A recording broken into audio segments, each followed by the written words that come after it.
Good afternoon, everybody, and welcome to the DUPR Virginia Super Regional. John Laser, Derek Crage, Joe Hutzler, and we are coming in hot, boys. It has been an exceptional weekend of pickleball already. We were planning on bringing you in live here for our first semifinal match, which, fear not, we will have between North Carolina and Clemson. But we've got a little bit of a shockwave going through Performance Pickleball RVA right now, Joe, and that is because the 8th-seeded Miami Hurricanes have just taken the top-seeded Virginia Cavaliers to a dream breaker in our first quarterfinal, and we're going to come on and broadcast that for folks, and you just heard the roar and the ripple through this facility. Everyone's a little bit shocked right now. Yeah, and it's a shame that we couldn't show anything before this, because that entire quarterfinal, I was able to see a good chunk of it this morning, was thrilling throughout. So Miami has earned the spot to be here. There's definitely a sense that during that last game that this group of Hurricanes wouldn't make it to this point.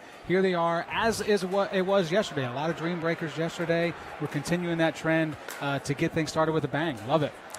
Derek, you've been on this collegiate scene about as long as anybody. You know this UVA team very, very well. Ava Ignatowicz, Brooke Dugarte, they won in women's doubles to start that quarterfinal, and you could just sense the confidence growing in the Hurricanes that possibly they could take it to this dream breaker scenario. But nonetheless, it was quite the surprise about 2 minutes ago. Yeah, definitely. When you look at this with Ava Ignatowicz, Joe, she, of course, has the famous last name. She's the brother of James. She's well known where she goes, and that's a lot because of her game. And she has really upped. I said the 8th-seeded Miami Hurricanes, but with Ava in that lineup, along with the other talent that they have, they believe they can win, and they're in a position to win in this Dream Breaker. Absolutely. It changes everything when you have someone with that much experience on national tours. She goes to the APP. She goes and does PPA, competes at those levels as well. So when you're talking about going up against the defending champs, UVA, someone like Ava isn't going to be worried about that. She's going to focus on the task at hand. She's definitely brought a sense of maturity and some confidence to this group, and I think based on that, the Canes might have the advantage because mentally they're not supposed to be here, so play all out. Well, and also another reason why Miami may have the advantage here, Joe, we saw it. You and I were watching it on the other side of Skechers Stadium Court 2 here within Performance Pickleball. They had to go through the Dream Breaker last night just to enter the quarterfinals. They were able to do so by defeating Liberty. They were able to do so because they have outstanding singles skills on this Miami roster. Yeah, and I do want to mention something as well that's across the board with college pickleball is they have a well-traveled group of fans. And, of course, most of them are their teammates. But that stuff makes a big difference. If you start to go on a run, you get that outside energy and momentum. That's going to be a key for both these teams as we head down the stretch here. I'm also interested to watch some of these other teams that have been eliminated. They start to pick and choose which teams they want to root for. Is it the team that beat us, or are we rooting against the team that beat us? Very interesting dynamic when it comes to college pickleball. Well, and it's very similar to March Madness that's going on right now in the college landscape. You have the tendency to root for the underdog, despite the fact that Virginia is located just about 60 miles from where we sit here in Richmond, Virginia. But again, let's set the scene for you. We're going to have both semifinals eventually and the championship. Of course, the 4 semifinalists have all earned bids to nationals. A couple of those teams, including UVA, already has that bid secured. So a couple more of our quarterfinals are going to make that trip to the national tournament as well for DUPR. So many wonderful things have happened this weekend, including just the field itself. 28 teams representing 19 schools. This is a record for DUPR regionals by 60 players that were here yesterday. We had the energy and the roars going throughout the facility yesterday, and I think it's fitting that we're coming up on this scenario, which is, again, a dream breaker between the Miami Hurricanes and the Virginia Cavaliers to see who moves on into the semifinals. And let's meet these teams. I mentioned Ava Ignatowicz. You were just a moment ago watching her warm up along with Andrew Green, Brooke Dugarte, and Brian Kanzer. They round out the Miami team for UVA. They're well known in these parts. David Beeger, Lorelei Singsank, Natalie Kim, and Brian Song. A couple of different players than the national championship team that won last year's DUPR National Championship. But nonetheless, Derek Crage, heavily favored coming in at least to be in the semifinals. Of course, North Carolina has played well. They've already advanced by defeating Virginia Tech in another one of our quarterfinals. We didn't have many surprises, though, until we got to this scenario right here, did we? Yeah, no. I will say UVA is definitely the favorite right now, even in a dream breaker. a lot of their players play singles a lot. So, yeah. All right, let's introduce our cast of characters once again. You look at the barrier bar there, the rail over at Kitchen RVA. It's filling up for this Dream Breaker. We've got it's held a lot of weight viewing. this weekend. It has. It's had a lot of people leaning over there on that rail, but it can support it. Derek Craig, who you just heard from, the founder of the Virginia Tech Pickleball Club, the Pickleball Club at Virginia Tech, I should say, a phenomenal player in his own right. Joe Hutzler, you know well from our Town Bank College Cup coverage and also the pickleball resolution in the month that preceded it. I'm John Laser. This is Performance Pickleball RVA, and it has been an absolute honor to host this DUPR Virginia Super Regional. And you can just have that college aura, and the Dream Breaker scenario really, Joe, sets that scene, I think, in a better way than even the MLP format. That's as exciting as it gets, and then you get to this scenario, and it's like, hold on. Yeah, I mean, the dreams start from a broadcast perspective to have this be the way we're getting things rolling today. So you definitely, if you've got a chance to run to the fridge, grab some snacks, do it now, because the next 10 minutes, maybe less, is going to be really intriguing, really exciting, and honestly, just everything's on the line for some of these teams, especially for a school like Miami that came so far to get here as far as mileage to be here this weekend. They certainly would love to stay a little bit longer and delay that flight taking off as long as they can possibly make it.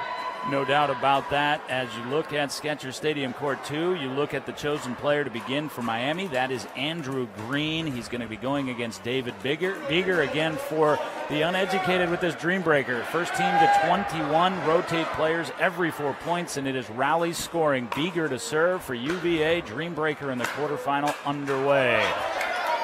And a quick misfire from Andrew Green to give UVA the 1-0 lead.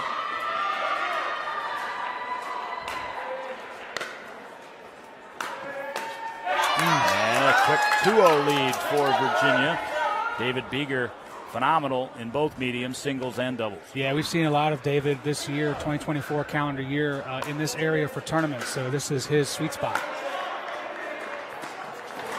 Tremendous effort from Green, but the tape too much help for Beeger, and Virginia sprints out to the 3-0 lead. This is illustrating what Derek said. They lost the previous game to force this Dream Breaker by Miami, but UVA on paper still has the advantage. It's actually interesting. Both their mixed games, the team that lost was up very high in the game. Yeah, I think UVA got off to a 6-1 start in their mixed, lost that, and same thing other way around. Green trying to salvage one here in this first rotation. And he'll do so.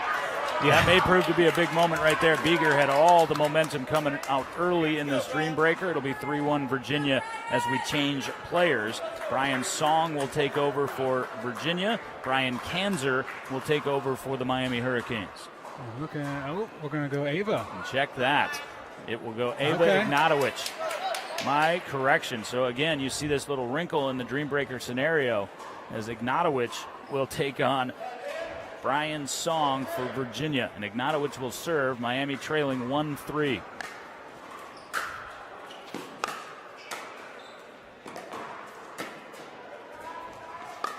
My gosh. Phenomenal poise and a better angle from Ignatowicz, 2-3. That was filthy. I love that ability by her to get to the ball, period, but still get it over the net. Crazy. And Ava, a top 20 player in women's singles on the PPA Tour, she actually might be the favorite in this matchup. Great angle there, though, from Song, 4-2 Virginia. And due to Derek's point, any point that you can win against Ava Ignatowicz in this format certainly be a big boon for the Cavaliers.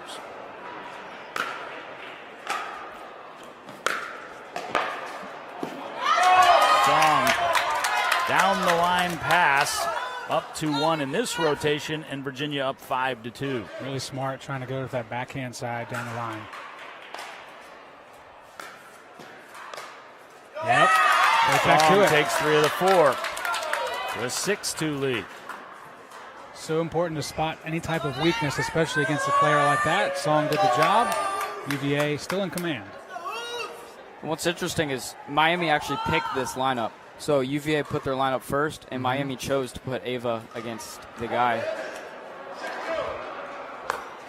Now Lorelei Singsank serving for Virginia.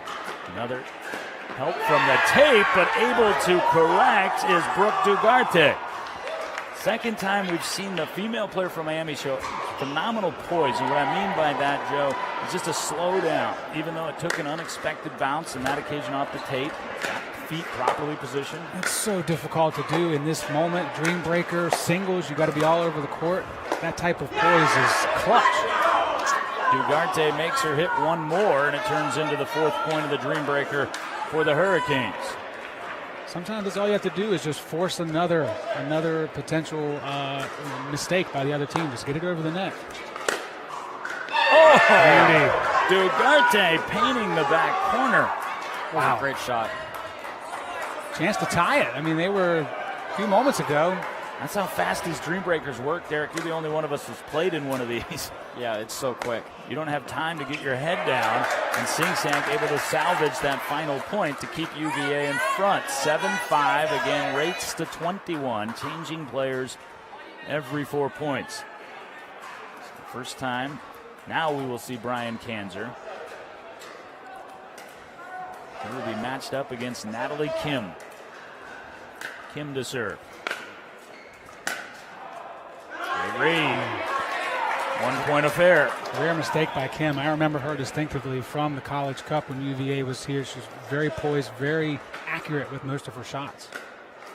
And we're square now at 7. A couple shaky points there from Kim. Like you said, much out of character for her. She's usually a precision type player. Really hard to take, too, when you're not forcing your opponent to beat you.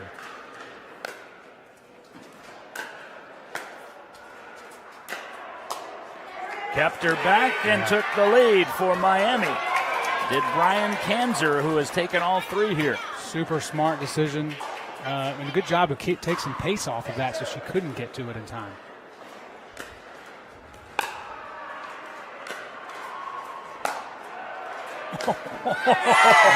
That's the Kim we know. That's Natalie Kim right there. That's more just like it. Just a severe angle. This is usually how these goes, is the team that chooses the Dream Breaker gets off to a slow start because the other team puts their best players first. And then now Miami has their better players at the back end, and that's where they get points. So now it's 8-8. Now we're back to the top of our rotation with Beeger serving for Virginia. And again, he's taken 4 of 5 now from Andrew Green. Virginia back in front. All 4 of them, Green just couldn't get back across the net.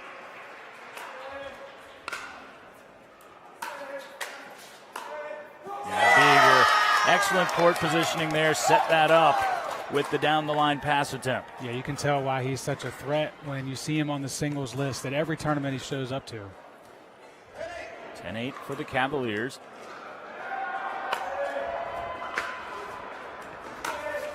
And 9, and a misfire from David Beeger.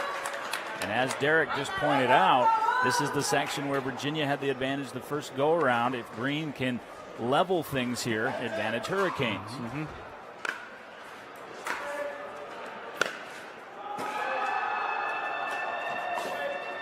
Great read and get by Beeger. Saw that coming a mile away. Yeah, he was and leaning. 11-9 Cavaliers. He was leaning that way. He was ready for it.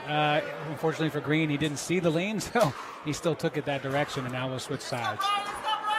Ava Ignatowicz scrolling in your direction as you enjoy this on the DUPR YouTube channel. As we have enjoyed the weekend, Brian Song serve at 11-9. I do want to mention, too, UVA actually does not have a bid yet. They haven't really played in that many tournaments yet this spring, so they're actually playing for something right now. Ignatowicz sails the serve long. And a point closer to that bid, 12-9, Virginia leads.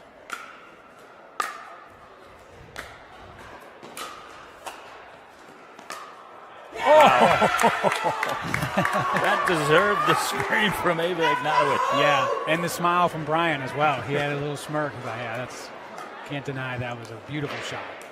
Yeah, nothing Song did wrong on that point to put himself in peril. The best can make that a moot point.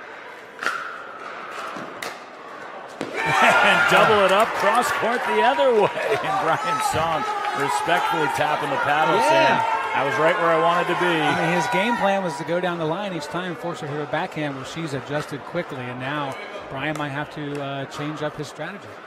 12-11 Virginia. Ignatowicz serving for Miami.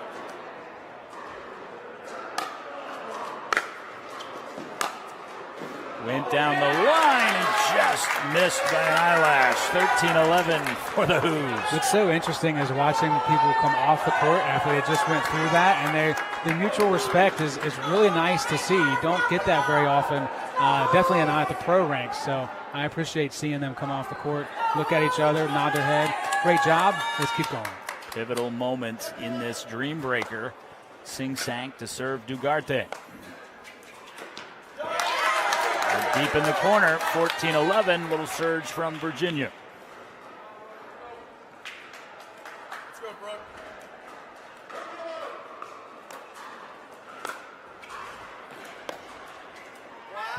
Just wide.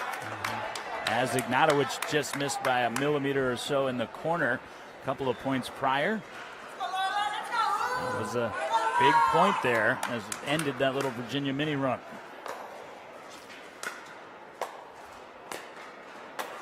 The lob will earn point 13 for the Kings. Interesting time to use it, but it came up really well. Definitely Sing Sank wasn't ready for it. Dugarte now serving, trying to level the ledger.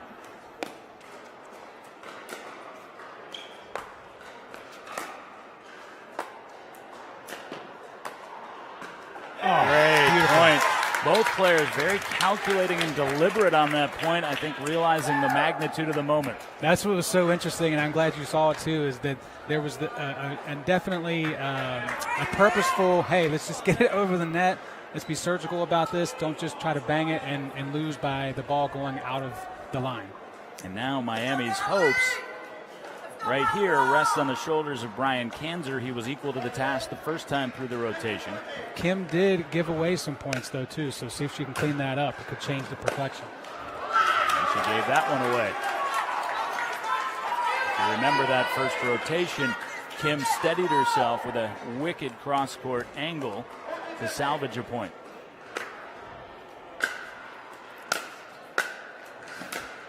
Great shot from Kim. Yeah. Right in her wheelhouse. She loves that backhand, the way to twist the hips and bring it sharply across the other corner. Beautiful. 16 serving 14. 15 will be serving 16. And a gut check point here for both players. Kanzer trying to take 3 of 4 for the second time through. Lob to the corner, too deep, and he will not be able to do it. And that was critical as Natalie Kim able to equal out that rotation and spin it back around to Beeger. And this is the danger of putting your best players last is now Beeger just needs 4. 17-15. Just 4 to win. 17-15 for Virginia. Oh, and Beeger maybe a little too pumped up there, tried for a little too much. 17-16. Miami serving down 16-17. Beeger returning the serve. Andrew Green.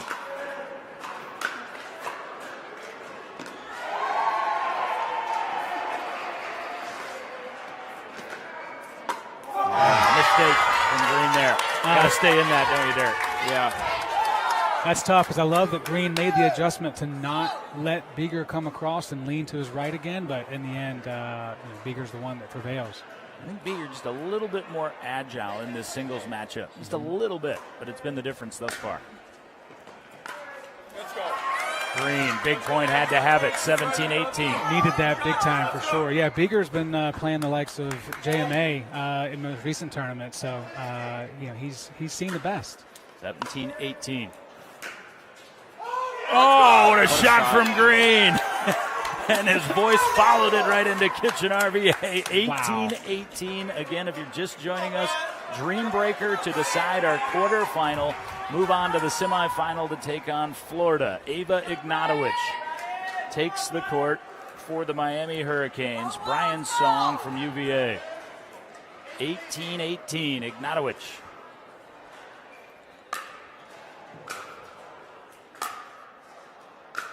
Both players staying back.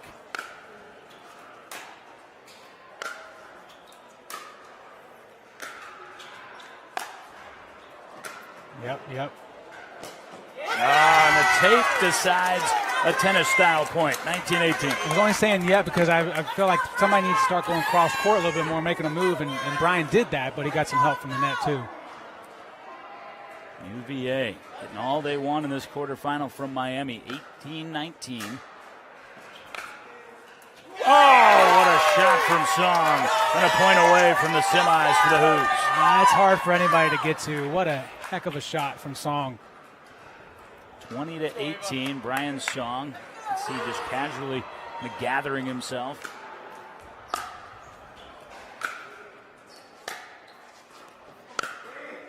Oh, and Song sends the Who's through. Ignatowicz had painted the line, and Song came right back down the alley. And on go the top-seeded Virginia Cavaliers. But, man, what a showing from Miami. They had to survive a dream breaker last night just to be in the competition bracket here today. They pushed it to that dream breaker and then pushed the dream breaker all the way to the end. What a start for us here as we bring you the Virginia Super Regional from DUPR and hosted by Performance Pickleball RVA. We'll take a 2-minute timeout, come back, recap what you just saw, and set the stage for our first semifinal. We'll play them back-to-back. We'll broadcast them both for you in their entirety. We've got Clemson, UNC still to come. That was bonus coverage, folks. We're off and running in Richmond.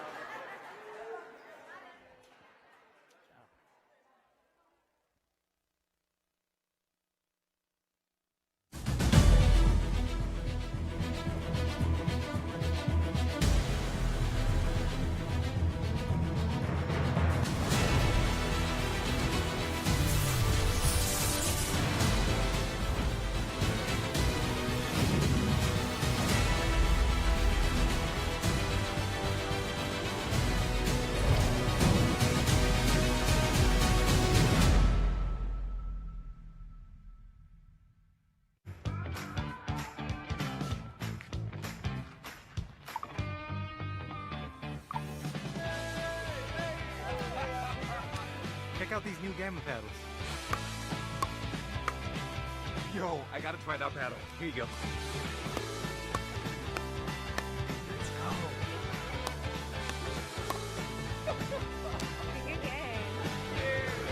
Play with style. Play with Quantum by Gamma Pickleball. At UFOS, we don't make footwear. We make shock absorbers, fatigue fighters, mobility maximizers. This is the science of active recovery. Revolutionary UFOM technology absorbs impact and reduces pressure. It's the foundation of every pair of UFOS and the key to recovering faster. This is not a shoe. This is UFOS Active Recovery. Activate your recovery with UFOS. We're back at Performance Pickleball RVA. John Laser, Derek Crage, Joe Hutzler. We just saw an intense dream breaker won by the top-seeded Virginia Cavaliers. They will, as expected, advance to the semifinals. They do now have that bid to nationals, as do our other three semifinalists. But, gentlemen, David Beeger just walked by us, the top men's player for Virginia, and he joked, Derek, we're a dream breaker team. Everybody knows that. He kind of said it with a chuckle, but they have turned out to be a dream breaker team. That was a gut check for the Cavaliers, and they passed that test. Yeah, they actually won nationals on a dream breaker against Colin Schick, which is interesting. Both of these matchups had one star player, Ava Ignatowicz, and nationals, it was Colin Schick. So they were able to neutralize those threats and were able to pull it out. Lorelei Singsank hit the winning shot in that national championship sealing victory against North Carolina. We're about to look at North Carolina minus Colin Schick because he had been replaced atop this roster as Derek sits with us in the broadcast booth. It's like you're retired from college pickleball just because you graduated, Derek. But now you're a big part of it with us over here, Joe. But that's college athletics, man. Yeah. It funnels on, and credit to North Carolina, whom we're just about to take a look at here, for remaining one of the top teams in the country, and if not the favorite here, kind of the co-favorite with Virginia. Yeah, for sure. Earning that bid the last time they were in this building at the College Cup in February. They played Clemson in the quarterfinals that day as well.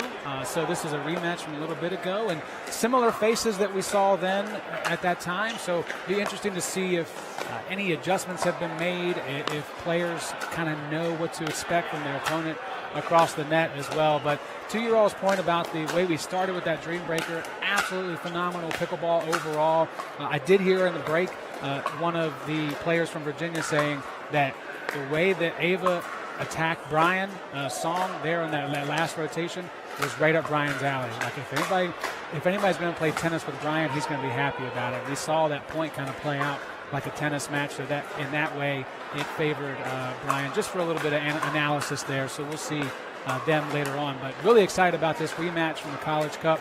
Clemson, of course, hoping that they can get the job done this time.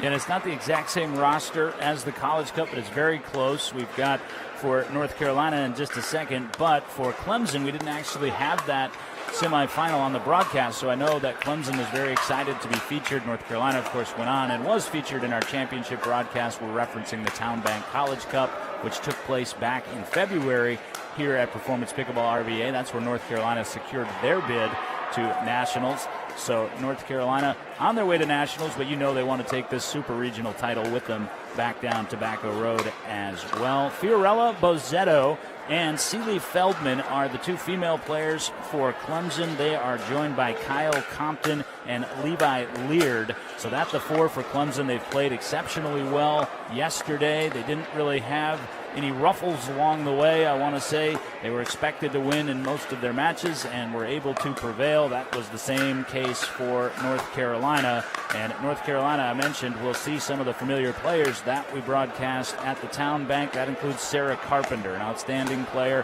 one of the females for North Carolina. Caitlin Lewis will join her as her women's partner. Hunter Boyd and Ian Hutter are the men for North Carolina. Derek, break this matchup down for us as you see it. North Carolina is the higher seed, but Clemson playing very, very outstanding pickleball this weekend. Yeah, this is very evenly matched.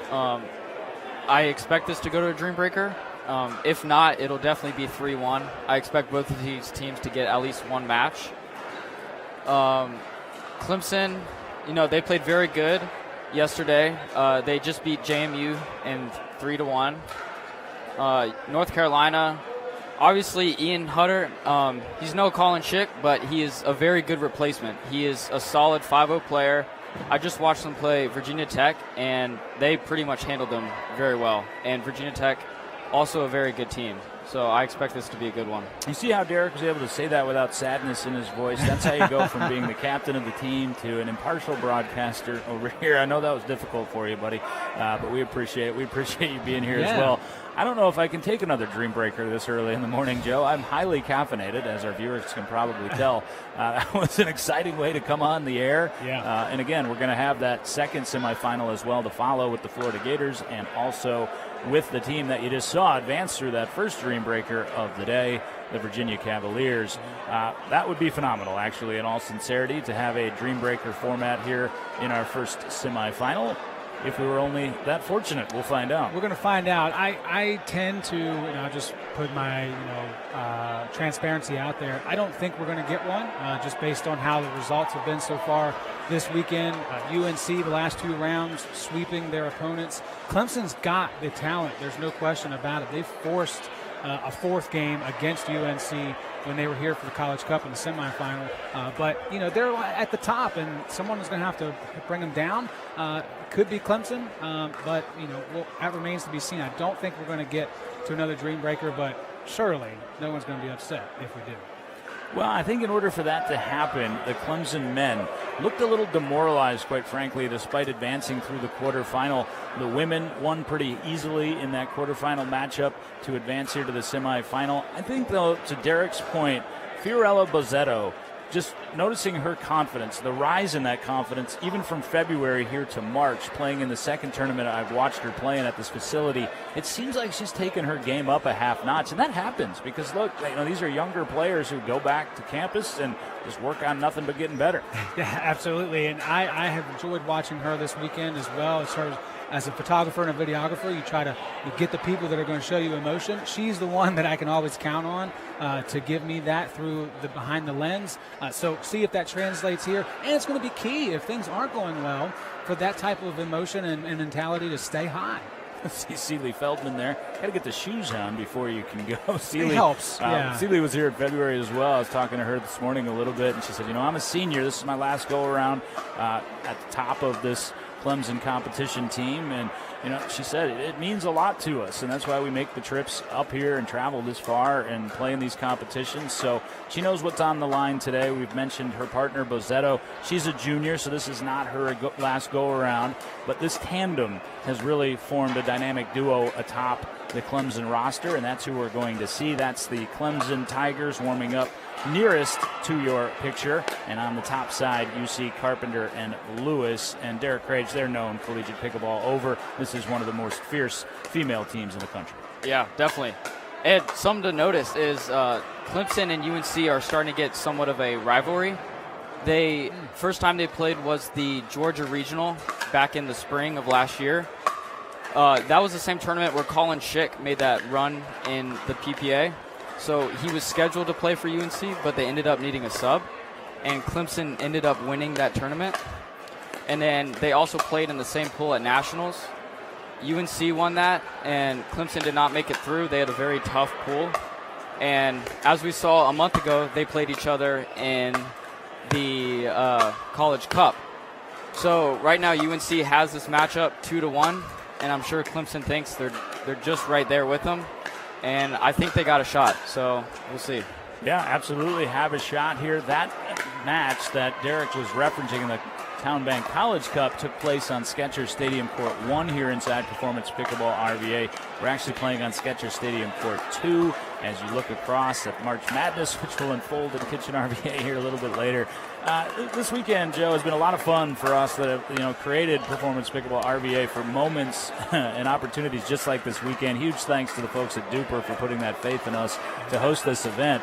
And then talking to Johnny and Jacob and all of their outstanding folks, Hunter Iono as well, talking about Jacob Smith, the director of collegiate pickleball for DUPR. You have to tip the cap. They have run this thing like a Swiss watch this week and allowed us to just do the experiential stuff that we like to do. But the whole thing, man, it has been amazing. It's from the jump. It's been fantastic. And something about these college tournaments, you talk about Swiss watch. There's a guy right there who ran his really smoothly, Derek, with the College Cup. He did a phenomenal job, and it's just carried over. Like you said, Jacob Smith and his team for DUPR, having everything pretty well set in stone, but not being against adapting if necessary. The dream breaker we had to start the broadcast, that was supposed to be on a different court. Hey guys, we're going to move over here because we know this is what people want to see. Hats off to them for that. And again, sincere thank you for giving your faith to us to put on an event like this.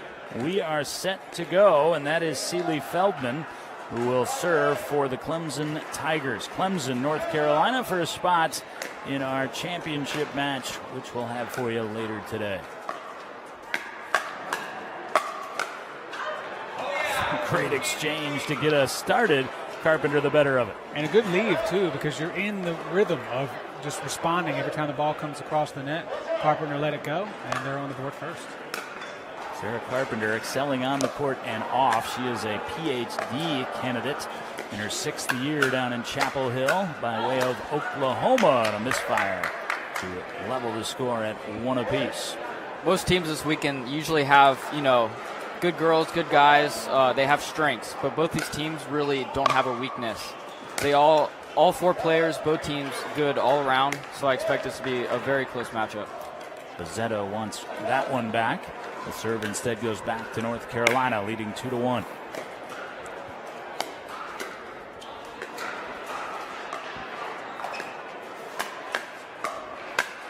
Oh, a little too high from Feldman on that cross dink, but she was able to have the hand-eye to bail herself out. Yeah, and that left hand, being left-handed, like Feldman is, really helps out in that scenario too. She's got all the power coming through on those mid to high balls.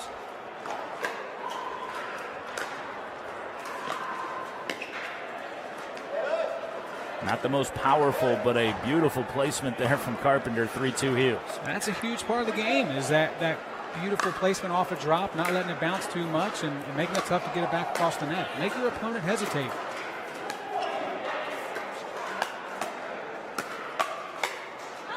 The world may never know how instinctive and crafty that shot from Carpenter was. Feldman had a distinct advantage in that point right up until the moment she didn't.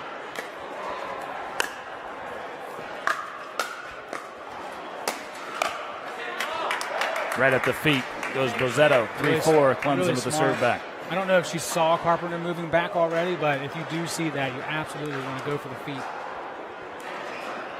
You're asking Seeley Feldman about Fiorella, and she said Fiorella, like Cinderella. Yeah. I can remember that. So we got it. Yeah. Don't make it too complicated. If you already have to spell it out phonetically, don't give us a reference we don't know. What do you mean we don't know? 5-4. No, we know Cinderella. I'm just saying some people say, oh, it's like this. Well, I don't know what that is, so that's not helpful. Cinderella, we get that. Everybody knows that. It was helpful, as was that nasty mid-range volley there from the aforementioned Bozzetto.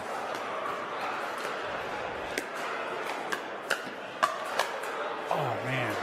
5-all. Great read there by Caitlin Lewis. What a scorpion from Carpenter to be able to keep that low, too. I mean, sometimes you get that, but then it's still in the wheelhouse range of your opponent to smash it right back at you. You can hear Carpenter say, oh my, and then she stopped herself at that moment. 6-5 for Clemson. Oh, how quickly the tide changes in pickleball. You have a fantastic moment, and then you just knock it out of bounds. That's right on cue. 6 apiece. Caitlin Lewis, also a senior out of Southport, North Carolina. Did soccer actually growing up rather than tennis.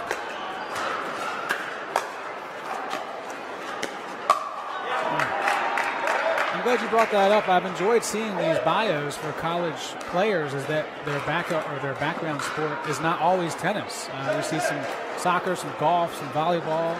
Typically, when you get to the pro level, a lot of people talk about racket sports or paddle sports. Yeah, mine was baseball. What position did you play, Derek? I played every position, but I mostly played middle infield. Cesar Tovar. And speaking of a reference that no one will know, I was going to say. member of the Pittsburgh Pirates, the only player in MLB history to play every position in the same game. See? I think a guy for the Rays did that a couple years ago. The only guy to do it as of 1997 when I learned There that we go. stuff. When you learn it, yeah, there we are. Yeah, the youth always wins out. There we are. All right, 8-7 for Clemson. Now, when you broke this down for us before the match, Derek, who did you think had the edge in this women's match? Man, it's so tough because they're both such good women's players. I'd say Clemson, just because you have that firepower from Fiorella. She can take over a match, and I watched her play Liberty yesterday, and it was not very close. So I think Clemson has the advantage.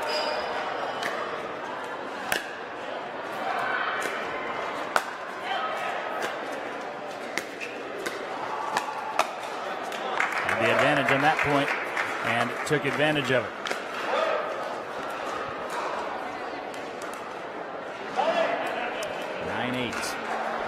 Tigers with the lead. 10-8. Great serve from Bozzetto. Serve is becoming more weaponized in pickleball, Derek.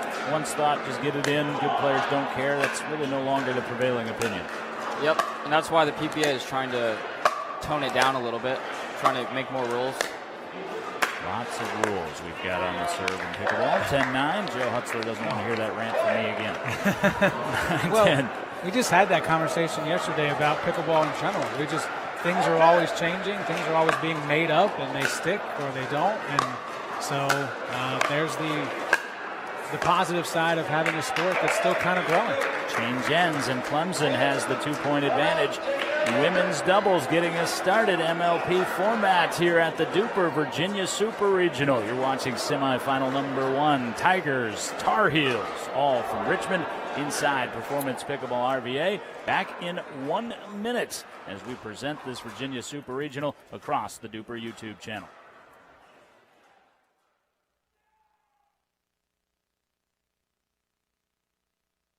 People play pickleball for exercise, competition, or to hang out with friends. What your reason is doesn't matter to Gamma.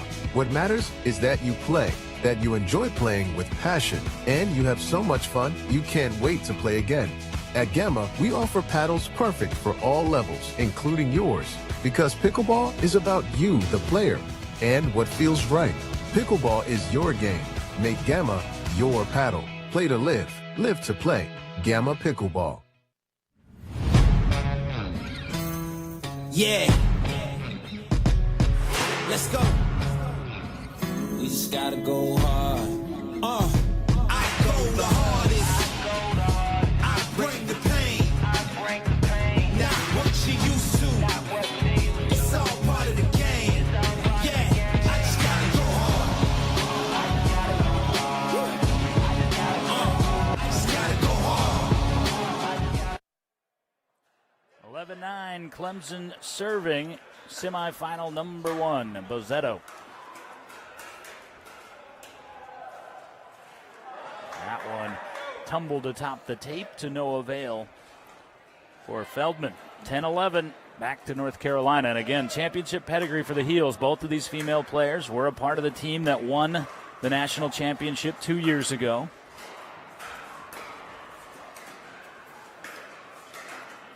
That was a great play and a little bit too aggressive from Bozzetto trying to take that out of the air. Interesting trend in this is that no one can really get too far ahead. 2 points has been the biggest lead so far, and here we are back tied again. That was a nasty shot from Bozzetto. Carpenter had no idea which way it was going to bounce because it was reverse spin, 12-11 Tigers. It would have been great wherever you were sitting, but we're sitting right where that ball is, and that spin was dirty. A little bit late getting to the line there from Feldman. And not because of the court's dirty. Joe T did a great job last night. I was monitoring his vacuuming. He did fantastic. So it's not because of that. Joe Tarnowski, Joe references, our director of facilities. He did. Got a championship ready for us today. Championship Sunday at the DUPR Virginia Super Regional. 13-12 for Clemson.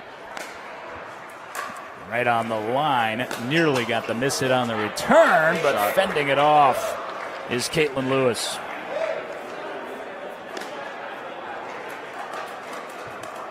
So it's 13 all as North Carolina has the serve back. A top spin drop handled by Bozzetto.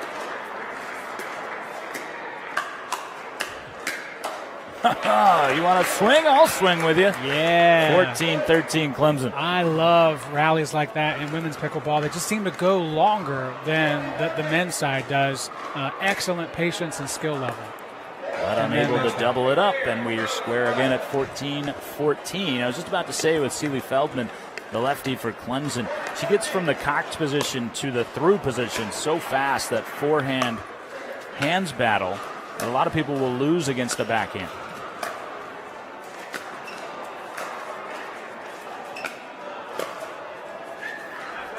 Unable to dive and save it is Sarah Carpenter. So back and forth we go, just as Derek Crage predicted we might here in women's doubles. There is a 2-point edge, though, for Clemson. And it's not a big lead, but it feels like one because it's been rare here. They had it at 11-9 on the changeover. They have it back at 16-14. This is kind of the moment, right? Nobody's led by more than 2, so if Clemson can do it here, they really have the momentum. What a shot. Right on the body. Finish that point, Derek. That was a great shot from Bozzetto. Yep. Timeout from North Carolina.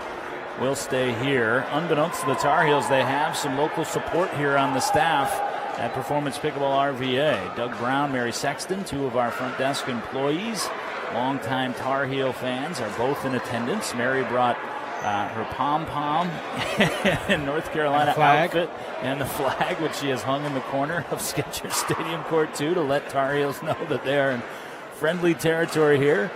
But as are the Clemson Tigers. They've got a nice contingent of fans along with them here this weekend as well. We need some more Hokies fans here.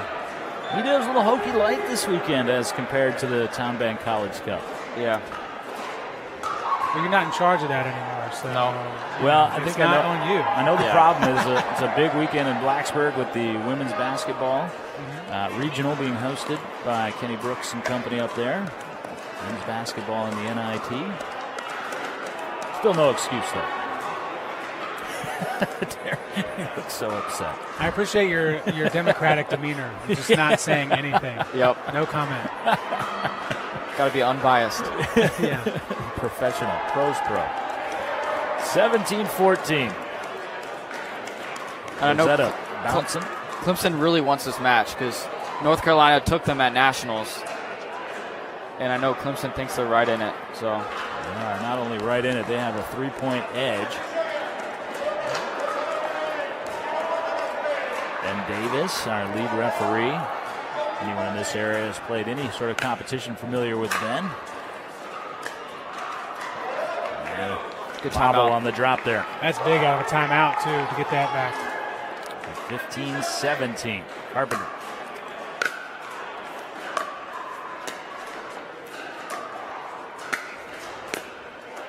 Felt like Carpenter, Derek, correct me if I'm wrong, should have followed that preliminary drop. When she did not, the heels were, back on their heels.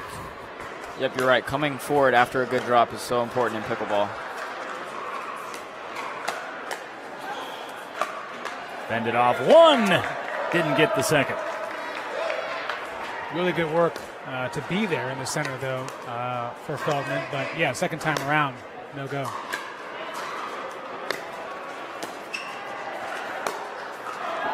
Oh, she set up exactly what she wanted, did Lewis, and then got a little too eager. 19-16 for Clemson.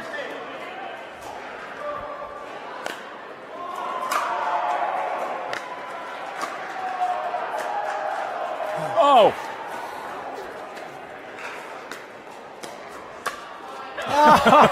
What a point. That ball sat on the tape for an eternity. Great get by Caitlin. Oh, it was so clutch to be able to get to it to begin with. Still on that sharp angle, get it across the net. So impressive. 17-19.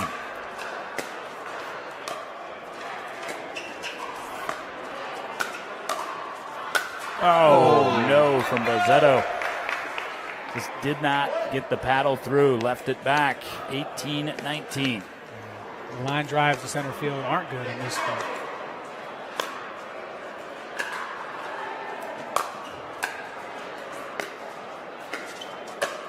Yeah, Carpenter off the setup from Lewis with that cross-court topspin roll. 19 all, and here's the timeout from the Clemson Tigers. Well, I think a lot of times people watching or listening will say, enough with the championship pedigree. We get it, it's cliche, but we just saw what that does for you. You're down seemingly 17-14. Never rattled, though, North Carolina. Doesn't mean they're going to win this game, but it means that they were not in a defensive posture like people that haven't been on that platform before would be. And one thing it does is also puts mental pressure on your opponents because you know even if you have a lead, we know UNC's never out of it, even if they're down in the game. So, yes, it is a something that gets brought up a lot, but for good reason, and we're seeing it happen here in person. And that missed overhead by Fiorella is a difference between 2017 and 1918. And for North Carolina, that game point against you it puts so much pressure, and that's really what got them back in this game. Phenomenal point. But Rossetto atones right there, 2019. Now, we need to note this rule right here. We are score freezing, rally scoring. You have to win on your serve. And we've seen a lot of teams use that fact to mount comebacks. 2019, it's game point. Rossetto stepped in, but a half a beat slow, 20 all. Yeah, that big juicy ball when it's 2019, you want to poach and get over there, just didn't work out. Right shot to take.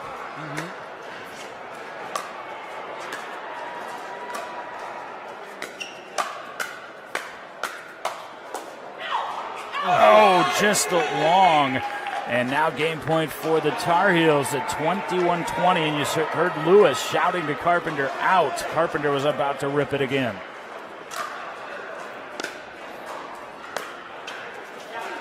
Not on this one. 21-all. And back we go. What's up with this bonus pickleball today? I love it. Semifinal number 1 on the paddle of Fiorello Bozzetto.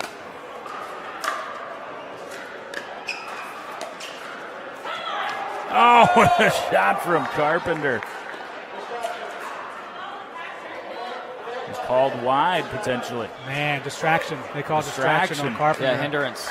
Wow. She yelled, "Come on," before the ball had bounced twice.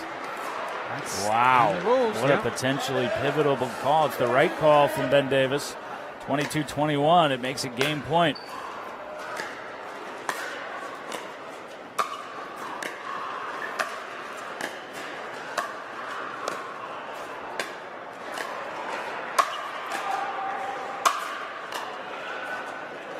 Carpenter. That says a lot about Sarah Carpenter. And as she turned around well after the point and yelled, "Come on." I love that. I do too. That was great. 22-all.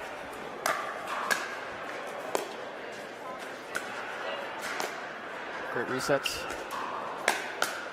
Miss hit, though, there. Opened the door for Lewis. And opens the door again for North Carolina. Game point once again for the Tar Heels.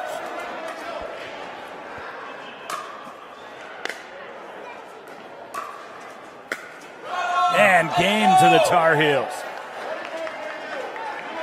North Carolina takes women's doubles, and that was a test from Clemson. But you saw there, again, Derek, at the tail end of that game, just a couple of mishits from Bozzetto, and that was really the difference. And Carolina has that pedigree to take advantage of that. Yeah, Clemson was right there the whole game. They had multiple match points, and they just couldn't follow through. So it is North Carolina with the 1-0 lead in our MLP format semifinal number 1. Men's doubles on deck from the DUPR Virginia Super Regional.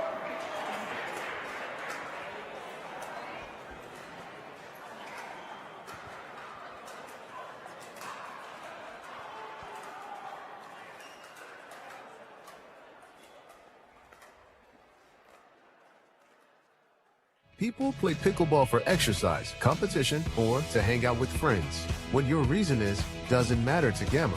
What matters is that you play, that you enjoy playing with passion, and you have so much fun you can't wait to play again. At Gamma, we offer paddles perfect for all levels, including yours, because pickleball is about you, the player, and what feels right. Pickleball is your game. Make Gamma your paddle. Play to live, live to play. Gamma Pickleball. Yeah. Let's go. We just gotta go hard. I go the hardest. I bring the pain. Not what you used to. It's all part of the game. Yeah. I just gotta go hard. I just gotta go hard.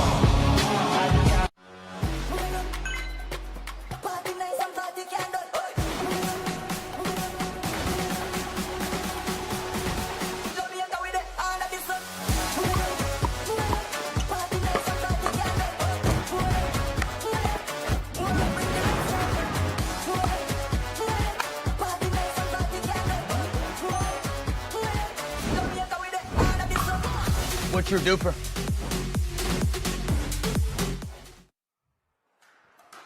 Back inside Performance Pickleball RVA, it is North Carolina with a 1-0 lead after a ferociously fought women's doubles match. Before we move on to let you know who's competing on the men's side, let's look back again on the women's side. I asked Derek this, Joe, I'll ask you as well. Kind of shocked. Bozzetto and Feldman played extraordinarily well, had opportunities to win that game, but there were a couple critical misfires on shots that they had done an exquisite job to set up, I'll point out, by the way, and just didn't finish. Yeah, they did. And I wish I could remember Derek's answer because I would just copy and paste whatever he said. But from his analysis. But it's just so frustrating because from Clemson's perspective, you have the talent needed to beat this team, but there's just one or two finite moments that go against you, and it leads to UNC continuing that conversation about the experience, the championship pedigree, all the things that would make you a team to be reckoned with everywhere that you go. And we see that again with the women's side. And now it's up to the guys to change the narrative and not get in a hole 2-0 and try to work their way out of it like they did a month ago at the College Cup. Just joining us courtside here inside our broadcast booth, John Laser, Derek Crage, Joe Hutzler. Now we look out at the competitors in men's doubles, and for North Carolina, Hunter Boyd, Ian Hutter, and for the Clemson Tigers, it is Kyle Compton and Levi Leard. Give us our breakdown in this matchup. You talked about it a bit ago, Derek, but of course Schick no longer a member of this Tar Heels team. Ian Hutter has done a pretty phenomenal job replacing him there. Yeah, well, I was wrong on my prediction before, but I'll give it again. Yeah, it's good, man. I think UNC has the upper hand in this match. Just watching Ian play, very good player. And Clemson lost their men's game to JMU in the quarterfinals, the only game they lost. So we'll see. Hey, to be fair, it's March Madness. Lots of people are getting predictions wrong, so yeah. It's okay that you are too. Well, I hope we get this one wrong. Well, we get started with the serve for Clemson, and it's into the net. Not the way you want to start for the Tigers. Kind of 1-0 gifted lead for North Carolina. But one apiece as we'll cross back over to the Clemson serve. Yeah, you were right. When I was watching that Clemson men's match in that quarterfinal, this is a tremendous duo that we look out at Compton and Leard, but kind of didn't play with that usual physical confidence that we're used to seeing from the Tigers. The body language, in other words, was a little bit off early on in that game for whatever reason. Yeah, I'm playing someone like Ryan Morneau. That can get your confidence down. That's why I don't do it. Yeah, I was actually thinking that myself. But just like women's, it's going to be back and forth, back and forth. It has been back and forth thus far to a score of 2-2.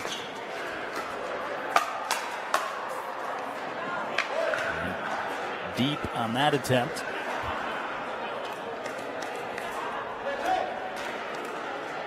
(3-2) for the Clemson Tigers. It's interesting to see the amount of returns into the net. There really hasn't been a long rally yet. And to your point, Derek, it was like that in the women's match, too. Compton. And Leard with the finish. I do think towards the end of the women's match, there was a lot of kitchen play. And there was a lot of high balls that both teams just couldn't put away, and that's what was the difference.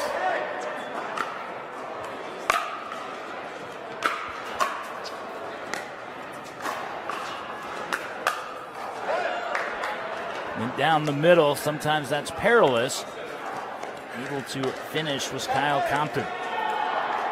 Compton, just a sophomore out of Johns Creek, Georgia, an engineering major, does have the tennis background, and it's generally pretty easy to tell that in a player's style.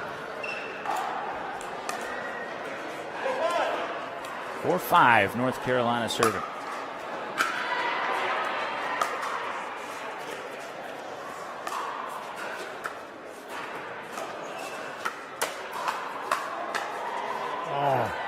That was a no-look return from Levi Beard. He was still looking at Ian Hutter and hit it to Hunter Boyd. Great work by UNC to defend it.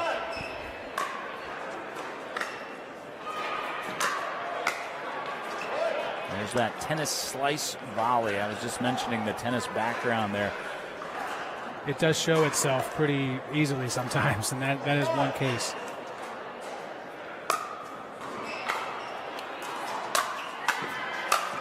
Great shot. Great approach. That looked like a former lacrosse player to me. That big step across the middle, bang, top shelf.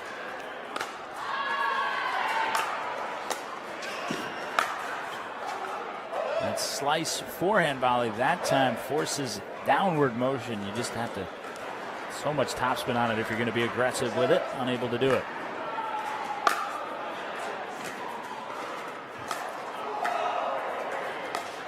cleared right on the line. Compton wants that one back.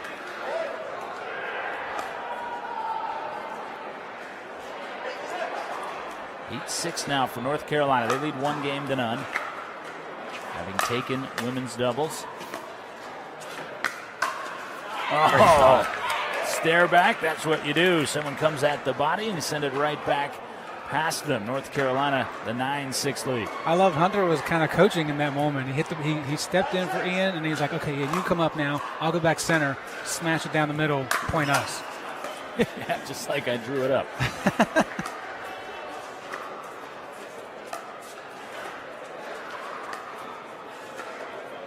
Forehand dink battle. Won by Leard. Clemson needed that. Really interested in Leard's progression of always bringing the paddle back to his offhand and then scooping it each time instead of staying out front like they sometimes teach you in clinics. So back to a 1-point game here in men's doubles, 8-9. And again, that's the tennis.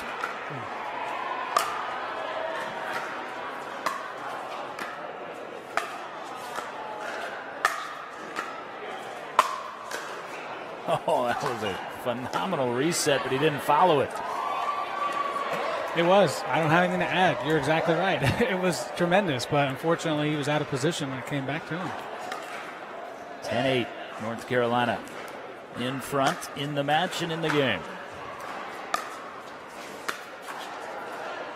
Came high, but got it to the shoulder. No sorries in this match, by the way. Haven't heard a lot of sorries. To Derek's point about the rivalry, no sorries. Yep. No reason to say you're sorry if you're not. And we'll change ends at 11-9 for North Carolina. So the reciprocal score that we had in women's doubles, Clemson had the 11-9 lead when we changed ends. North Carolina was able to flip that script. We'll see if Clemson can do so in men's doubles on the other side of this timeout from the DUPR Virginia Super Regional, where we are in semifinal. Number 1 continues in a moment.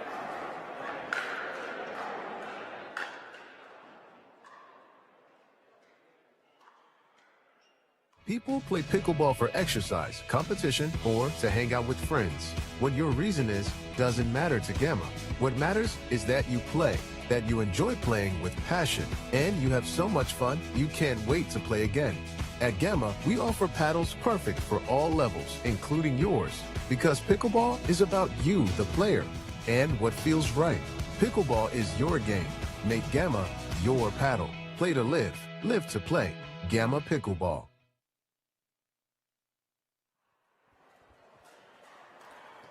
John Laser, Derek Crage, and Joe Hutzler back with you as we are viewing at Stadium Court 2 from Skechers Pickleball, hosting the DUPR Virginia Super Regional. North Carolina with a 11-9 lead in men's doubles. Women's doubles already in their pocket, trying to advance to the finals, and that was just a shade long. Hunter didn't think so. We had a better view than he did. It was indeed long. It was. And I would like to have that type of control that Kyle does, because if I'm moving up playing rec play here, I'm trying to hit that ball. You're not trying. You are hitting it.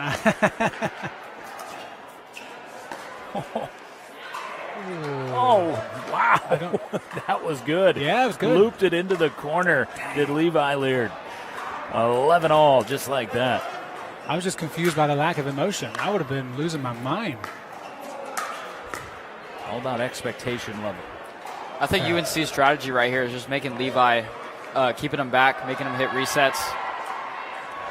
Yeah, and he was able to hit a couple of very high-level resets before we changed ends. Derek didn't chime in at the moment, but he didn't follow them to the net and therefore didn't reap the benefit.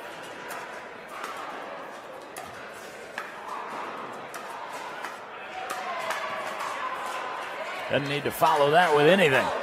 Derek, is that a strategy that's somewhat always put in place for someone as tall as Levi, regardless of skill level? You don't want that guy reaching over the net at the kitchen?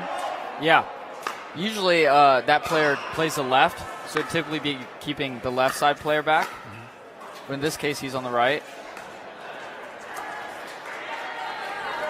A rare misfire there from Ian Hutter in that forehand dink space. So Clemson now has the 1-point lead here.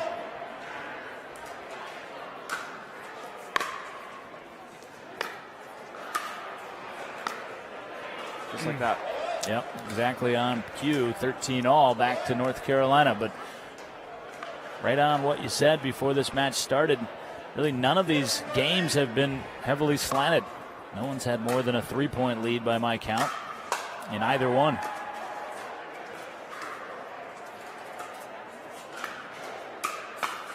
Aggressive and too aggressive, as it turns out, from Ian Hutter. We're going to start putting some armor on Hunter. 14-13 for the Clemson Tigers. Great shot. Kyle Compton. It's the anticipation in that shot. He knew Ian was hitting it down the line, so he was ready to hit it.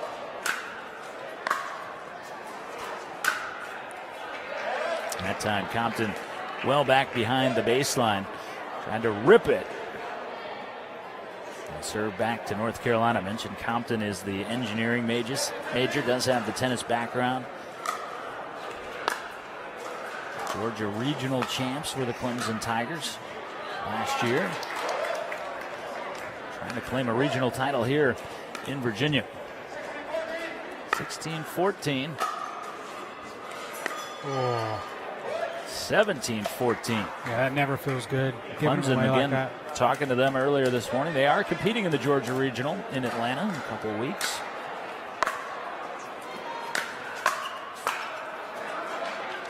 You can see Leard, looking at the paddle, going through the technique there. He had what he wanted, a little quick.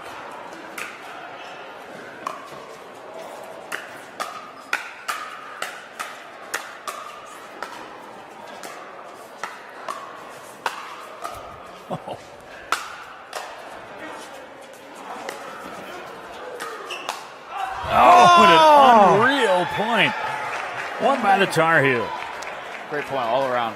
All around. It's always a shame when someone has to lose a point like that, but I'm so glad we got to witness it. Well, we had what we could kind of tell in the moment were pivotal points in the women's doubles match, or game, and that felt like one for Carolina. Still down a point, though. No longer. 17-all. On cue. 17 apiece. Here come the Tar Heels. Just like women's, it's about not being able to finish the point.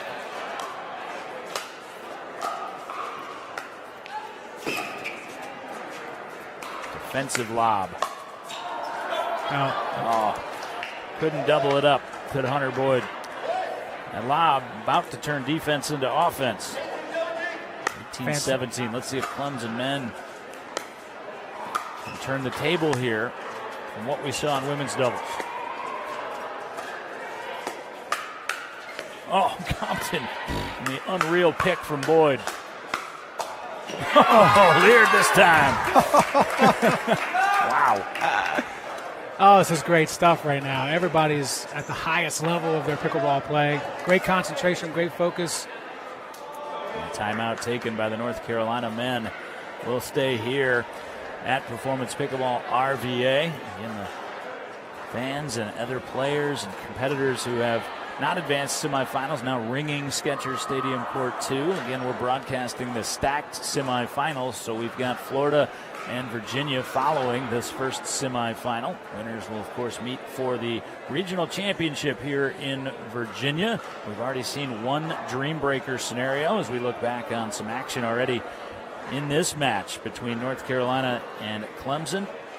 And back and forth, and again, kind of at the exact same point we were at in the women's doubles game to start this match, was that looked like Clemson had the advantage. And in the moment, Sarah Carpenter particularly, but also Caitlin Lewis, were able to steady themselves and pull it out. Now we'll see if their male counterparts can do the same as Clemson serves off of Kyle Compton, leading 19-17. Oh, Compton got exactly what he wanted and got a little compact with that swing. Yeah, and he's taking a moment off to the sides, regroup. Okay, didn't work. Now I got to play defense. Well, it's kind of following the same script again. That was the Bozzetto miss in the women's game. But just like that, the script alters, and game point for the Clemson Tigers. Levi Leard.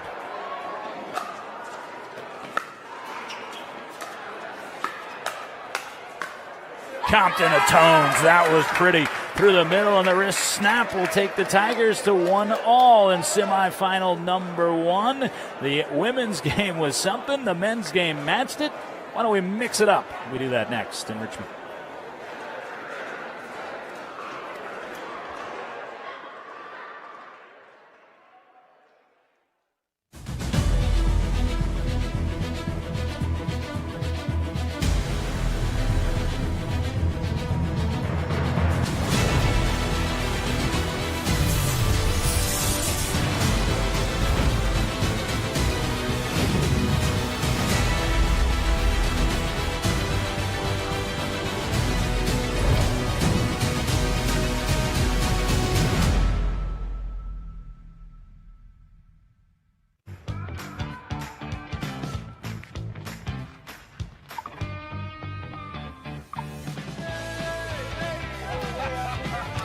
Check out these new Gamma paddles.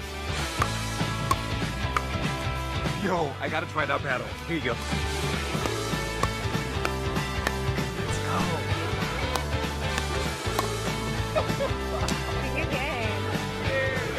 Play with style. Play with Quantum by Gamma Pickleball. At UFOS, we don't make footwear. We make shock absorbers, fatigue fighters, mobility maximizers. This is the science of active recovery. Revolutionary UFOM technology absorbs impact and reduces pressure. It's the foundation of every pair of UFOS and the key to recovering faster. This is not a shoe. This is UFOS Active Recovery. Activate your recovery with UFOS.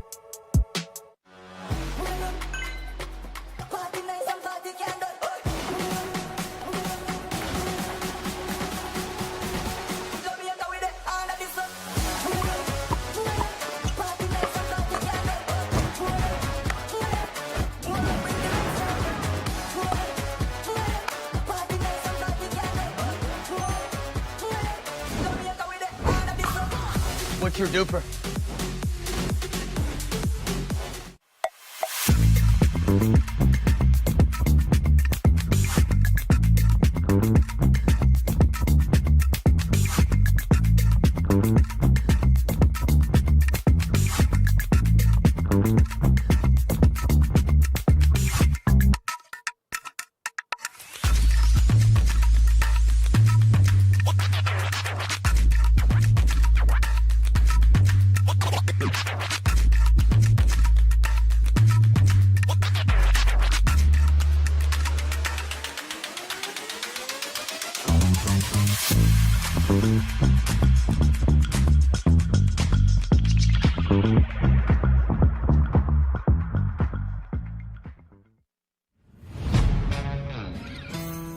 Yeah. Let's go. We just gotta go hard. I go the hardest. I bring the pain. Not what you used to. It's all part of the game. Yeah, I just gotta go hard. I just gotta go hard. Skechers Stadium Court 2 hosting our semifinals and finals here of the DUPR Virginia Super Regional. It has been a sensational weekend of competition, and that is not slowing down as the Clemson Tigers and North Carolina Tar Heels are even at a game apiece, just as Derek Craig expected. We go to mixed doubles with nothing decided here. Women's doubles went to North Carolina, but in a ferociously contested game 1. Men's doubles followed right along, but Clemson was able to make their way through a couple bobbles late and overcome that with even more superior play. Break down what you saw in the men's game there, Derek. You know, there was that misfire from Compton, but he didn't get down, didn't get back. He just came forward and then executed the next two for the win. Yeah, I think Clemson's misfires actually got them more motivated to win the game, and they used that motivation to channel in and win the game. So interesting that you noted that it's 1-1. I thought it would be 1-1, but in the opposite. I thought Clemson would win women's, and UNC won it. And then with men's, I thought UNC would win, but Clemson pulled it out. So these mixed matches, just like men's and women's, it's going to go either way. And I think both teams would agree this is their better mixed matchups right now. And UNC they had the advantage, so they chose this matchup. And their thought process is, we think we can pull out both of the matches, so we're going to put our best against their best, our second best against their second best, because they probably don't want a dream breaker. So we'll see how it goes. And that matchup that North Carolina as the home team chose, let's look at that. You are looking out at the 4 players who will contest mixed doubles match number 1. It is Hunter Boyd and Caitlin Lewis for North Carolina. It will be Fiorella Lozetto and Kyle Compton for the Clemson Tigers. That is Boyd and Lewis.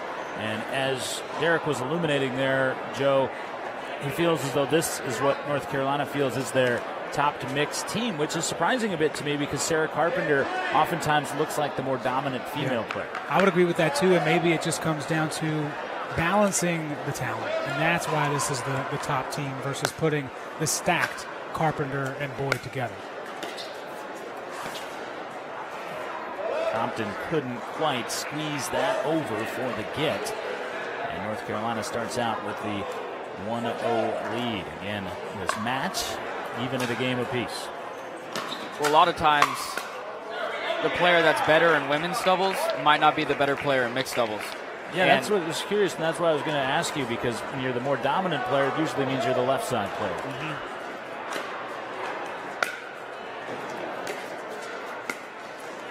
And I know Hunter and Caitlin like playing with each other. That's what they did at Nationals. Well, actually, Schick played with Caitlin at Nationals. And well, up until that point, they had the 3-0 lead. Now gave Clemson a little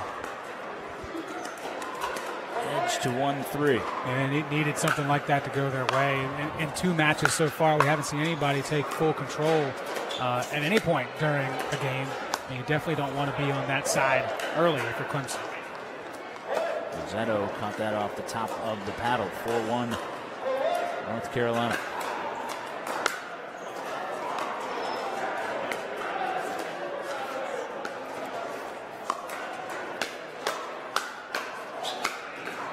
Lewis fielded an out ball from Bozetto and paid the price. I've watched Kyle a lot today, and I've noticed he tends to get down in games, and then he comes back and rallies. Against Liberty men's, they were down a little bit, came back, and then you just saw the men's game, they were down. Yeah, I think you're absolutely right, and we kind of saw that while we were right at the tail end of that men's doubles match. 5-2 for Carolina.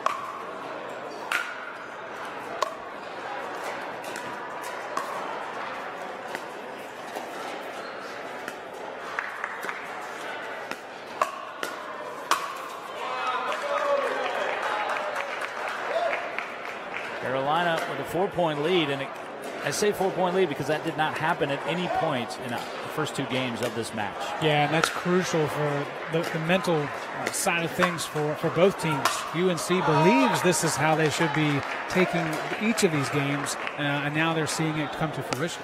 Boyd playing tremendously well, cleaning up off the setups from Lewis. 7-2 for Carolina.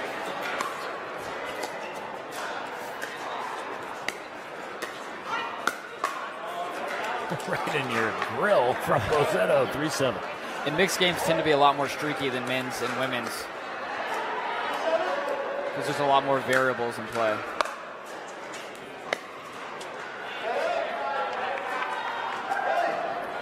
Who do you feel is the stronger Clemson women's player between the 2 in mixed? Derek? I think Fiorella, definitely. Both women's and mixed.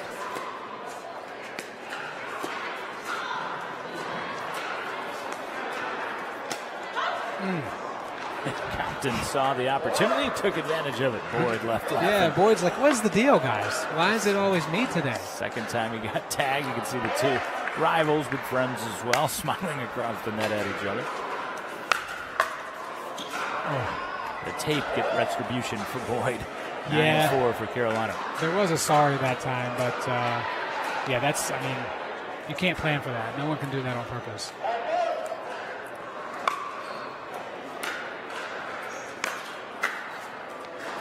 Beautiful. Not many people can do that on purpose either. 5-9 off that beauty from Compton.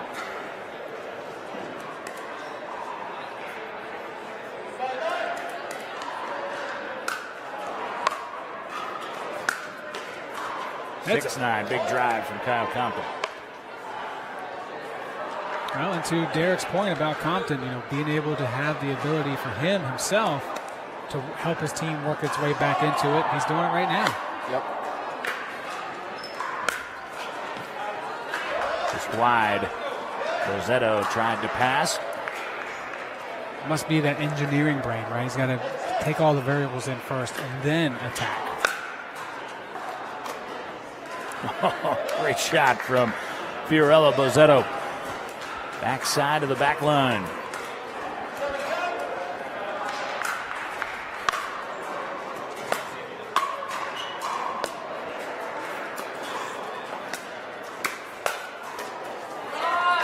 It's huge right now, being able to hold off that switch at 11.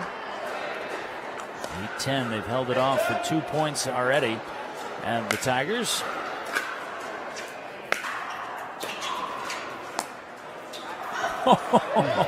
Wide was the call, and not in dispute. 11-8, North Carolina will have the edge in mixed doubles game 1. Semifinal 1 is even at a game apiece each side. North Carolina and Clemson looking for that leg up. We'll take a quick timeout from Performance Pickleball. RBN.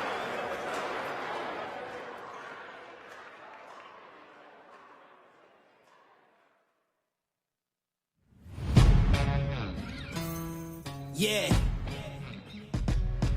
Let's go. We just gotta go hard. I go the hardest.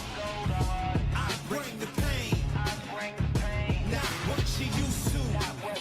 It's all part of the game. Yeah. I just gotta go hard. I just gotta go hard. John Laser, Joe Hutzler, Derek Crage. We are courtside at Skechers Stadium Court 2. We welcome you in to all the fun and intensity that we've already enjoyed on Championship Sunday here. We've already seen a dream breaker successfully fought off by the Virginia Cavaliers as they narrowly bested the Miami Hurricanes. And now we're watching North Carolina and Clemson in semifinal number 1. At the serve of Hunter Boyd, an 11-8 lead now turns into a 9-11 serve for the Clemson Tigers. To this point, nobody has held the lead at the break. Whoever's leading at the break has lost that game. So just a small tidbit to think about. Yeah, and on that point, it was 11-9, 11-9 in the first two women's and men's doubles, 11-8 here. And now 12-9 for North Carolina.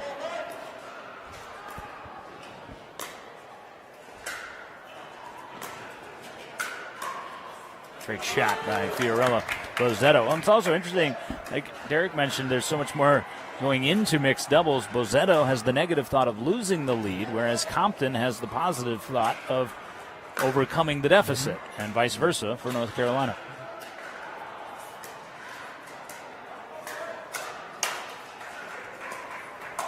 Tape rarely helps the defensive team, but does there. That's what I was going to say. Without the tape, Compton was in trouble. Compton and the back fence were both in trouble. 11-12.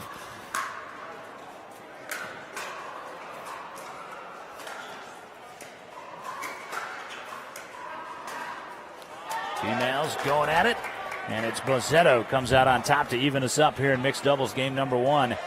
12 apiece.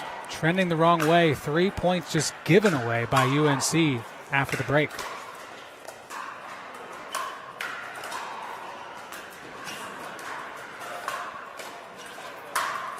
No tape this time for Boyd, and I think he was chomping at the bit. About 3 shots before that, he had an opportunity he wanted to do more with, and he finally was able to get there. 13-12. Great shot, the topspin. What an expression from Hunter Boyd. Really? Okay, sure. Yeah. Hunter Boyd's a fun guy. Talking to him outside of competition. Carries that fun onto the court. Never seems to get too high, too low. And right now the lead is up to 3. A lot of 15-12. times that topspin drive comes off of that backspin return that Kyle hits. So that's why Hunter was so surprised, because he didn't realize how much topspin he got on that shot. But it was because Kyle put so much backspin on that return. 13-15. 14-15. Don't discount the Tigers. Playing with the Gamma ball and the Chuck ball here. Official ball of DUPR. 15 all. You can spin that ball. Yeah. I was messing around a little bit with it yesterday. Oh, were you? I know you're a connoisseur of pickleballs, so good thoughts, I'm sure. Was, yeah, absolutely.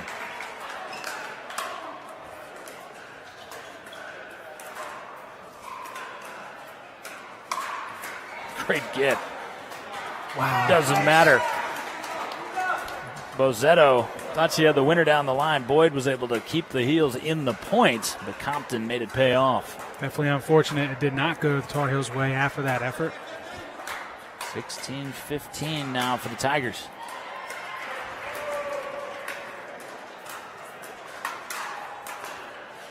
Oh, got caught behind that left shoulder just a little bit, did Caitlin Lewis. Yeah, just not quite over top of the ball enough to bring it down.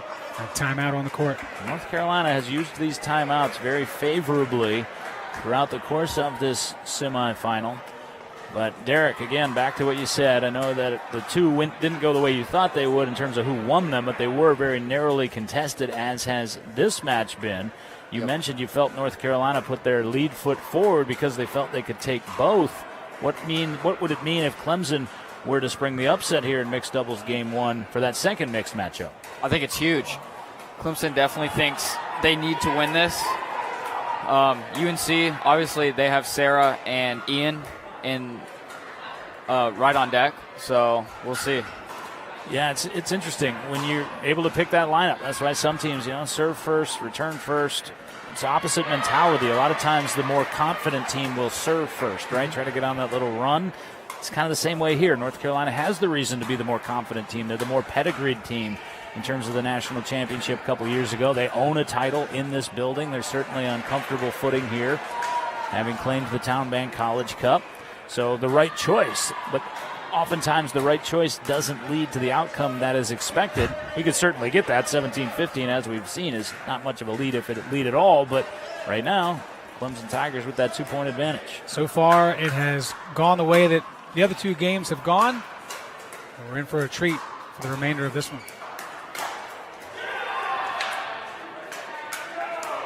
Oh, Bozzetto, rightful fist pump there. 18-15 for the Clemson Tigers. Fiorella is so good at knowing her role in women's doubles and in mixed.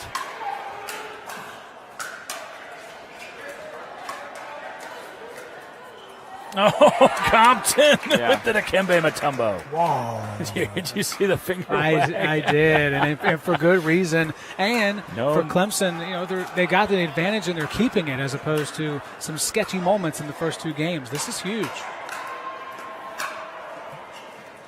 19-15. Compton steps in and spins it to the back line. 20-15. The Tigers have the advantage in mixed doubles game 1. For you younger viewers, go back and Google Dikembe Mutombo commercials, and you'll see what I was talking about. Kyle Compton has clearly seen them. Down the line to a 2-1 edge. What a pass from Kyle Compton, and what an effort from the Clemson Tigers. Derek, that was a deviation from the first 2 games. We didn't get the back and forth there on the tail end. Clemson just put the foot down. Yeah, it was back and forth up until around 15-15, and then Clemson just went off from there. Well, Derek Craig predicted a dream breaker here in semifinal number 1. Thus far, we haven't seen anything to dispute that may be the case. Clemson with the 2-1 lead. The Tar Heels trying to force that dream breaker. Let's take a timeout, gather ourselves, shall we? Right back to the Virginia DUPR Super Regional in a moment.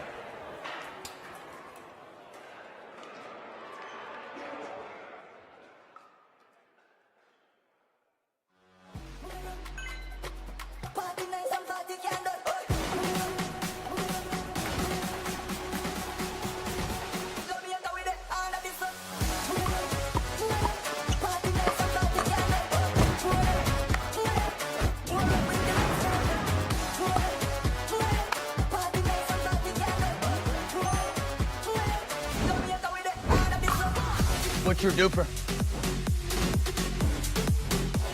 People play pickleball for exercise, competition, or to hang out with friends. What your reason is doesn't matter to Gamma.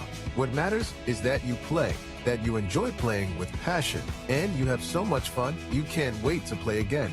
At Gamma, we offer paddles perfect for all levels, including yours, because pickleball is about you, the player, and what feels right. Pickleball is your game. Make Gamma your paddle. Play to live, live to play. Gamma Pickleball. At UFOS, we don't make footwear.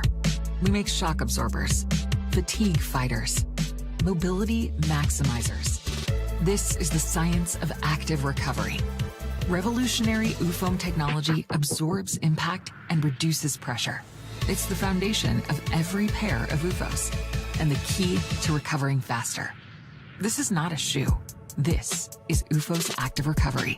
Activate your recovery with UFOS.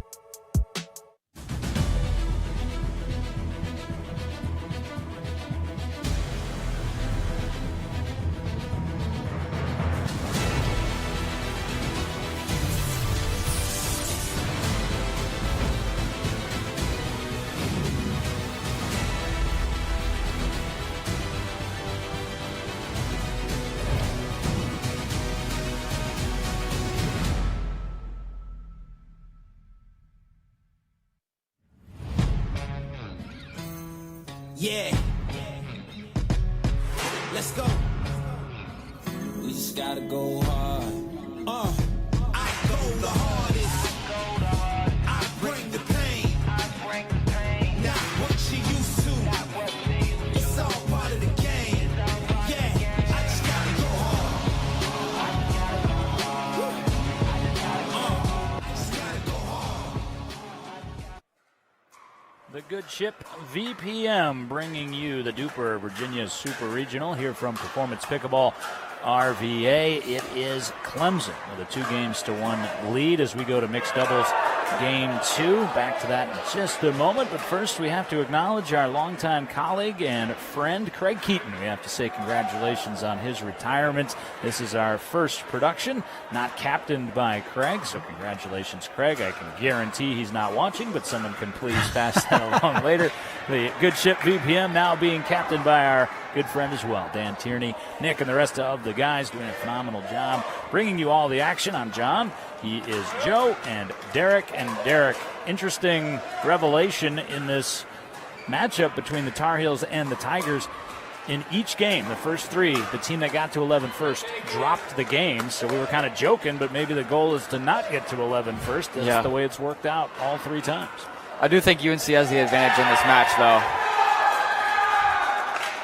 While they put their best first, I think the gap between the first and second teams for each, for UNC is less than the gap between the 2 teams for Clemson. Yeah, I think you're right. I think your point before the previous game was right, as Carolina has hopped out to a quick 2-0 lead. Sarah Carpenter, Ian Hutter are the North Carolina team that we're discussing. Meanwhile, it's Seeley Feldman and Levi Laird for the Clemson Tigers. It's kind of a, hedging your bet a little bit by putting out the lineup that way. You win the first one, great, we're golden. You don't, hey, we're going to more than likely get to a dream breaker. Oh, what a wild lead. point. Just a smidge wide. I would have not been able to do that. That ball was sitting up there nice and choice for the taking. And it was an interesting choice by Leard to hit one of those higher balls overhead. It was close to that line, but he went for it anyway and went against the Tigers in the end. And the winner of this will advance to take on, not the winner of this game, the winner of this match will advance to take on the winner of Florida and Virginia, which we will be presenting to you as our second semifinal. Tar Heels need to win this game to force a dream breaker. Clemson trying to spring the upset. Yeah, great job. Hutton's been strong thus far, early portion of this game. The really right time to poach in that, because it's clear that Feldman wants to just go back and forth cross court with Carpenter. Oh, great shot, though, from Sealy Feldman. One thing to fend it off. It's one thing to fend it off with purpose, and that's what Feldman did there. Yeah, turn your defense into offense, right? You hear that amongst all kinds of sports, and she did that just right there. Sarah Carpenter blasts away, soon to be Dr. Sarah Carpenter, PhD candidate down at North Carolina. You see the maturation, some of the players. Carpenter a little bit older at 27 years old because of that academic pursuit, multiple degrees. I think you see that in her confidence in herself. Yeah, she's lived a little more life, so she's able to gain some experience beyond the sport of pickleball. It's interesting, 3 out of the 4 UNC players in this matchup are graduating this spring, whereas only 1 from Clemson is. And as we've discussed before, you got to remake. That's why you constantly, and you were the captain at Virginia Tech, Derek, you have to be developing the others while that top line's competing. Yep. Thankfully, I had Zach Gladstone right there. Yeah, Zach. Very good player. Did not see today in our broadcast, but we did back in February at the Town Bank College Cup. Stepping in for Derek with Virginia Tech. Really love Carpenter right there, being able to go long cross court with Feldman and then just change it a little bit and catch Leard. It's interesting that North Carolina is not adhering at all to our methodology of not being the first to 11. In fact, they want to get there rapidly, 9-2. They want to change the trend right now. Well, one way to do it is to get there at 11-2 rather than 11-9 or 11-8 has been the case in each of the first 3 games. Yeah, make that mountain steeper to climb for the Tigers. Oh, ATP around the pole and around to Ben Davis. Phenomenal play there by Sarah Carpenter. I tell you, Ben Davis is a lot like a hockey official. They just jump up on the boards out of the way with seemingly no fear. No fear, no emotion. Keeps his eye on the ball. And Tar Heels are to 11 rapidly. So North Carolina sprints to that 11-2 lead here in mixed doubles number 2. But again, Clemson's kind of got that dream breaker in their hip pocket because they have the 2-1 edge here in our MLP style format, which we're playing at the DUPR-Virginia Super Regional. Quick timeout, right back to see if that dream breaker will be upon us here at PPB RVA.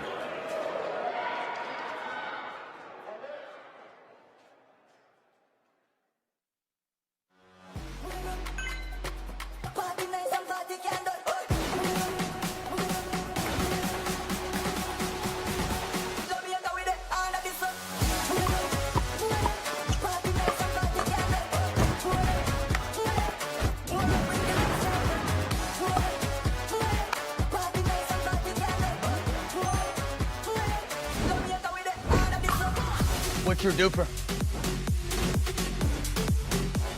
People play pickleball for exercise, competition, or to hang out with friends. What your reason is doesn't matter to Gamma. What matters is that you play, that you enjoy playing with passion, and you have so much fun you can't wait to play again. At Gamma, we offer paddles perfect for all levels, including yours, because pickleball is about you, the player, and what feels right. Pickleball is your game. Make Gamma your paddle. Play to live, live to play. Gamma Pickleball. Skechers Stadium court number 2 is Ben Davis, our lead official. Back pedals out of the way. North Carolina kind of bulldozed their way to the changeover at 11-2. make it 12-2. It almost feels like both of these teams are playing as if the Dream Breaker is a foregone conclusion. So let's go ahead with that methodology as well. Derek, which side would have the advantage should we get to that scenario? Clemson would have the advantage. So they're thinking right now, you know what? Bring on the Dream Breaker. Let's conserve our energy potentially. Yeah. 13-2.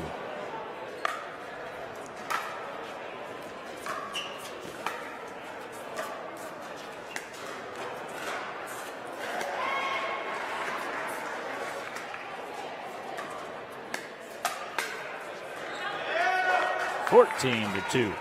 See the Tar Heels contingent growing a bit across the way on the opposite rail.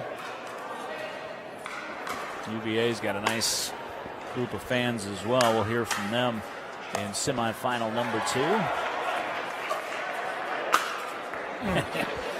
Levi Leard says, not quite ready for the Dream Breaker. This one's up here. A couple confidence boosters here and there would be all right. 3-14.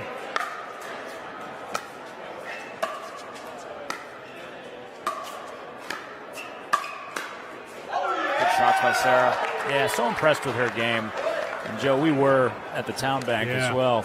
Made a big impression. Big impression and a big impact on that Tar Heel triumph. And you can tell took that final pretty tidily. You can tell she's a left side player playing mixed. She just wants to keep being aggressive. And she gets to an aggressive posture despite being on the right side, which I say you can do as long as you're willing to move your hips and get into that attacking position. And Sarah Carpenter does that better than just about anybody I've seen.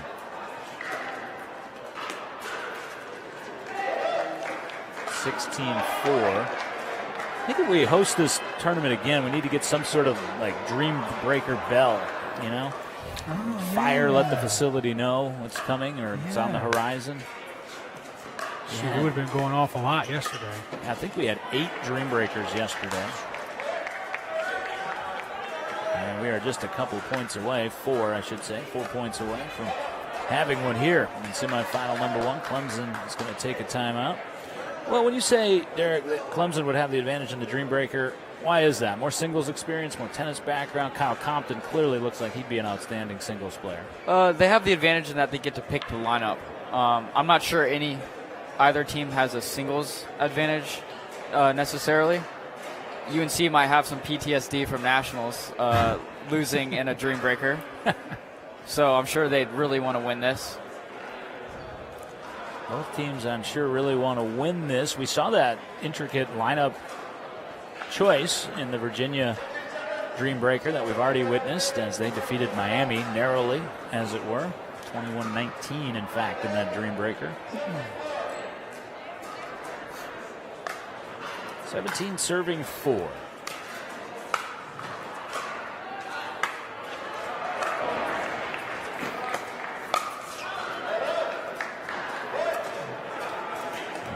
Hutter in North Carolina just ready to get there too. A little too aggressive on that backhand. Yeah, it's hard to not look ahead to that. Obviously, we've been doing it for the last 10 points or so. And continue to do so. 18-5.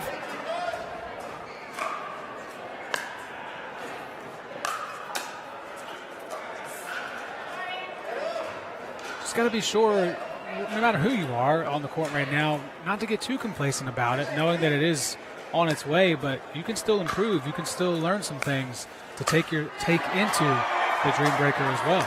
Well, and you don't want to turn off that mental switch either. Yeah, for Clemson, it's about getting that confidence back.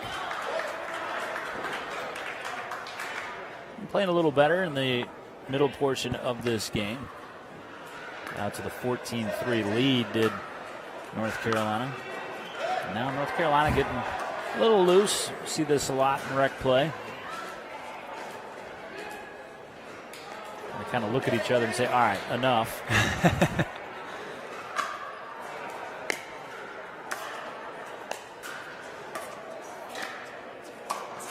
Oh, great roll by Carpenter. The freaking amount of centimeters and inches, that ball is a little bit lower. She hits the net. I mean, it's just an incredible way to get down low enough to keep that ball over the net and then drop.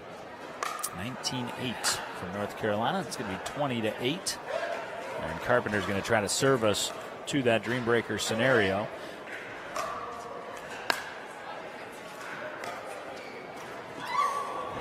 Score will freeze 20-9. Ian, read the script, man. Come on.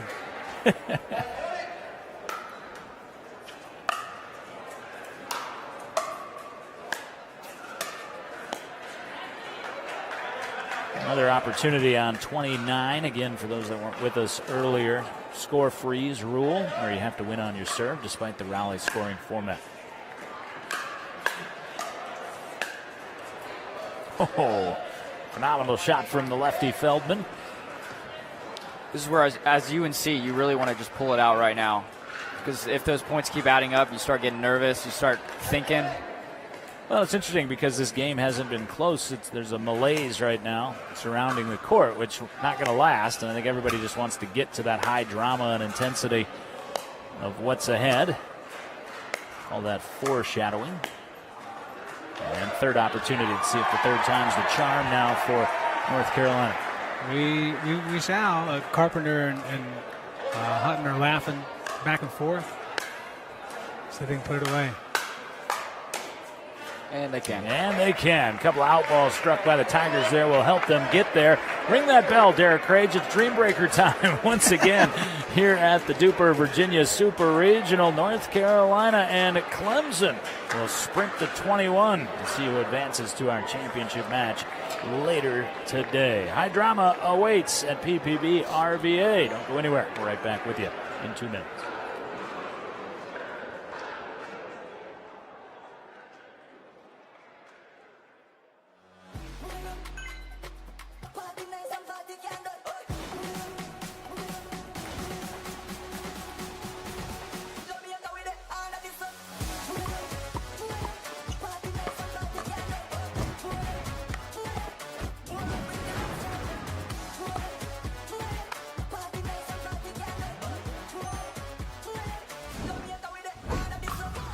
What's your duper? People play pickleball for exercise, competition, or to hang out with friends. What your reason is doesn't matter to Gamma. What matters is that you play, that you enjoy playing with passion, and you have so much fun you can't wait to play again. At Gamma, we offer paddles perfect for all levels, including yours, because pickleball is about you, the player, and what feels right. Pickleball is your game. Make Gamma your paddle. Play to live, live to play. Gamma Pickleball. At UFOS, we don't make footwear. We make shock absorbers, fatigue fighters, mobility maximizers. This is the science of active recovery. Revolutionary UFOM technology absorbs impact and reduces pressure. It's the foundation of every pair of UFOS and the key to recovering faster. This is not a shoe. This is UFOS Active Recovery. Activate your recovery with UFOS.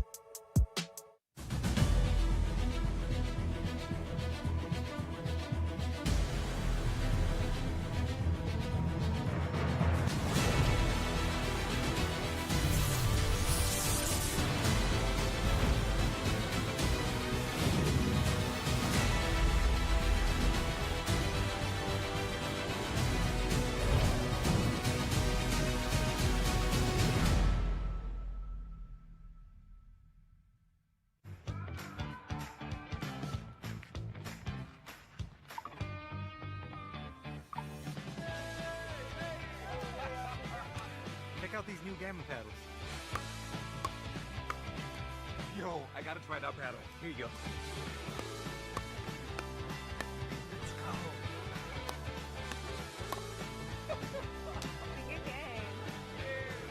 Play with style. Play with Quantum by Gamma Pickleball. Yeah. Let's go.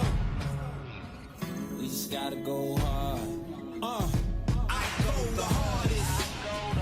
I bring the pain. Not what you used to. It's all part of the game. Yeah, I just gotta go hard. I just gotta go hard.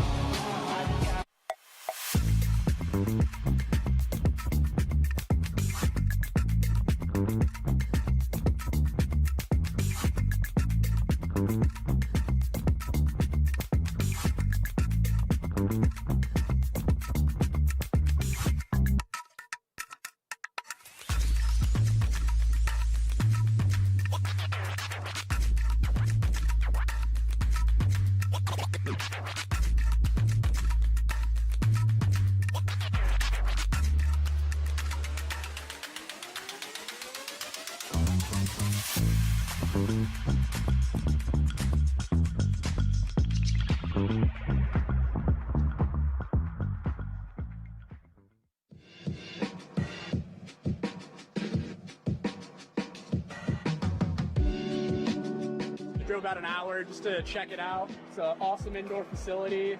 Really good place for, it seems like all levels can jump in and play. Looks great. Lots of people, bubbling with activity, lots of fun. The surface is really good. Everything, I love it. One-stop shop, right? We got the bar, we got the restaurant, we got the waves, we got a ping pong table. I mean, you got showers. I mean, you come here, you can spend a day here and not get bored. It's just a great experience.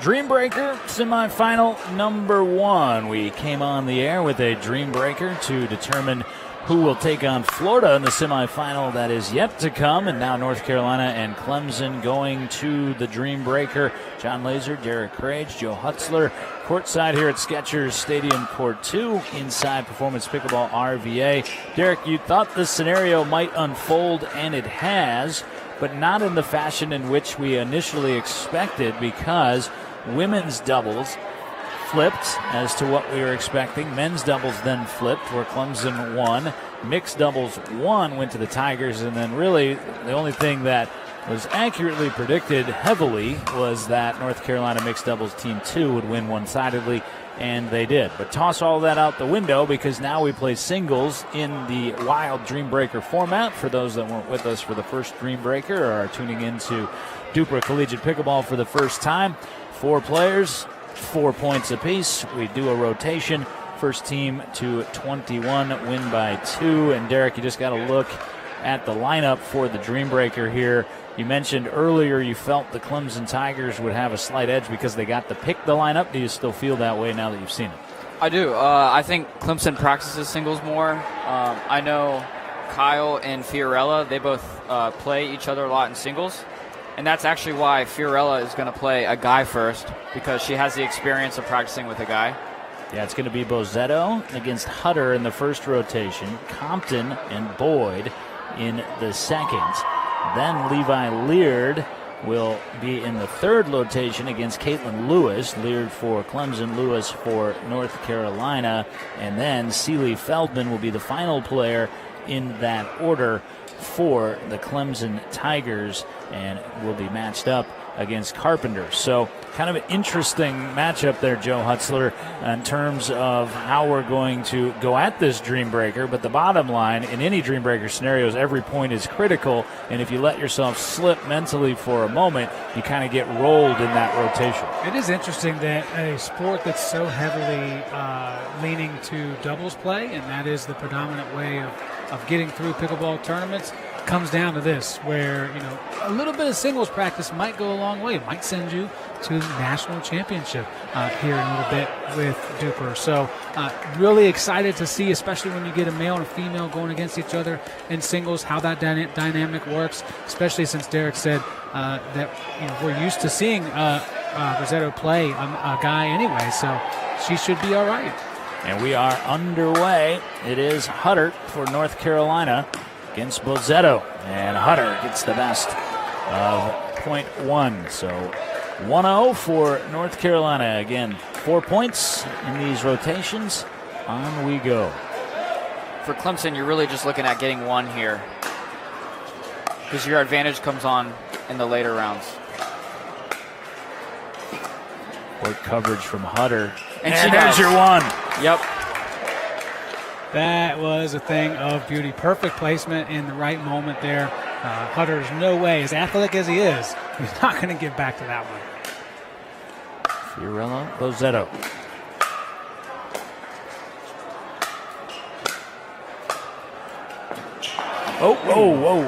It's Bozzetto giving up on the dive into the fence.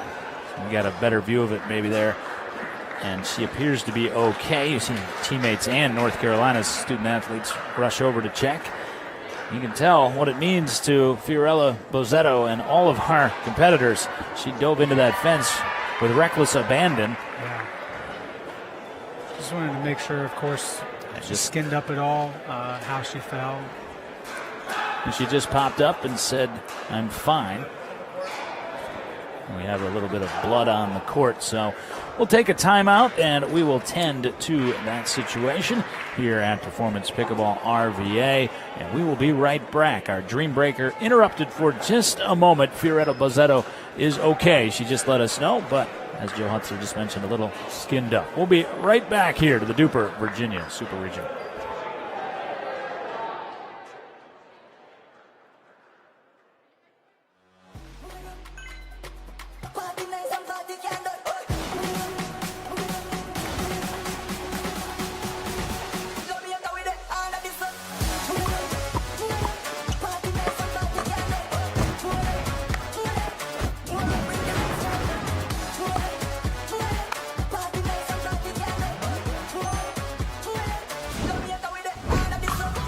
What's your duper? People play pickleball for exercise, competition, or to hang out with friends. What your reason is doesn't matter to Gamma. What matters is that you play, that you enjoy playing with passion, and you have so much fun you can't wait to play again. At Gamma, we offer paddles perfect for all levels, including yours, because pickleball is about you, the player, and what feels right. Pickleball is your game. Make Gamma your paddle. Play to live, live to play. Gamma Pickleball. At UFOS, we don't make footwear. We make shock absorbers, fatigue fighters, mobility maximizers. This is the science of active recovery. Revolutionary UFOM technology absorbs impact and reduces pressure. It's the foundation of every pair of UFOS and the key to recovering faster. This is not a shoe. This is UFOS Active Recovery. Activate your recovery with UFOS.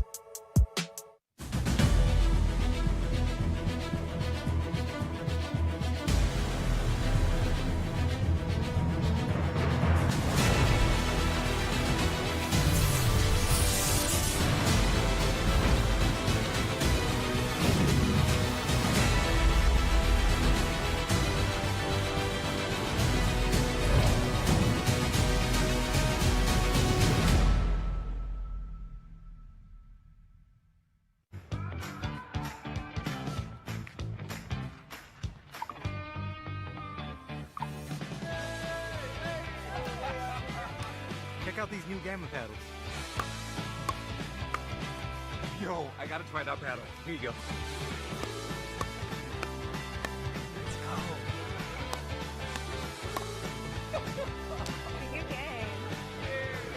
Play with style. Play with Quantum by Gamma Pickleball. Yeah. Let's go. We just gotta go hard. I go the hardest. I bring the pain. Not what you used to. It's all part of the game. Yeah, I just gotta go hard. I just gotta go hard.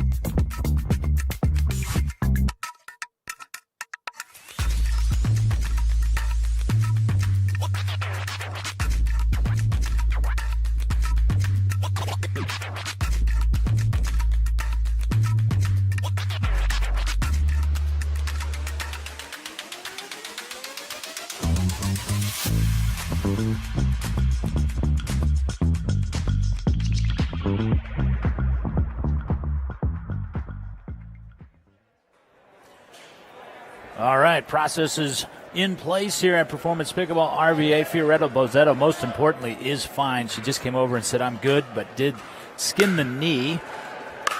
So we're back underway with that beautiful shot from Hutter. So 3-1 for Carolina after the first rotation. Big shout out to Joe Tarnowski, our facilities director here at Performance Pickleball. RVA came out with the blood kit, got the court back in condition to continue, which we will do. Hunter Boyd and Kyle Compton here in this dream breaker. A point that Compton and Clemson needed to have to start this rotation. 2-3. So Kyle, a player that plays singles a lot, and Hunter, I don't believe plays that much, so we'll see who takes this. Good strong return though there from Boyd all the way to the baseline. Compton likes to be aggressive with that forehand. You can see that in any medium. Difficult to do on that deep return.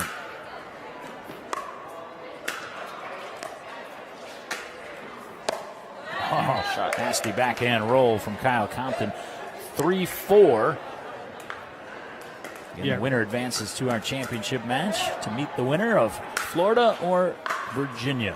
Really important response by all competitors after that medical timeout. And Boyd attacking posture in that point, and it works for him. That pair splits the 4, and it's a 2-point edge for the Tar Heels at 5-3. Now Clemson has the edge with Levi against Caitlin. Yeah, Levi's somebody we know does play singles, correct? I'm not sure. Caitlin Lewis serving for North Carolina. Levi Leard does have that singles tennis background, in fact.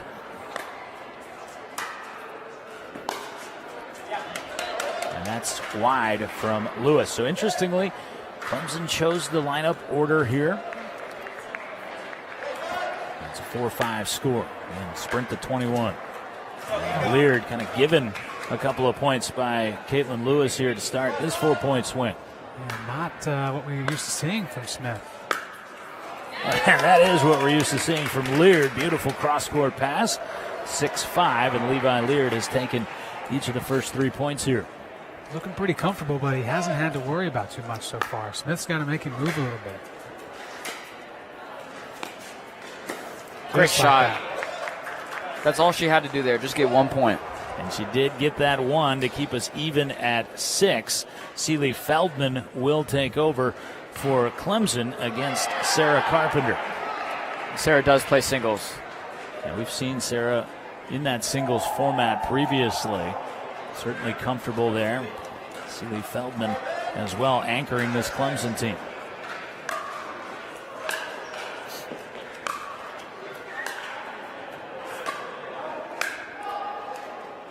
Painted both lines. I was just about to say Feldman should have came farther in to cut off the angle. Proved to be a moot point.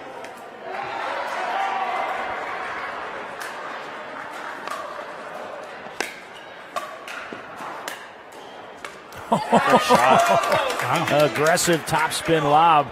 It was the right read from Carpenter. That was going to paint the corner. So Feldman's taking the first 2 to an 8-6 lead for Clemson. Really impressive to make Carpenter question anything. We've seen the way that she's dominated the court before, but so far not that the case. And Sealy has taken the first 3. Sealy Feldman, again senior, last go around, top this Clemson roster.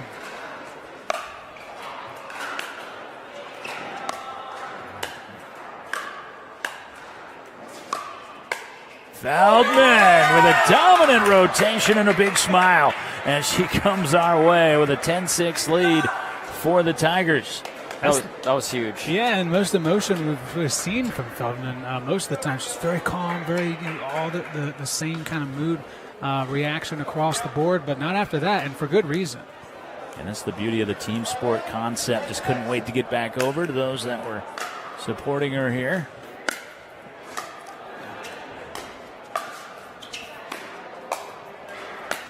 Oh! Fiorella, don't do him like that. Cross court, top spin. 5-point surge for Clemson, 11-6. It's so interesting throughout that point. I'm thinking, man, look at the way that Hutter's able, his perfect footwork, being able to get back to the middle after going across his body. And Fiorella made all that move. UNC is probably thinking they need all three of these right now. You have to imagine 11-6 for the Clemson Tigers in the Dream Breaker.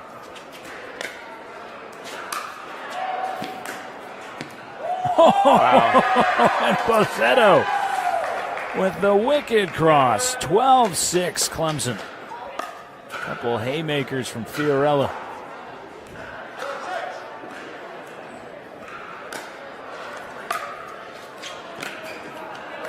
And that time she caught the paddle on the knee that she scraped diving into the fence on the rotation prior. Clemson and Ian Hutter able to snap that run. Carolina needed that point, and Hutter delivered it for him.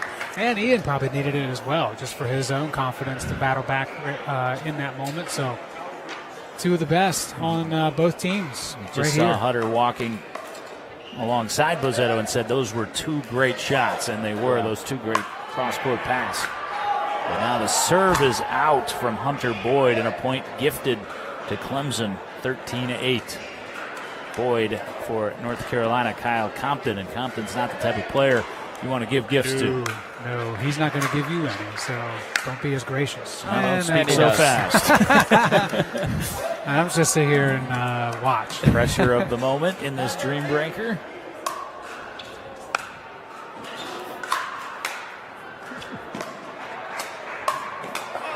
Oh, what a shot by Boyd, and Compton even better, and Boyd looks back and said, what was that?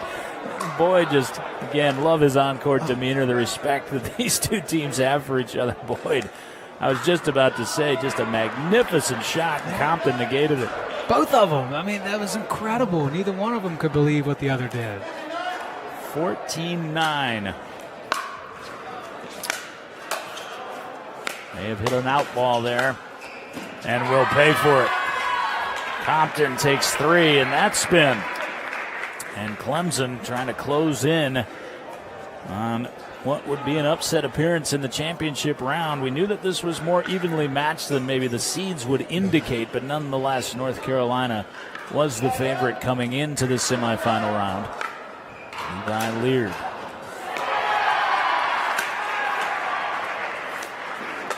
A dastardly shot. Yeah, that's a tough one to take. You already know the result as it's coming back to you. 15-9 for Clemson. It's actually 16-9 now for Clemson.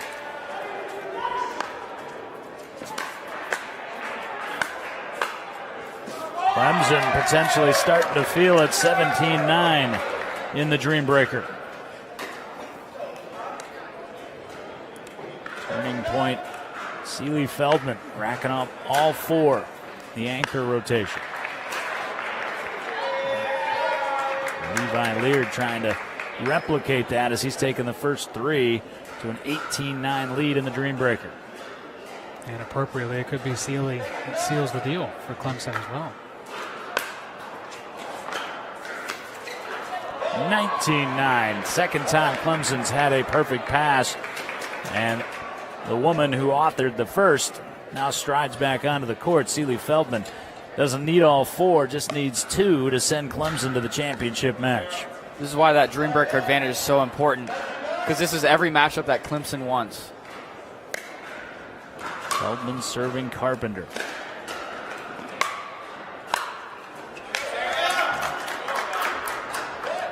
Carpenter able to collect the first point.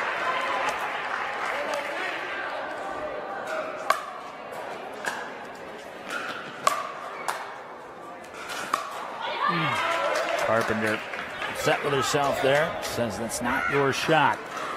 Might be Clemson's shot at the title here if Feldman can secure one more point. Serving for the match.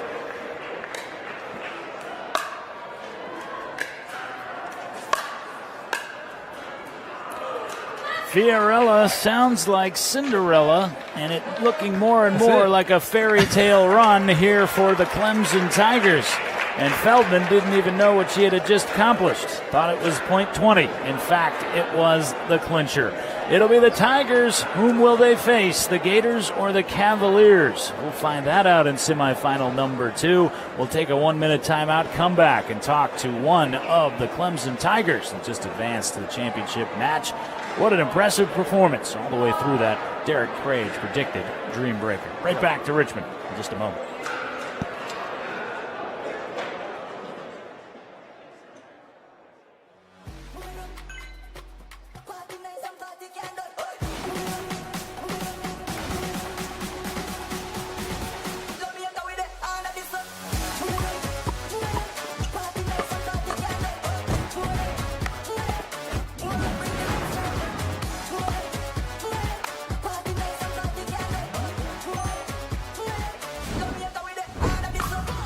What's your duper?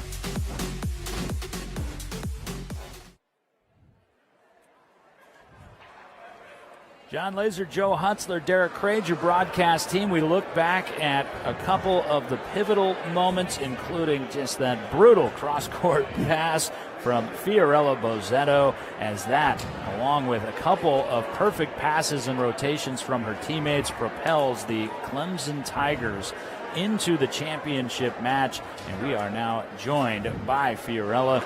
And first of all, congratulations. I know you're going to say we're not done yet. We've got the championship match, but that was high intensity. How were you guys able to pull through that in the Dream Breaker and ultimately claim that victory over North Carolina? Right, so this is our third time playing them. We pretty much all locked in. We were in it. We had to win this. We just brought out the best in ourselves. Despite the fall, we tried our best, and I'm really proud of everyone here.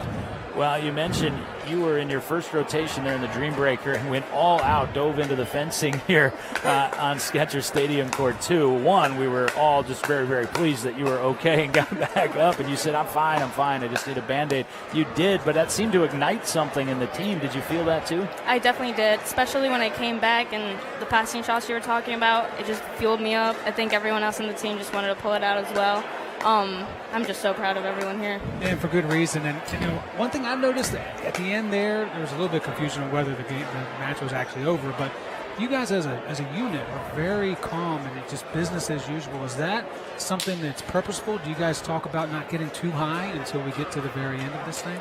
Right. So usually we are very just in it and stuff, but we try to be calm and just play through our points one by one, make sure we're all in it, and then once we finally saw that we won, we were definitely hyped there.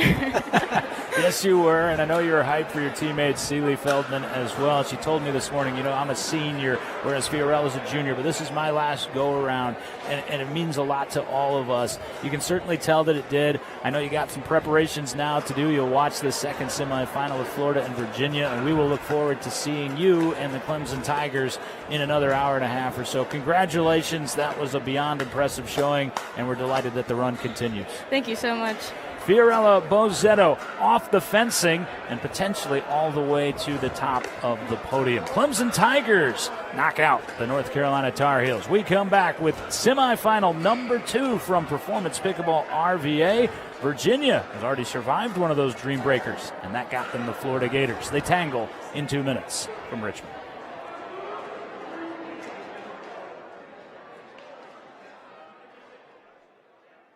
People play pickleball for exercise, competition, or to hang out with friends. What your reason is doesn't matter to Gamma. What matters is that you play, that you enjoy playing with passion, and you have so much fun you can't wait to play again.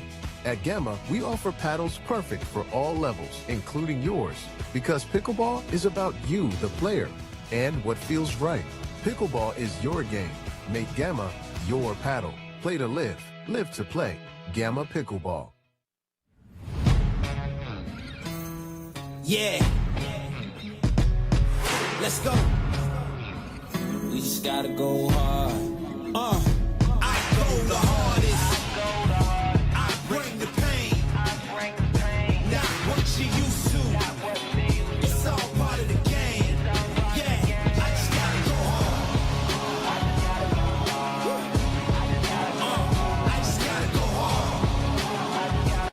At UFOS, we don't make footwear.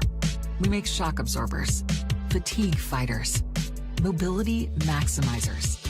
This is the science of active recovery. Revolutionary UFOM technology absorbs impact and reduces pressure. It's the foundation of every pair of UFOS and the key to recovering faster. This is not a shoe. This is UFOS Active Recovery. Activate your recovery with UFOS.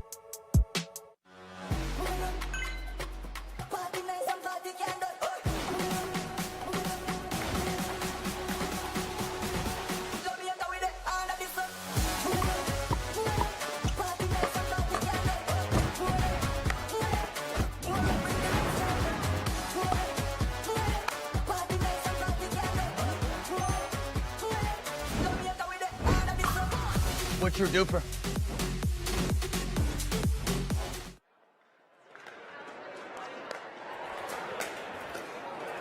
Once again, our thanks to Fiorella. As I said, sounds like Fiorella, starting to feel like Cinderella around here.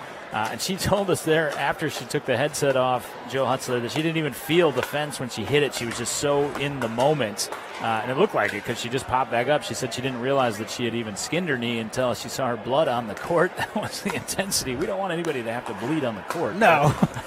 No, we don't need blood, guts, and glory here at performance. But she also mentioned that this morning she told the team she wanted to get to a dream breaker. She wanted to play singles at some point, and she certainly showed that she was ready for that challenge. Well, we have got another challenge here. Virginia, who survived their own dream breaker against Miami to earn this spot in the semifinal, the other top seed along with North Carolina. Now they've got the Florida Gators. And as you can see, the women are warming up to get us started in semifinal number 2. Derek Crage rejoins us. And we've seen Virginia, but there is a player in this match that we haven't seen thus far, as Lorelei Singsank will have a new partner. Derek, tell us about it. Yeah, her name's Vivian No. I'm not sure if I'm saying that right. She said it's no with a hint of G. A hint of G? Okay. Yeah. It's like a musical note or something. So I don't know if I can say it, but let's just call her Vivian. Yeah, she's a very strong player. Like we stated before, UVA just has so much depth in their organization. And as you can tell, their best, or one of their best females aren't here in Alexandra. Yet they still have plenty of females to replace her.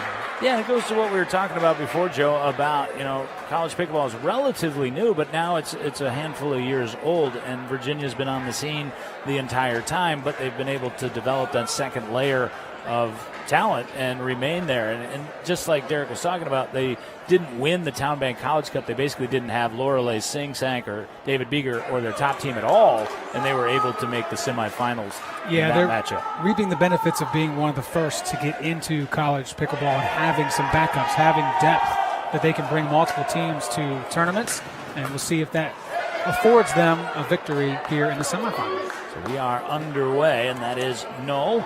And Singsank serving in the white for Virginia. For the University of Florida, it's Martina Sunston and Laura Falcedo-Font in the royal blue and the navy blue, respectively. For Florida to get here, they actually beat the UVA 2 team. What a shot. Strong start from Virginia. Singsank, I think, needed it. She is such a high-caliber player, Derek. The first couple games I watched her play today, I didn't think was her best. You don't notice because she's so high level. But this is the Lorelei Singsank we're used to seeing. That is off the paddle of Martina Sunston. Yeah, I've actually played a couple tournaments with Lorelei, and I agree. She's a very strong player. She actually won the open division of a tournament we hosted here. Not a collegiate tournament. It was the opener pro division of the Pickleball Resolution back in January. Her and Sarah Hua won the open division on the women's side. An impressive performance. Has been impressive thus far for the women of Virginia.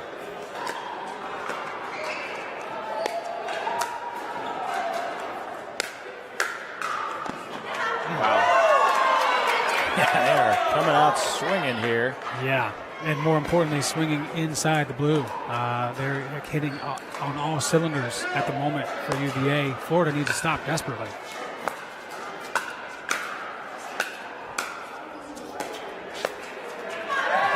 And don't get it.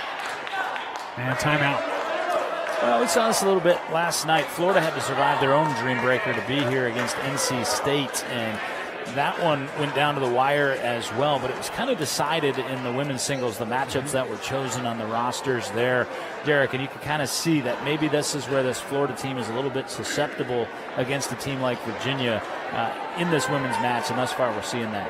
Yeah, I expect UVA to pretty easily win most of these matches. Florida, actually, they're missing their two best guys. Their two pro players, Django and Jack Foster. Yeah, Django is kind of a folk hero here in Richmond. He was up here at the Body Armor 804 Open, which Derek is too humble to let you know he and partner Tim Cass won last summer. But that was a loaded field. Django was up here and had a huge cheering section. But absolutely they're following some professional aspirations this weekend, usually atop the Florida program. But Florida's deep too, and that's why they're here in the semifinals, just like Virginia is. But Virginia, you can kind of see they got to that dream breaker against Miami, won it, and they're like, all right, let's go play like Virginia. Generous call by Vivian. I think that was actually out, but you can't call those tight ones when you're up 8-0. Yeah, it seems a little bit unwritten rule there in terms of how the game is supposed to be played.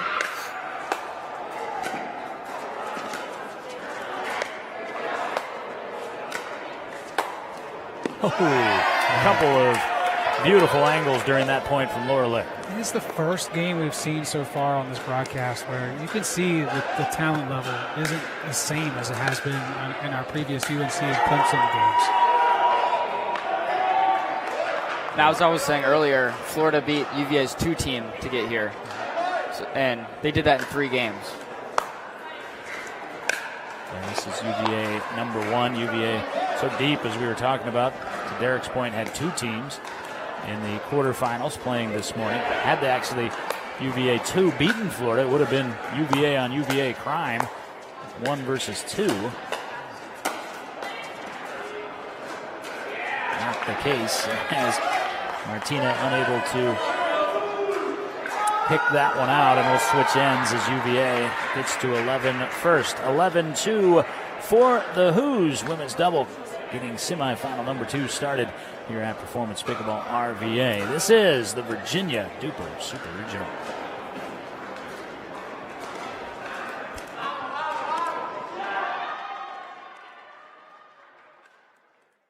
People play pickleball for exercise, competition, or to hang out with friends. What your reason is doesn't matter to Gamma.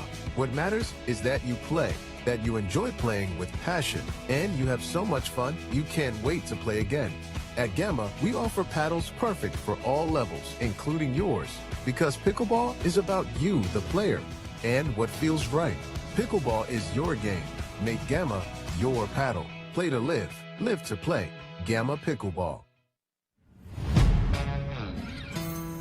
Yeah.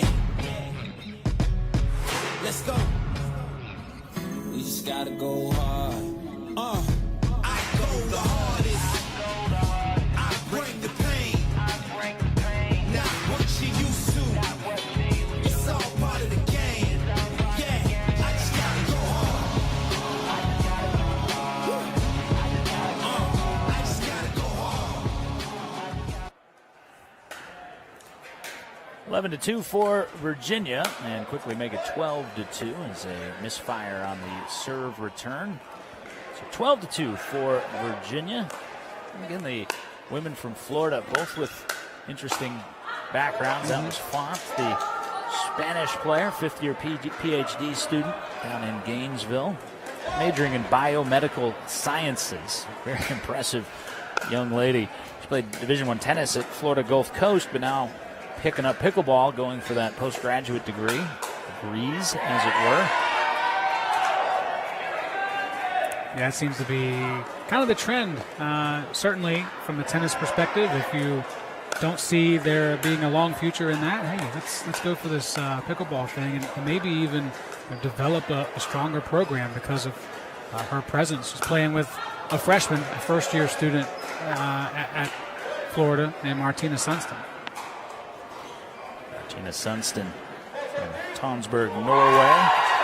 She's been a Floridian since she's been 12.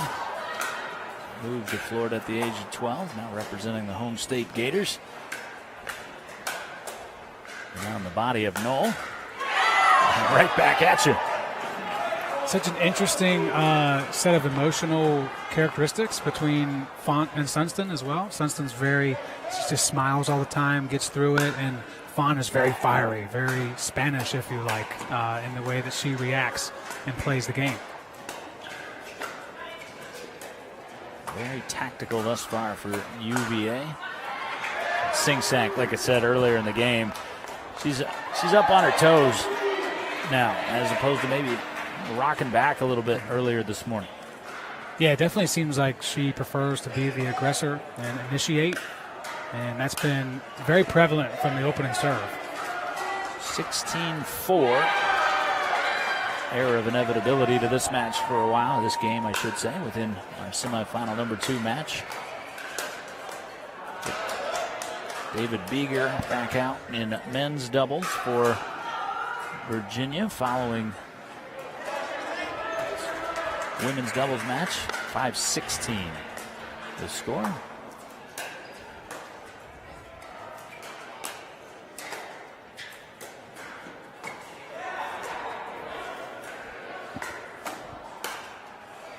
(17-6), and again, both of these women from Florida accomplished players, both pickleball and tennis. Sometimes the game gets off on the wrong foot, and then it seems like they're doing everything right and you can't do anything right, and that's kind of the way this match has flowed thus far. Point being, I watched Florida yesterday, and both of these women from the Gators, not thus far, showcased their finest pickleball. Yeah, it's a fair point. Certainly not what we're used to seeing in terms of yesterday's action that we saw, or what these players are used to experiencing. If you read their bios and you see the success that they've had, that this does not speak to who they actually are in the game that they actually can play. And UVA has that confidence with them. The defending champs, and they just came back from a tournament a week ago in San Diego where they got third behind the strong Utah schools.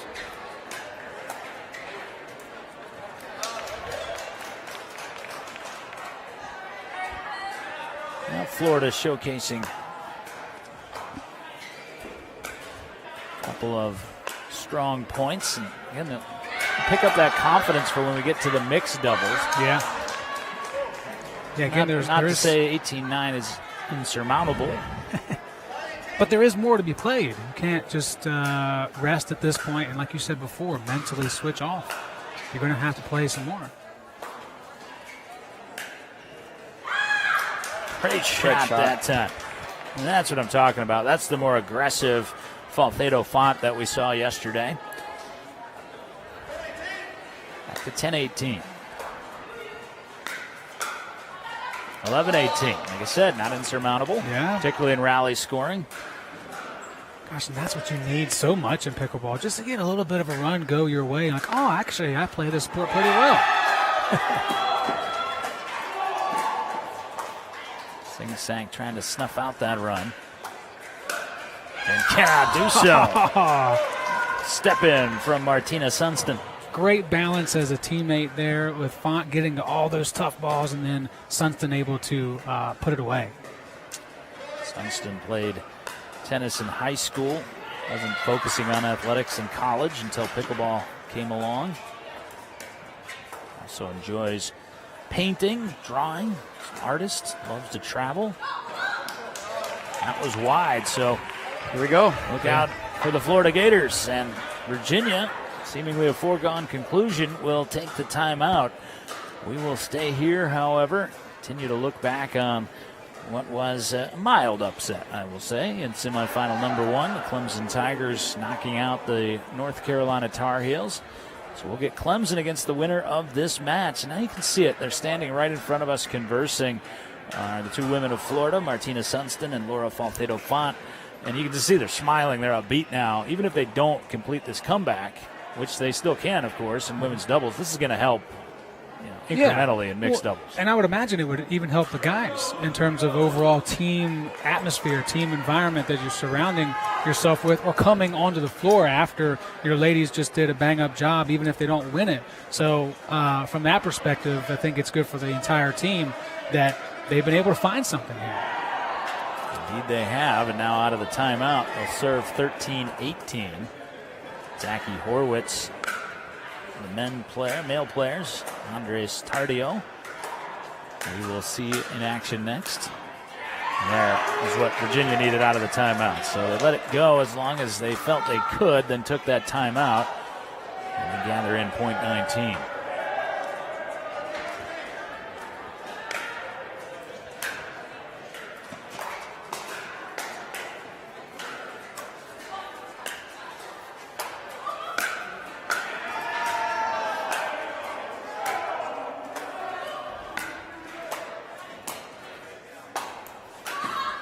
Florida made him hit about 5 more, and they hit them all well. It's a game point. That was fantastic all the way around in terms of placement and strategy. UVA coming out ahead. Orlais Singsack will gather in women's doubles for Virginia. So the top-seeded Hoos have game 1 of this 4-game methodology in our second semifinal. Virginia 1-0 on Florida. Men's doubles on deck from Performance Pickleball RVA. It is the DUPR Collegiate Virginia Super Regionals. Winner of this match will meet the Clemson Tigers.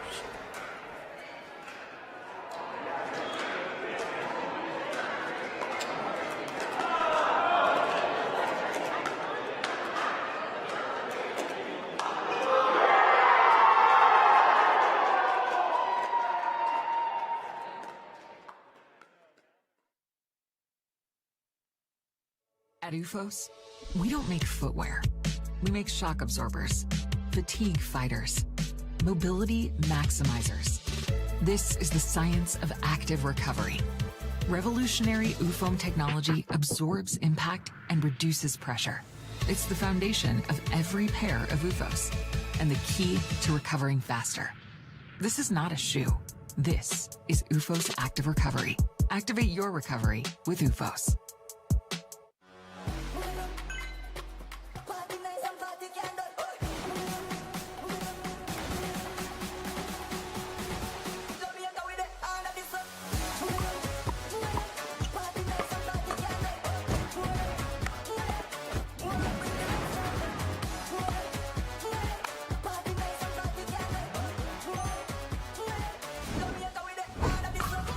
What's your duper?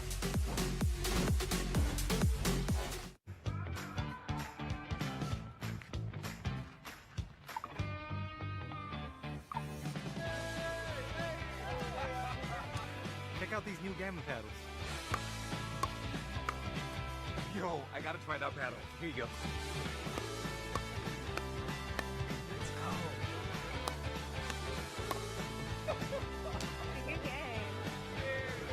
Play with style.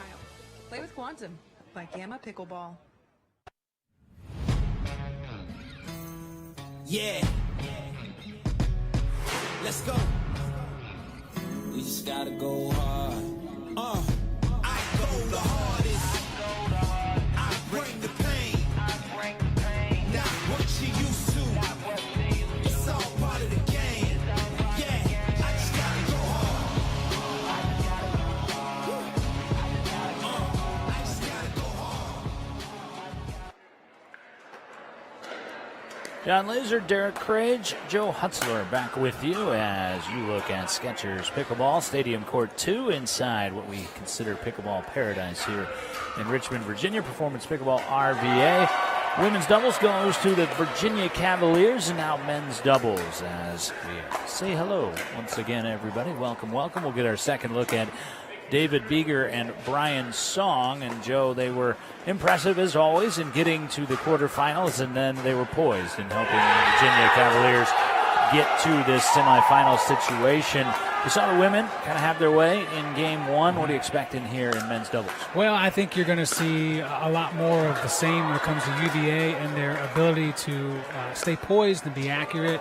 But you also will see more power. I mean, Beeger and Song are both extremely good at keeping the ball in play with power. It's going to be a tall task for Florida. But again, I think UVA's got the advantage, but so far today, when on paper, with the exception of the last game we just watched, the team on paper that has the advantage doesn't always go that way. So stay tuned. They do have the advantage, though, Derek Cragen. Like I said, we know Bigger and Song. We've seen them in competition many, many times. We have not in terms of Zachy Horwitz and Andres Tardio. They're phenomenal players in their own right, but like you say, not generally the top duo for the Gators, and not generally in these types of situations with a big crowd on the big stage and the broadcast and all of that. How do you expect they'll handle it? I think they'll do great. Clearly, they've had success throughout the entire weekend. Tardio, actually the brother of Gabe Tardio, so, he has that professional, blood in him. And actually, I think this is the first time David and Brian are actually playing together in a tournament. David usually plays with Connor Burns from UVA, and I think they're making a change. And Brian, it just speaks to their depth. Like, they have so many people to pick from. Virginia, so here we that go. is Brian Song serving to get us started. Virginia was about to say the matching navy jerseys. That is Tardio in the orange shirt for Florida. Derek was just referencing. Good pace to the first point here. Tardio says, no, I'm going to handle this stage like this. Bang. That long reach across the middle, that's hard to get a ball through. Good work by Tardio to take advantage.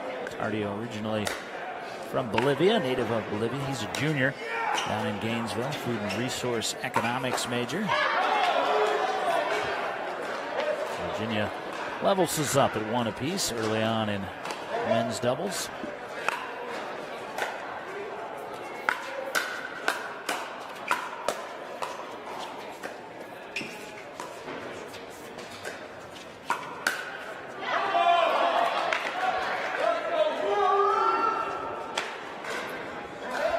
Virginia now with the 2-1 advantage. Really liked what I saw. I hadn't seen Brian Song play in person. I'd seen him a bit in some highlight clips before this weekend. Caught him a little bit yesterday, but not full match. And Derek, you've seen him probably much more than I have. He just seems very steady alongside. Yes, he was a big tennis player.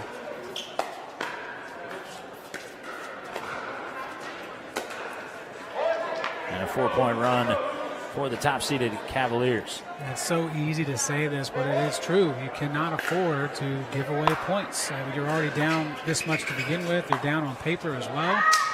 So something like that could be a good spark that just happened a moment ago. That's how you end the run, as Zachy Horwitz does. Well, Zachy lived my childhood dream. He grew up in Baltimore, Maryland, not quite as north as where I did in Minneapolis. And then at some point, his parents said, you know what, we're moving to Ponte Vedra, Florida. I waited for that day forever. It never came for me. But he's been in Florida ever since. Just a freshman, technically, but a junior in standing due to his academic background. So he got after it academically before even getting to Gainesville. You did move south, though, so you got, kind of went that direction. I did, but it was the first time I had the choice. Once Okay. I got to college, he got to do it when he was 9. Understood. 7-2 the lead for Virginia. But no, Horwitz, really impressive young person. Plays piano. He's a producer of music. He's the oldest of 10 kids. And he has his own business, all at the age of 18.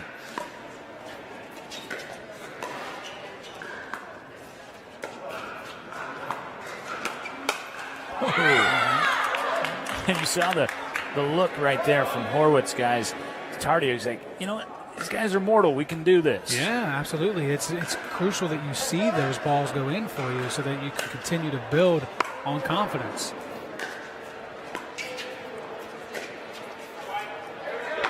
A loose shot from Tardio, and he knew it. He was the first one. At the same time, you can't let one shot deflate all the good things that you've been able to find to this point either. It's still a long way to go. And again, a younger tandem, freshman and a junior. Nice dig from David Beeger. And made him hit one more, and it sailed. Yep, heard someone shout great resets, and they are certainly correct. Beeger had 2 of them in that exchange. Such a huge part of the game that doesn't always get flagged as a priority, but man, it can go a long way between you being out in the first 3 games of your tournament or going all the way to goal. Change of direction on that inside out shot from Brian Song. If Florida's not playing bad right now, UVA just isn't missing anything. And sometimes you have to acknowledge that. You know what? They're not going to make everything forever. Let's not dramatically change what we're doing. Then again, UVA didn't win the national championship by missing 2 Great shot. That was an awesome shot from Horwitz. 4-10 coming back to Florida. Change ends if Virginia on their next point.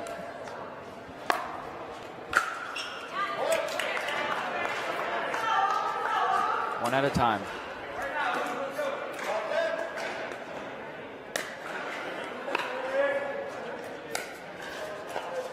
Great drop.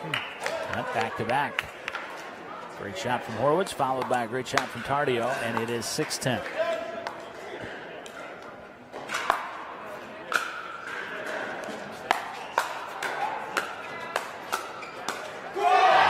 Oh, too good from Song.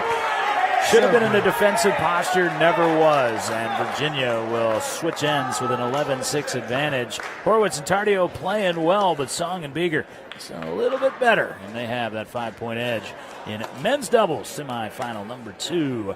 Rolling along from PPB RVA.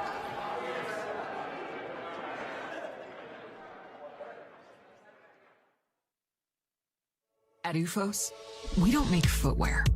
We make shock absorbers, fatigue fighters, mobility maximizers. This is the science of active recovery. Revolutionary UFOM technology absorbs impact and reduces pressure. It's the foundation of every pair of UFOS and the key to recovering faster. This is not a shoe. This is UFOS Active Recovery. Activate your recovery with UFOS. Yeah. Let's go. We just gotta go hard. I go the hardest. I bring the pain. Not what you used to. It's all part of the game. Yeah, I just gotta go hard. I just gotta go hard. Cavaliers bouncing with confidence as they will serve off an 11-6 lead. David Beeger does the honors. And when you get down, you get a little frustrated, you get a little bit more aggressive than you need to be. Yeah, a couple swings through the air after that just to remind himself it should be this way. I should hold it this way.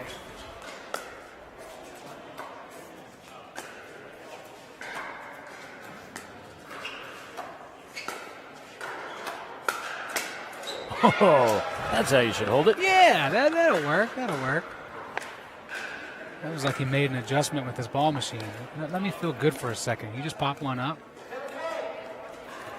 Here's something that's incredible. Andres Tardio let us know that he started playing tennis when he was 4. He gave it up when he was 14 to get into other activities, as that one came up into the eye line of Horwitz. It's the greatest pickleball achievement. He said, this is my first tournament, so just by traveling here, it's my greatest pickleball achievement. So that's pretty darn impressive to be playing as well as he is in the semifinals against one of, if not, the top teams in the country. That's great. Heck yeah. So he's doing pretty good for his first tournament. Yeah, I would say so. Yeah.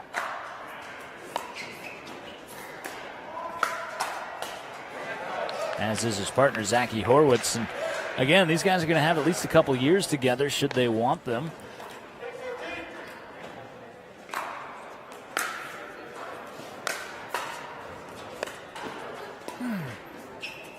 Beautiful get. Now that was out of the corner. I think Beeger thought that point was over. As did Tardio there. Oh, wow. What a shot. Beeger coming right over to our broadcast location and slicing that one around the post. Oh, my goodness. I could only dream of something that sweet.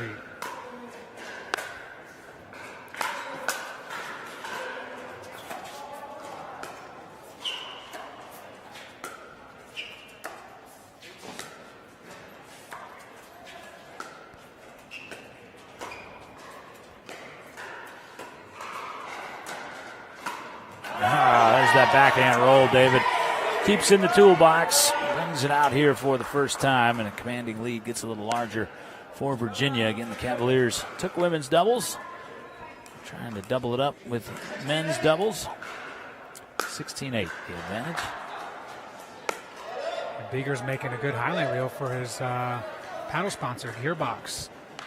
Most of the UVA players with that Pro XR, but Lorelei Singsank and David Beeger getting the nod from Gearbox. Yeah, it's crazy with that NIL extending into pickleball. Pro XR sponsor relationship for Virginia. Got the shoe deal as well with Head.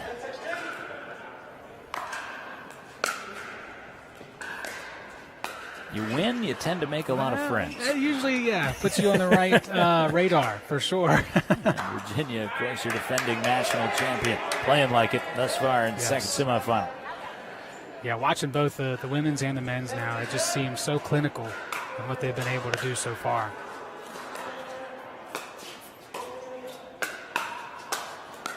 Oh, what a kick from Brian Song, and it pays off. Oh, man. Somehow snuck that one out of his right shoe. Is there ever a time, Derek, in your level of play where you give up on a point? Doesn't seem like it. Never. There is in my game. Self-preservation. Great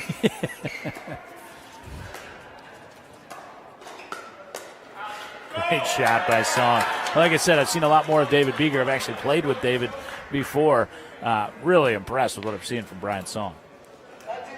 Seems to understand, Derek, the change of direction of the ball and how impactful that can be. Yeah. I played with David for a couple years now, and he used to just hit everything hard, just bang, but he really grew to learn the game. Now he can use his spin, his soft game, and he's become just a really good player. And Brian, also a very new player, just learning his role, learning how to play, and he's doing great. David Beeger hit that attempted drop shot and then just looked over sheepishly at Lorelei Singsank. As if to say, what was that? Second opportunity to close out men's doubles, take a 2-0 lead here in our second semifinal. Again, Clemson Tigers resting up after they prevailed in a dream breaker to knock out the North Carolina Tar Heels. Our first semifinal. It's been interesting. A number of our members here at Performance have been coming over as spectators, falling in love with the college game, and also liking the rally scoring, the MLP format. You know, you don't usually see that, of course, in rec play. It adds something extra too, rally scoring with, a younger crowd of player that wants to go fast. It brings a different level of entertainment value to it. I really like it. Good defense. That was a great shot by Horowitz, though, that opened it up for Tardio. 4 shots prior in that sequence. I would want to do the same thing if I had a teammate with that kind of reach. Do whatever I can to open up for him.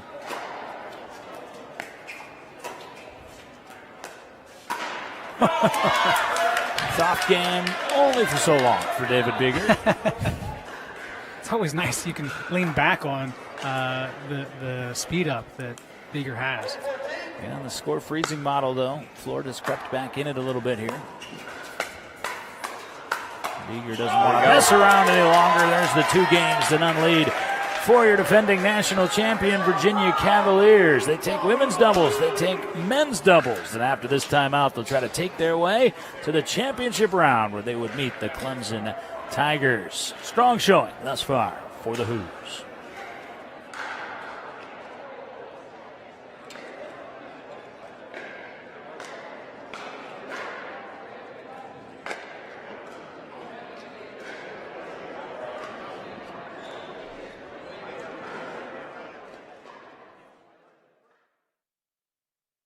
People play pickleball for exercise, competition, or to hang out with friends. What your reason is doesn't matter to Gamma.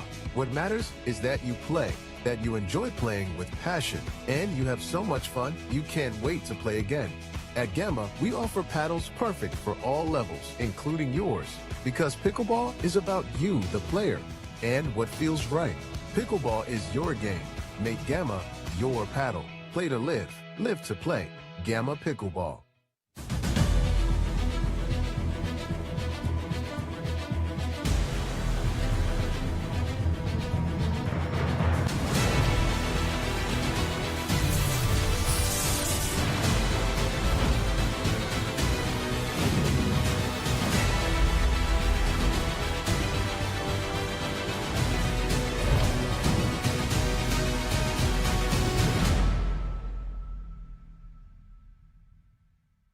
At UFOS, we don't make footwear. We make shock absorbers, fatigue fighters, mobility maximizers. This is the science of active recovery. Revolutionary UFOM technology absorbs impact and reduces pressure.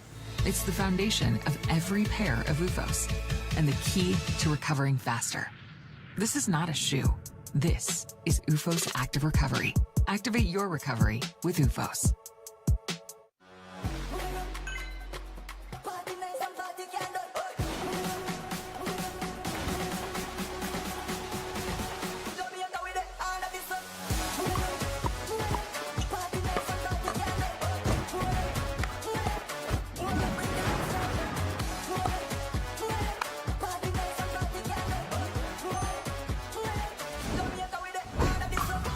What's your duper?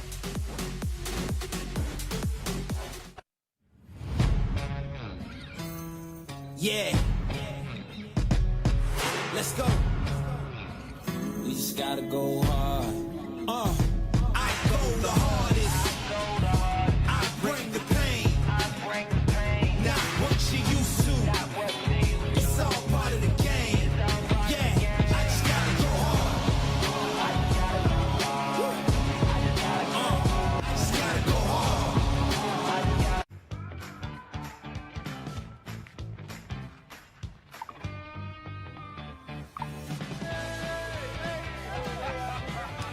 Check out these new gamma paddles. Yo, I gotta try that paddle. Here you go.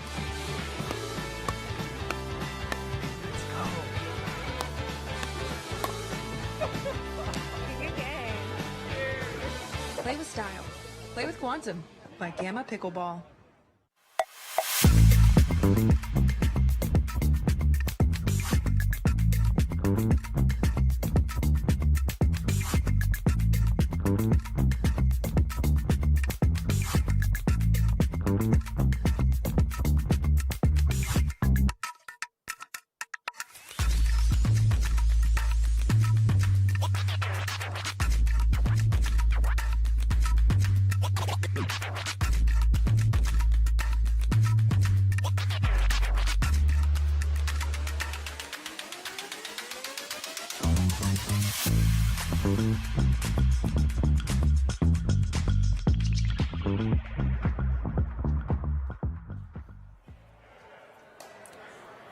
UVA, top seed and playing like it thus far in our second semifinal as we get set for mixed doubles game one, which could be the only mixed doubles game that we see if Virginia continues to play as exceptionally as they have. John Laser, Derek Crage, former captain and founder of Virginia Tech Pickleball, now sponsored pro player from Performance Pickleball, RVA, soon to be a married man as well, along with Joe Hunter. You guys share that in common, by the way. Both of you guys are walking down the aisle here a couple months. You too. Congratulations to both of you. Once again, congratulations to Craig Keaton of VPM on his retirement. Dan Tierney now running the good ship VPM in this broadcast. We appreciate DUPR for giving us this opportunity. What an outstanding job. Jacob Smith, the director of Collegiate Pickleball, and his team, Johnny Carmichael, Hunter Iono, and all the rest have done. And here we are, Virginia. Derek, as you mentioned at the outset, the more pedigreed team expected to win those first two games, and they did. They'll go a little bit inexperienced here, though, in mixed doubles with that decided advantage. Brian Song will play alongside Natalie Kim, who we have not yet seen on the broadcast. as they will be matched up against Tardio on the other side for Florida and Faltedo Font. Yeah, I expect this to be an even matchup. What a lot of teams do when they're up 2-0 and they have the mix advantage, they put their best mix against their worst mix, just so you know you get that third game, so you don't have to do a dream breaker. Whereas if it's 1-1, you want to put best against best, worst against worst, so that you have the chance to go 3-1. Natalie Kim somehow coaxed that to the back corner, and she was as surprised as anyone based upon that expression. Looks over at her dad, who I was chatting with yesterday, and said, "Hey, thanks." Heck yeah.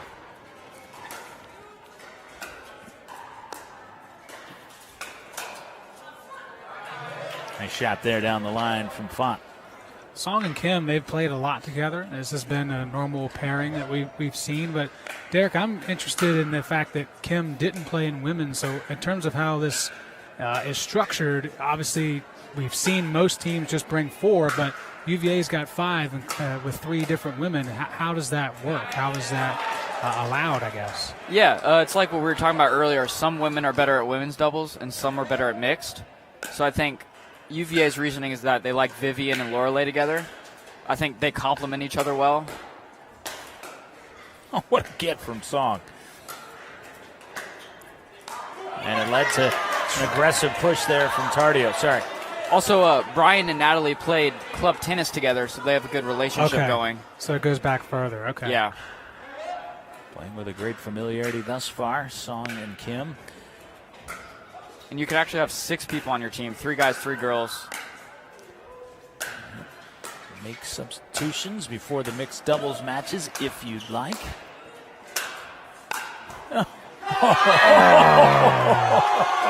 We've seen some phenomenal shots this weekend. That's the best I've seen yet. We'll see. Florida called it out. Yeah. Well, Kim had that view down the line. Mm-hmm. And they appeal to the referee, Ben Davis.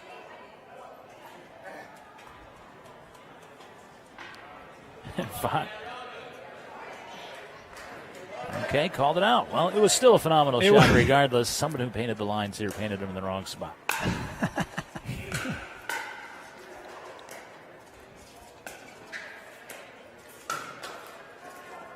That was clearly out.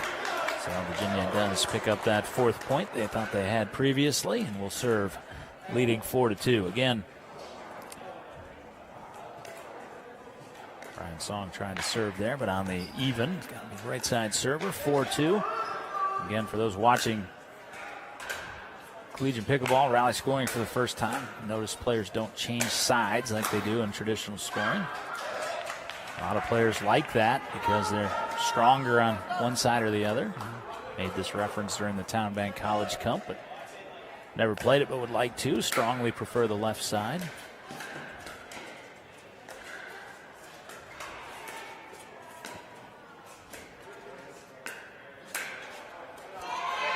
Derek, you play the right side when you play with Tim Cass, right? Yeah. Do you prefer that side, or is it just the way the pairing works out the best? Both. I feel like my counters are really good, and I'm not as aggressive player as Tim. So on the left side, you really want a player that puts pressure, finish points. Without a tennis background and being 5'7", it gets very tough. I was going to say, the height, the length does play a factor. That's one of the reasons I like playing the left side is because I have a 6'5" wingspan, and you can reach a lot of things in the middle. Makes so much sense strategically for you and your partner. It's interesting, too, about pickleball at the lower level. We're watching high-level pickleball here between Virginia and Florida. And now we have an even game 3 at 5 apiece. This was interesting to me. Forehand is always kind of the more natural stroke in tennis or in your ground strokes. But with dinking, the backhand is actually a much easier motion to master.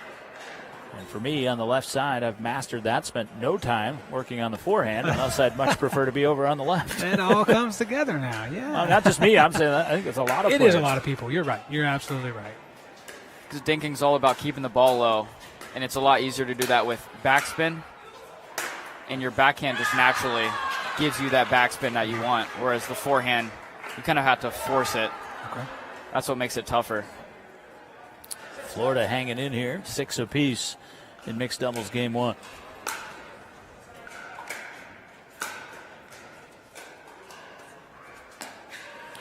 Tape got the best of Kim there. It just throws your rhythm off just a little bit as you start to move to the side and get that forehand ready.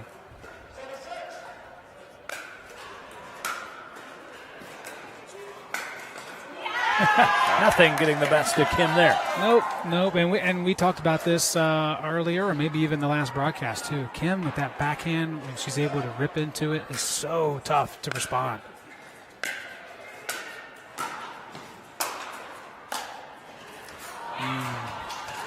Caught one of our cross beams. Should be playing outside. Now I see all these people. How tall are those? Not tall enough? Oh my gosh. Plenty tall enough. Bottom line was that ball got to the other side and Tardio was going to flatten it. That's true. Yeah. He was ready for it.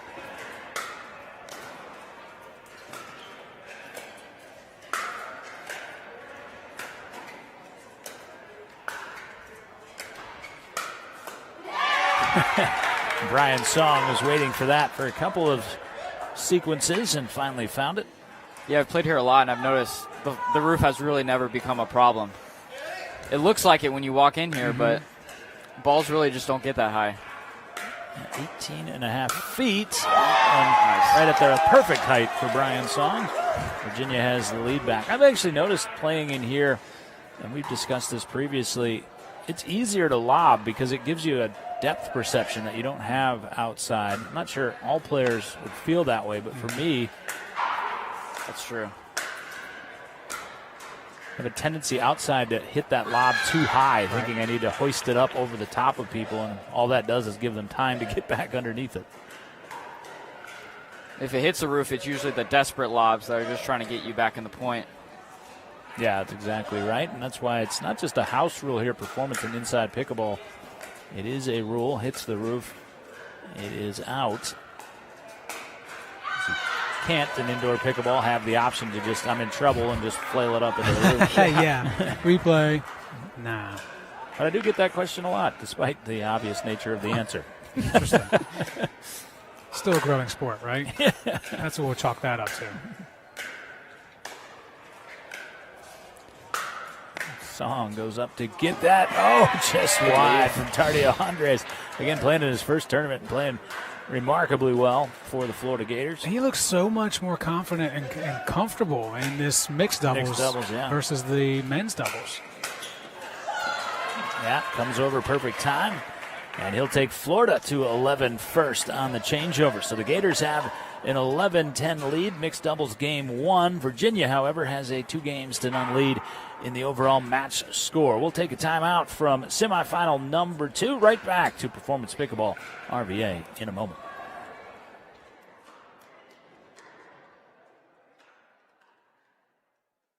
People play pickleball for exercise, competition, or to hang out with friends. What your reason is doesn't matter to Gamma. What matters is that you play, that you enjoy playing with passion, and you have so much fun you can't wait to play again. At Gamma, we offer paddles perfect for all levels, including yours, because pickleball is about you, the player, and what feels right. Pickleball is your game. Make Gamma your paddle. Play to live, live to play. Gamma Pickleball.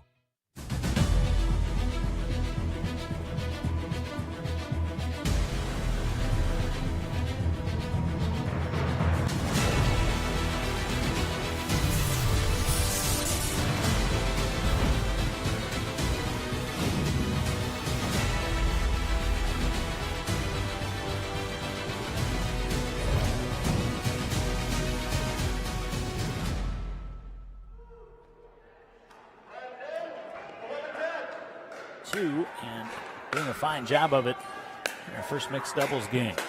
Tardio stepped in once again. Song didn't really have a choice. That was a reflexive shot there. Tardio, Joe, I think you were discussing it prior to that break there. Much more aggressive, but also in control with that aggression here in mixed doubles. Yeah, we saw a lot of aggressive shots in the men's doubles, but they were long or they were staying up too much, and UVA was able to hit it easily for a winner. So this has changed a lot, and the complexion of this match potentially could change if they're able to win this game.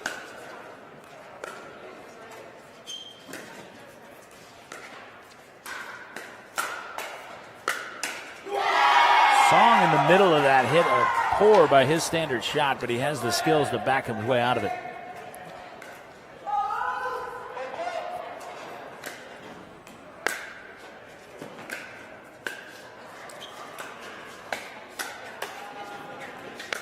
Mistake from Brian Song. Yeah, he's going to know immediately, too, not to backpedal on that. Instead, stay up. If you do backpedal, just reset it. Try to get back to the kitchen.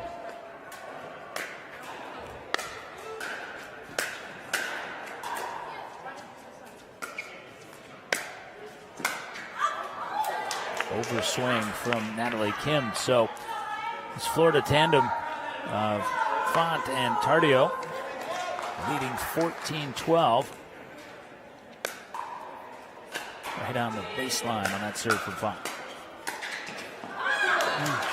Tape kind to the Florida Gators.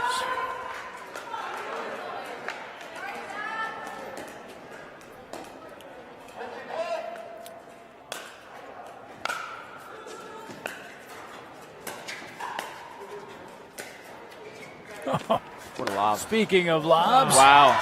Natalie Kim to the back corner. Great idea, honestly, with things not trending your way. Why not change it up and get the Gators on their heels? And that's exactly what happened. Smart. 13-15 is the score.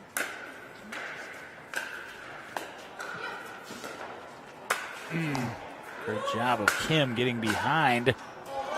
And couldn't find the corner. Kim has been so very close to two just remarkable shots. Yeah. That one's a matter of perspective, too, because I'm sitting on this side of the line and looked in, but from Tardio and Font's perspective, I'm sure it was out. Well, Virginia takes serve back 14-16. They've got Clemson waiting in the wings here, Derek, and they'd love to close it out here and conserve some energy. That will help. Tardio, you can see him motioning with his arm. Got to get over the top. Definitely still an area for Tardio to work on, is being able to pull those down and hit over top of the ball. He's done a much better job this time around. Song with the finish off the setup from Natalie Kim. I think Clemson's hoping for Florida to win both these mix and then a long dream breaker. Yeah, exactly. That whoever wins is exhausted.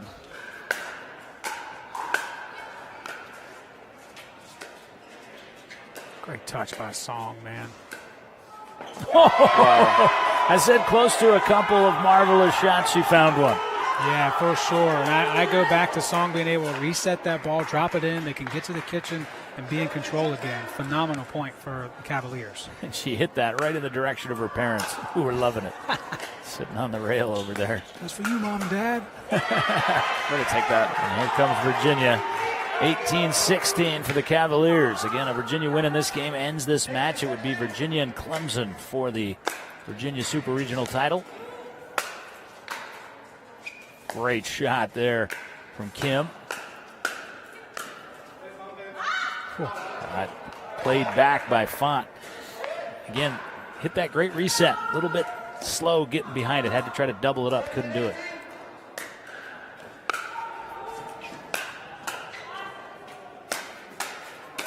Oh, that was a tremendous shot. We talked about defense with strategy. That was that. Yes, it was, man. Yes, it was. That was impressive. When the guy is being aggressive, the best shot is just to hit it behind him, just like what Natalie just did.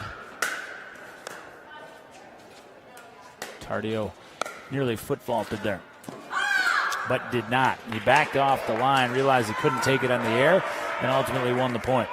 18-19.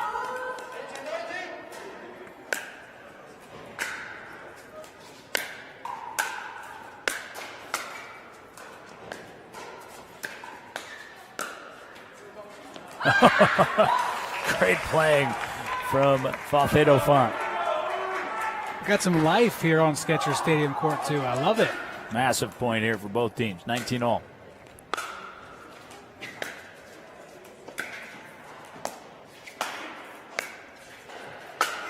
Oh. Yeah, there's that desperation strike of the ceiling. That would have been long anyway. Yep. 2019 again. Got to win on your serve. Here's the first chance for either team. Comes for the Hoos.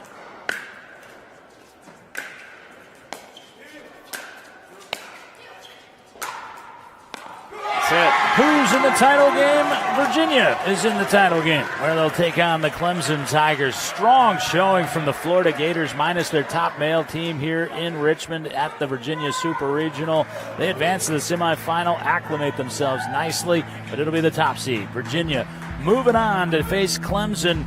Derek, you predicted accurately that it was going to be back and forth in our first semifinal, and that you felt Virginia kind of had the leg up in the second semifinal. That's exactly what played out. Preview for us very quickly, Clemson and Virginia. I think it'll go back and forth, just like the semifinal they played against UNC. Coming into this tournament, I think people knew UVA, Clemson, UNC were really the top three, and any matchup between those three will be very close. It'll be Virginia and Clemson for the Virginia Super Regional title. That championship match is coming your way next from Pickleball Paradise here in Richmond, Virginia. Performance Pickleball RVA down to the last two here in the RVA. Yeah. Let's go. We just gotta go hard. I go the hardest. I bring the pain. Not what you used to. It's all part of the game. Yeah, I just gotta go hard. I just gotta go hard.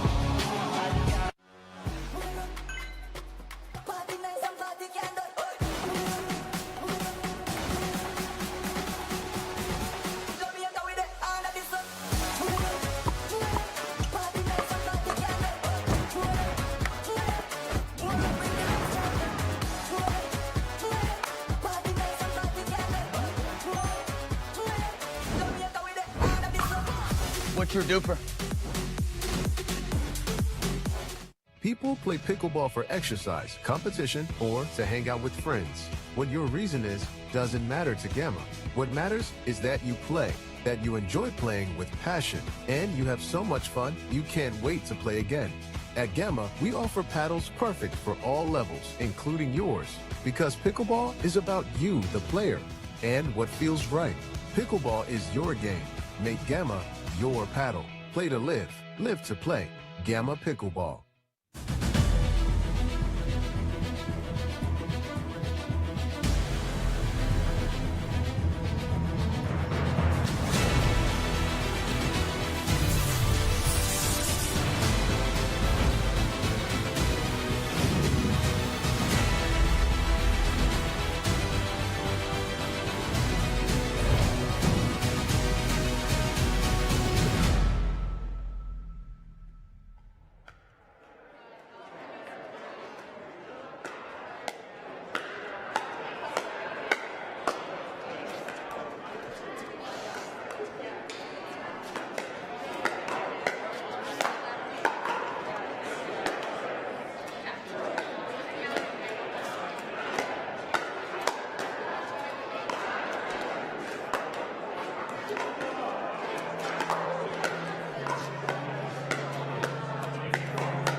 Yeah. Let's go. We just gotta go hard. I go the hardest. I bring the pain. Not what you used to. It's all part of the game. Yeah, I just gotta go hard. I just gotta go hard.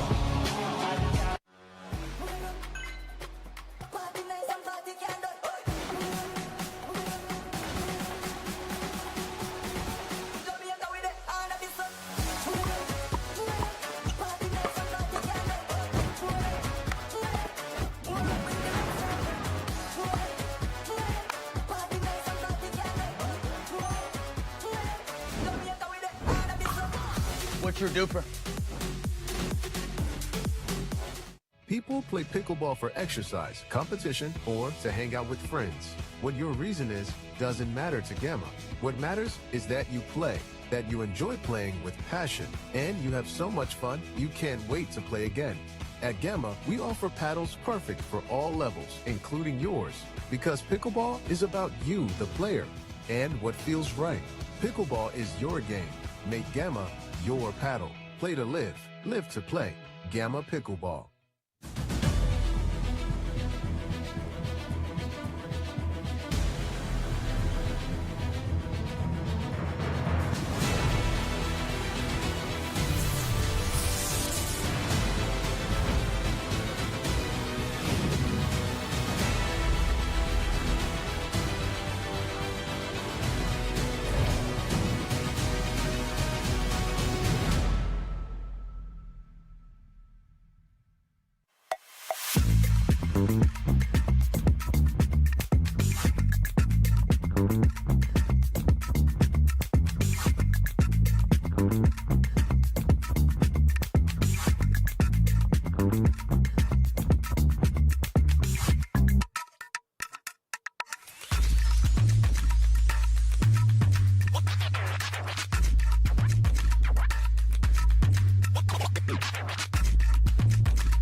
Check out these new Gamma paddles. Yo, I gotta try that paddle. Here you go.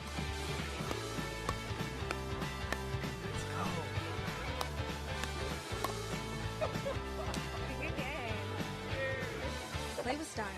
Play with Quantum by Gamma Pickleball. At UFOS, we don't make footwear. We make shock absorbers, fatigue fighters, mobility maximizers. This is the science of active recovery. Revolutionary UFOM technology absorbs impact and reduces pressure. It's the foundation of every pair of UFOs and the key to recovering faster. This is not a shoe. This is UFOS Active Recovery. Activate your recovery with UFOS. People play pickleball for exercise, competition, or to hang out with friends. What your reason is doesn't matter to Gamma. What matters is that you play, that you enjoy playing with passion, and you have so much fun you can't wait to play again. At Gamma, we offer paddles perfect for all levels, including yours, because pickleball is about you, the player, and what feels right. Pickleball is your game. Make Gamma your paddle. Play to live, live to play. Gamma Pickleball.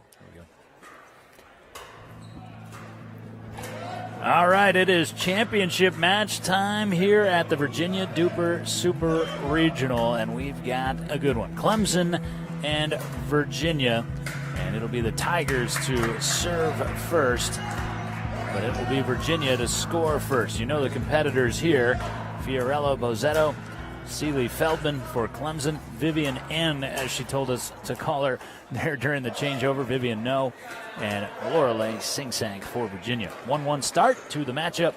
Here we go.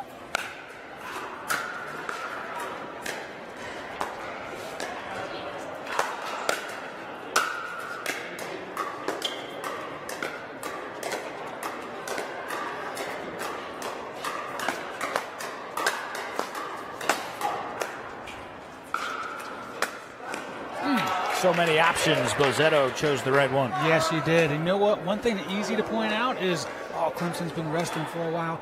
This pairing for UVA feels like it's been a long time since they've been out on the court as well. So 4 ladies that are well rested and ready to put on a show. No doubt about that. And again, we talked to Fiorella after their triumph over North Carolina, put away from Sing Sang. And she just seemed so ready for the moment. She said, I didn't notice I was bleeding because I was so fired up. What else did she tell us? Derek, felt good to beat a boy. That's what she said when she did in the Dream Breaker.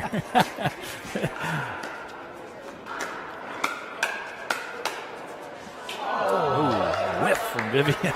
Like I said earlier, I expect this to be a close match, even though I give the edge to Clemson in women's doubles. I was going to say, in the game or the match overall? Slight edge given by... I'd say all.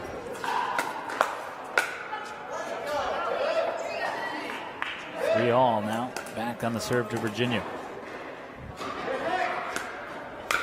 And again, both of these teams and the two that we just saw secured bids to DUPR Nationals. And Virginia now has the 4-3 lead. And that strong shot from Sing Sang. It's interesting with the 4 bids given. It filters down. So UNC, who already had a bid, you can't get 2 bids. So it'll go down to one of the quarterfinalists like Miami or JMU. So they had to play other matches to determine who gets that bid. Yeah, and that's for some of the roars that you were hearing beyond our broadcast court here. A little bit of a loose start to this game from Clemson, but we've seen these ebbs and flows from the Tigers. Back-to-back misfires on the serve return. 7-3 Virginia. We saw them get off to a really strong start in women's doubles against Florida. And not quite as dominant here, but on the same ilk, 8-3. Yeah, still kind of trending the same way. And it's interesting that Clemson's making these errors they didn't make to start the match. And now that mental fortitude is kind of falling away to the wayside. It's a necessary shot from Bozzetto and the Clemson Tigers.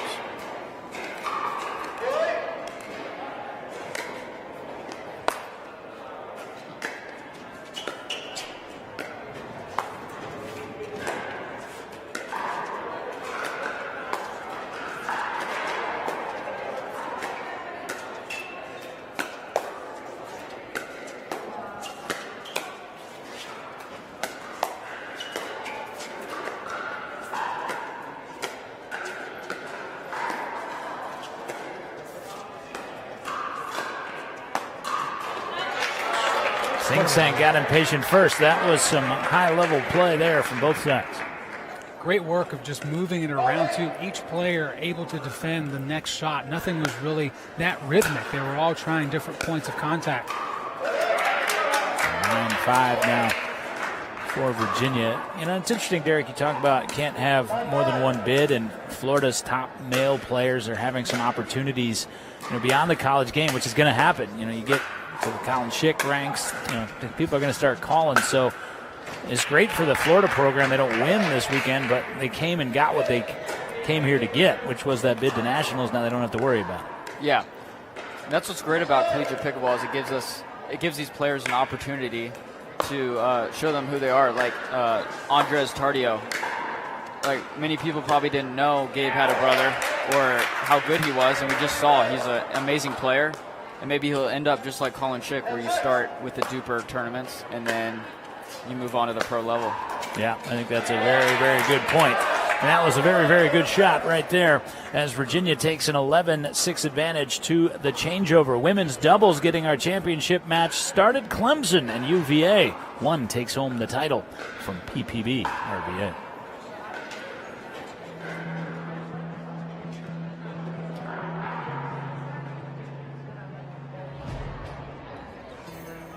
Yeah. Let's go. We just gotta go hard. I go the hardest. I bring the pain. Not what you used to. It's all part of the game. Yeah, I just gotta go hard.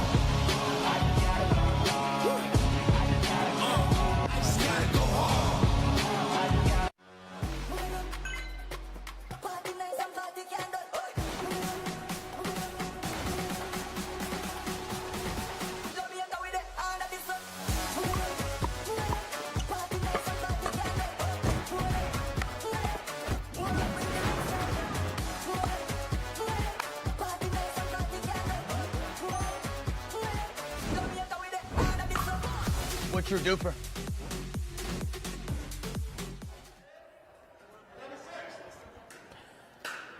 Vivian, no, serving with an 11-6 lead for the Cavaliers. Nice shot. That was excellent from Bozzetto. You said you thought Clemson had the edge in women's doubles. Thus far, it has been Virginia slightly. Yeah, I expect Clemson to come back here. UVA, they like to get on a hot start. And we know from Clemson already they get off to a slow start, come back, and make it close. Yeah, we've seen that repetitively throughout the course of this championship Sunday. Sealy Feldman, who was spectacular, I think is the only way to put it, in the Dream Breaker. Yep. That is wide. Sing Sank, I think, with the 13-7 advantage, decided to take a shot there.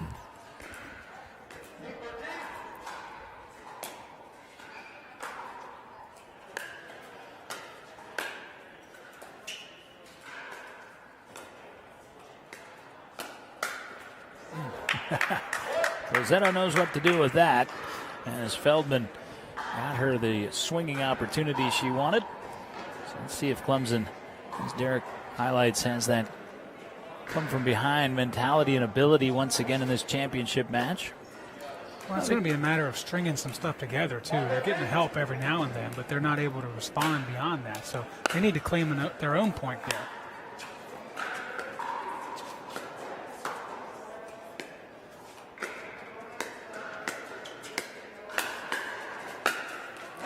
Instead, it is Vivian No claiming the point for Virginia. It just steadily crept up in power and intensity from Yo. Our transition from forehand to swinging backhand just very rapidly there.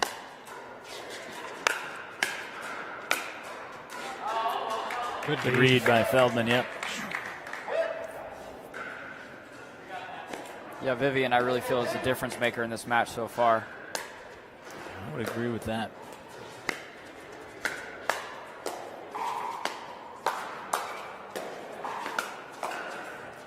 Good shot from Bozzetto. Again, it shows you. It's been kind of holding Clemson in there, I think, in this match. Yeah, and it shows you the depth of UVA. Again, just another amazing player in their program. And again, one of, if not the most established programs in the country.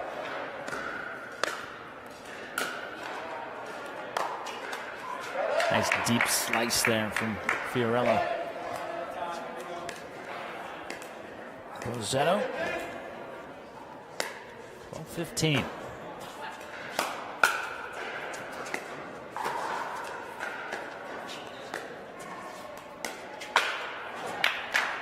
Saw the window, and again, it's not the might, it's the root, and didn't try to jam that through. It's really wild, too, how this match or this game feels heavily in UVA's favor, but look at the score, 2 points. I mean, this is anybody's at this point. Clemson not waiting as long as Florida did to try to come from behind on the Cavalier women. Got her out of position. Tape holds him in, but only for so long. 14-15. And putting that Selkirk halo to work.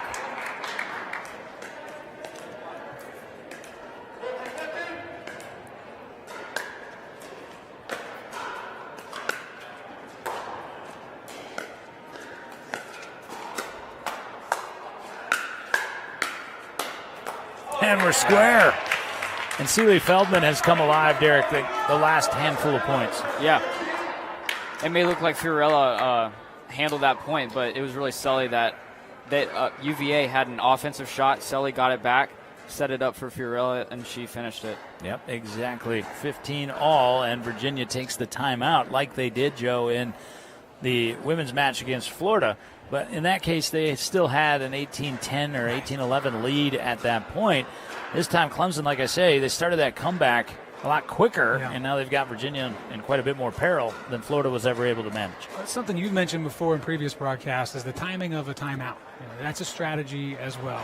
I think it's the right time. You're not down yet. You're still tied, but certainly a great point to talk it over with your team, see what needs to be adjusted, And for Clemson, get a swig of water, go right back out, keep doing what we're doing. Yeah, and I don't think Virginia probably would have been apt to take a timeout any quicker than they did. They still had the lead.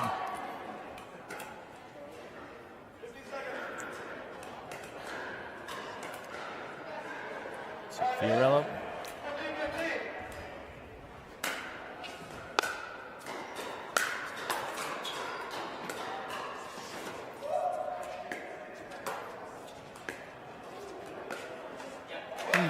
Loose shot there, rarity from Vivian. Yeah, it didn't seem, it wasn't as crisp as we've seen so far in this game from Vivian.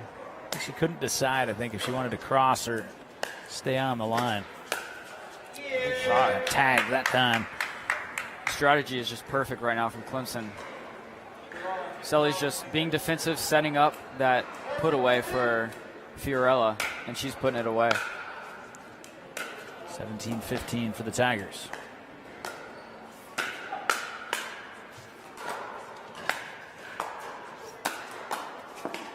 Great shot from Sing Seng. A little bit off the line and in a disadvantaged position. Nonetheless, was able to get that down on the foot of Feldman. Got that one in on the body. Tightened up there off the left shoulder. Yeah, but very awkward in how that was taken. And certainly advantage UVA. So we thought. Only briefly. Long on the serve. And 18-17 back to the Tigers.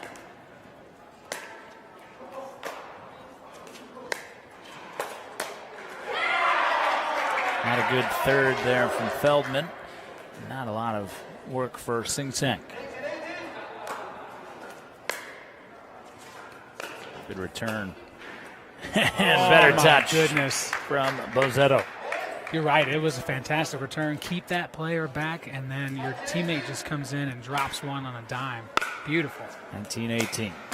Oh, that was a phenomenal looping drive. Partial pace through the middle there. 2018, an opportunity for Clemson to plant their flag in this championship match.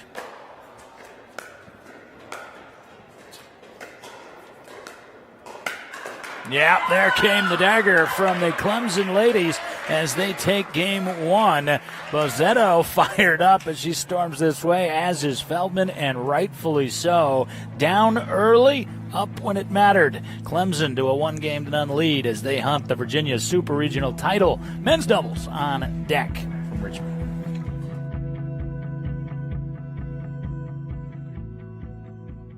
At UFOS, we don't make footwear. We make shock absorbers, fatigue fighters, mobility maximizers. This is the science of active recovery. Revolutionary UFOM technology absorbs impact and reduces pressure. It's the foundation of every pair of UFOs and the key to recovering faster. This is not a shoe. This is UFOS Active Recovery. Activate your recovery with UFOS. People play pickleball for exercise, competition, or to hang out with friends. What your reason is doesn't matter to Gamma. What matters is that you play, that you enjoy playing with passion, and you have so much fun you can't wait to play again. At Gamma, we offer paddles perfect for all levels, including yours, because pickleball is about you, the player, and what feels right. Pickleball is your game. Make Gamma your paddle. Play to live, live to play. Gamma Pickleball.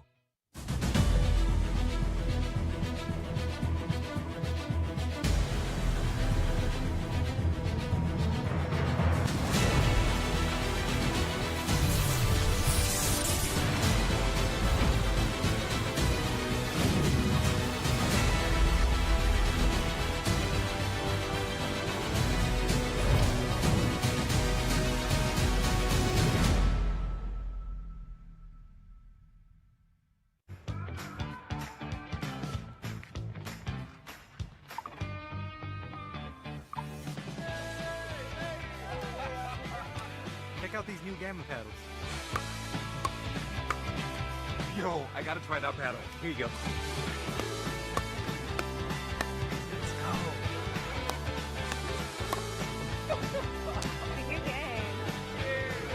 Play with style. Play with Quantum by Gamma Pickleball. Clemson takes women's doubles to start this championship match of the DUPR-Virginia Super Regional. And now the men have taken to Stadium Court 2 here, brought to you by Skechers Pickleball. It'll be David Beeger, Brian Song for Virginia. It will be Kyle Compton, Levi Leard for Clemson, or as we've come to know them through the weekend, the usual suspects at the top level here as Cavaliers and Tigers. Now, Derek, you thought the women from Clemson had the edge. I believe you feel as though the Virginia men have the edge, though, correct? Yep. Why is that the case? Well, actually, Clemson, they impressed me a lot with that match against UNC in men's. So if UVA does have an edge, I'd say it's very close. I expect it to be a close match.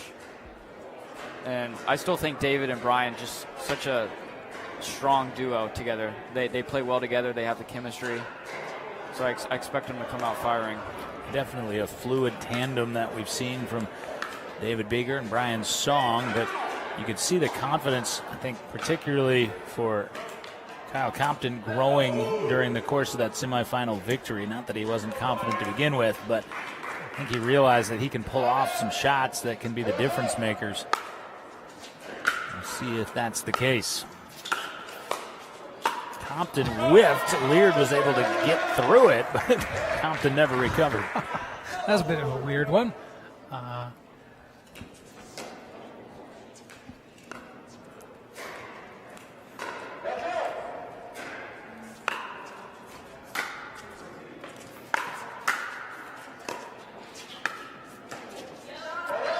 Again, just so subtle but effective from Leard. One apiece. I really like how even collegiate pickleball is getting. Yeah. It used to be a couple top schools like a year ago, but now, as you saw a month ago, we had two separate teams make the finals here, and now we have UVA and Clemson who didn't make the finals. So 4 different teams making the finals. Pretty impressive. Yeah, I think that's a great point, and it's necessary. In pickleball, we talk about it on the professional level. You know, everybody loves Ben Johns and Annalie Waters, but also, you know, kind of getting a little bit bored with them winning each and every time they play. And fans were excited about the fact that they got beat on the PPA Tour a couple of weeks ago. Doesn't mean they're not going to cheer for them again, but you have to have some parity to create that drama. That's just competition in general. Yep. It was a good try. Compton's been really good later stages of the day today. On those backhands, he placed it previously behind Beeger in the corner, so look for him to keep trying to go deep on that baseline.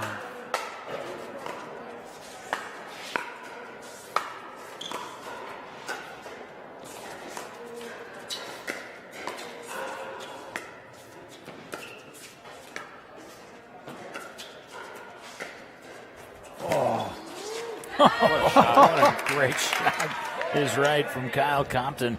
Beeger tried to pull off the impossible. Let's not forget Leard's pirouette to get not have the ball hit him too. So good by everybody. There's a direct correlation between level of difficulty in pirouette and size of the human attempting That's it. true. That is true. Clemson has a 5-3 lead.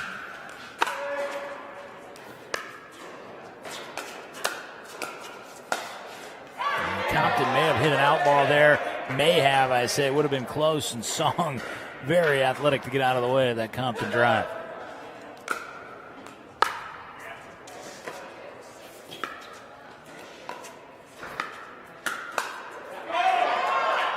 Chose the right time to try the middle. 5 apiece.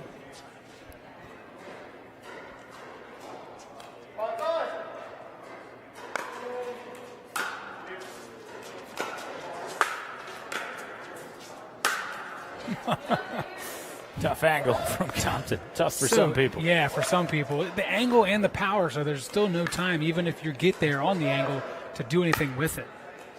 Textbook.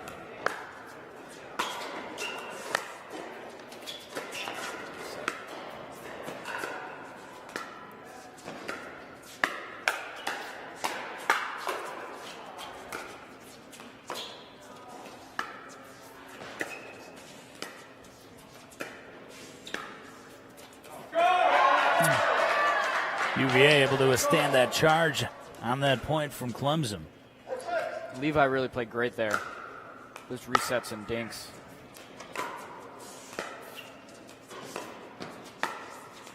Nice. Great shot from Levi. Actually, the shot probably wasn't that hard from him, but the read to get him that shot was. 7-6 again, Clemson won the women's doubles game. They have the 1-0 lead. No one has the lead in men's at the moment, 7-all.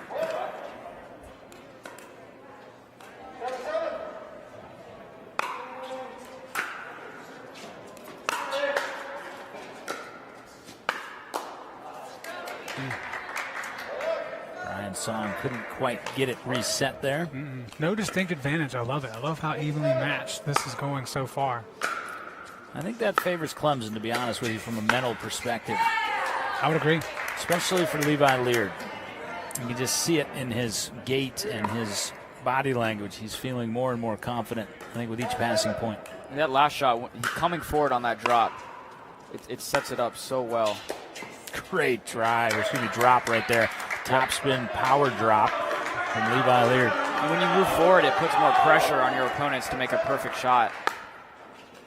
They tend to pop it up and give you a put away.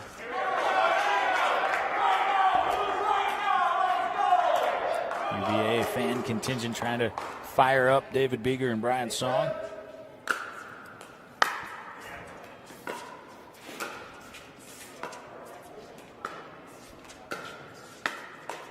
Did it again, got him again, but Clemson men go to an 11-8 lead as we change ends. This, however, has not been a harbinger of success eventually in the game. We'll see if the Clemson Tigers can buck that trend.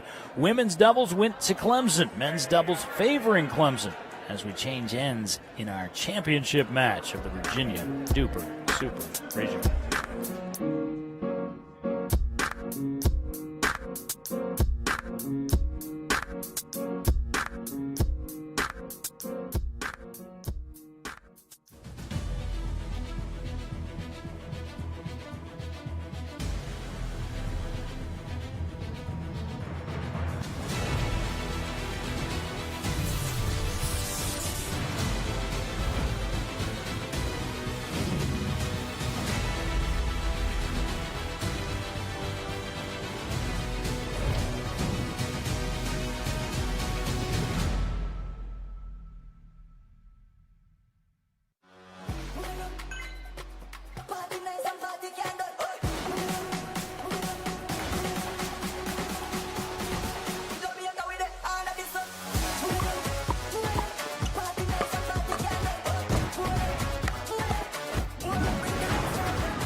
What's your duper?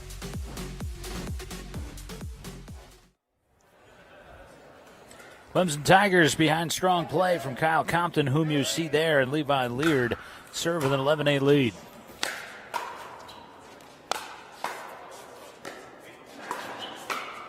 Oh, and Leard has been the difference maker, Derek, in this match thus far. Definitely. I think from what I can see, Compton doesn't feel the need to be as aggressive as he did the first go-around when these two played. That's the biggest testament to Leard. Yeah, and Leard, of course, broadcaster jinx in place from all of us. The poorest drop he's hit in the match, but he's been able to get behind David Beeger a number of times in this match. Oh, that is just dirty from Compton. I don't even know if I'd feel good about it. Well, maybe I would. I would. On a temporary court, you usually let that ball bounce and hope it goes into the bar so that it's a replay, because that ball was just impossible to return. Oh, well, there's being good, there's being lucky, and then there's being both. And Kyle Compton just met that match right there. Yep. Notice Clemson is a lot more confident right now than in earlier matches. Yeah, that's what I'm saying, especially with Levi Leard. You just see it in the way he's carrying his shoulders right now. Oh, Compton, for the highlight reel, needed to finish that off. He did everything right up until that big swing. Some sensational collegiate pickleball here at the home of collegiate pickleball, DUPR. And Virginia needed that. 11-14 is our score. Virginia serving.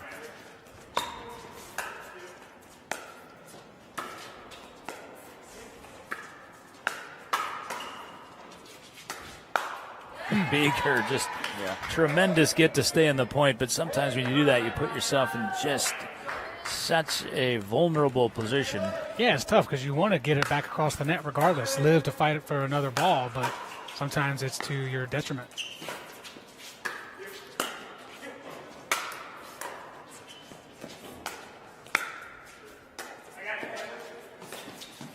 Wow. Oh, Kyle Compton.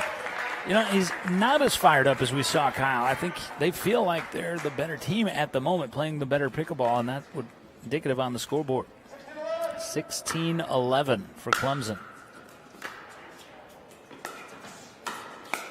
17-11 for Clemson already with the women's doubles game in their pocket. I'd say probably, Derek, I think you'd agree, Virginia probably has the edge in pretty strongly in one of the two mixed doubles games. Would you agree? Yeah, the one with David and Lorelei. Yeah, exactly, but you drop this one, you got no margin for error, and then your only path to victory is the Dream Breaker.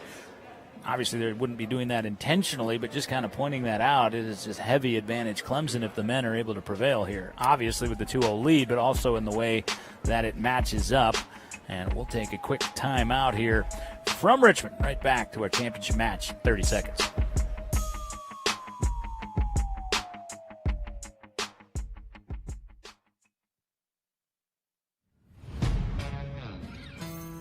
Yeah. Let's go. We just gotta go hard. I go the hardest. I bring the pain. Not what you used to. It's all part of the game. Yeah, I just gotta go hard. I just gotta go hard. Clemson with the lead in the match and the game.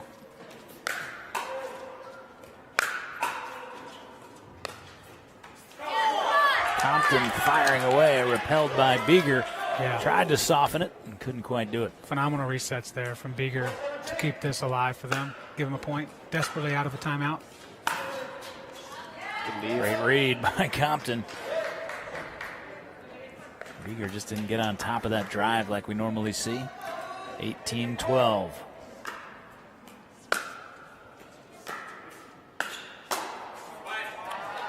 Couldn't quite triple it up. He's been successful on that shot twice prior. Caught the edge of the paddle there.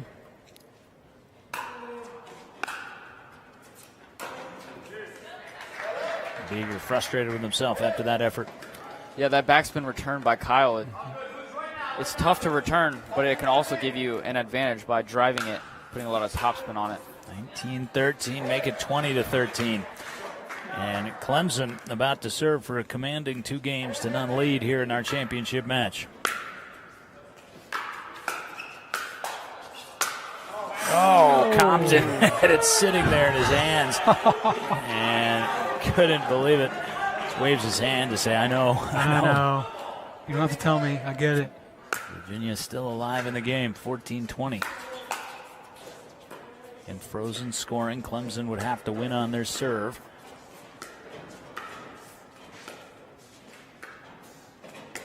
Yeah, Leard, Derek, you've touched on it a couple times. So much stronger in this dink game, in this match, than we saw earlier this morning. Yeah, and all weekend. And that just means it's there and it's mental, right? Yeah. That's been his weakness most of the weekend. And his confidence right now. Just like that. And that, as Lear jumps to the middle, got that down on the foot of David Beeger, and Clemson has a 2-0 lead as they hunt the Virginia Super Regional title. Mixed doubles coming at you next. Virginia trying to play their way back now to a dream breaker. But Clemson can break that dream. They win one more game here at PPB RVN.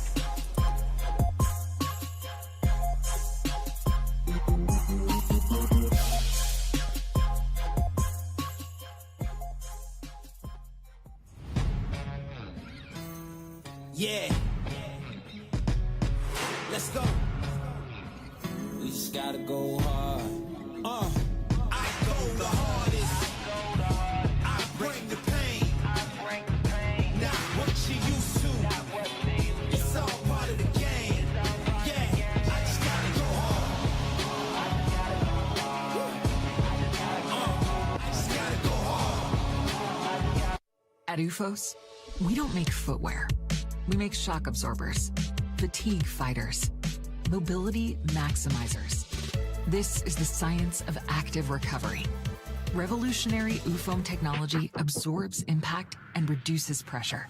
It's the foundation of every pair of UFOS and the key to recovering faster. This is not a shoe. This is UFOS Active Recovery. Activate your recovery with UFOS.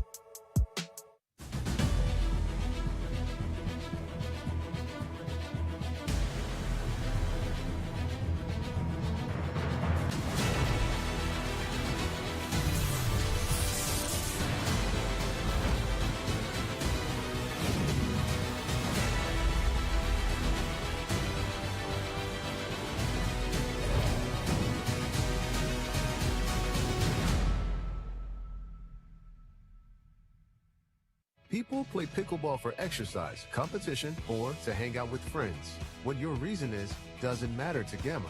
What matters is that you play, that you enjoy playing with passion, and you have so much fun you can't wait to play again. At Gamma, we offer paddles perfect for all levels, including yours, because pickleball is about you, the player, and what feels right. Pickleball is your game. Make Gamma your paddle. Play to live, live to play. Gamma Pickleball. John Laser, Joe Hutzler, Derek Crage back with you. We sit courtside at Sketcher Stadium, Court 2, inside Performance Pickleball RVA, where the Clemson Tigers have a 2-0 lead on the top-seeded University of Virginia Cavaliers. They took both women's and men's doubles. We're looking back, and so are you, at how we got here. And essentially, Clemson in a pretty big hole in women's doubles, but they were able to play their way out. As you saw, Sealy Feldman kind of come alive in the middle of that game. Bozzetto, who'd been solid throughout, and then just a much more confident. We're seeing at the highlights here. Levi Leard. Compton steady as he has been through the course of the day. You saw it. Leard and Compton kind of bulldozed and bullied their way, I'd say, to that men's doubles victory. And as you join us here courtside, say hello once again.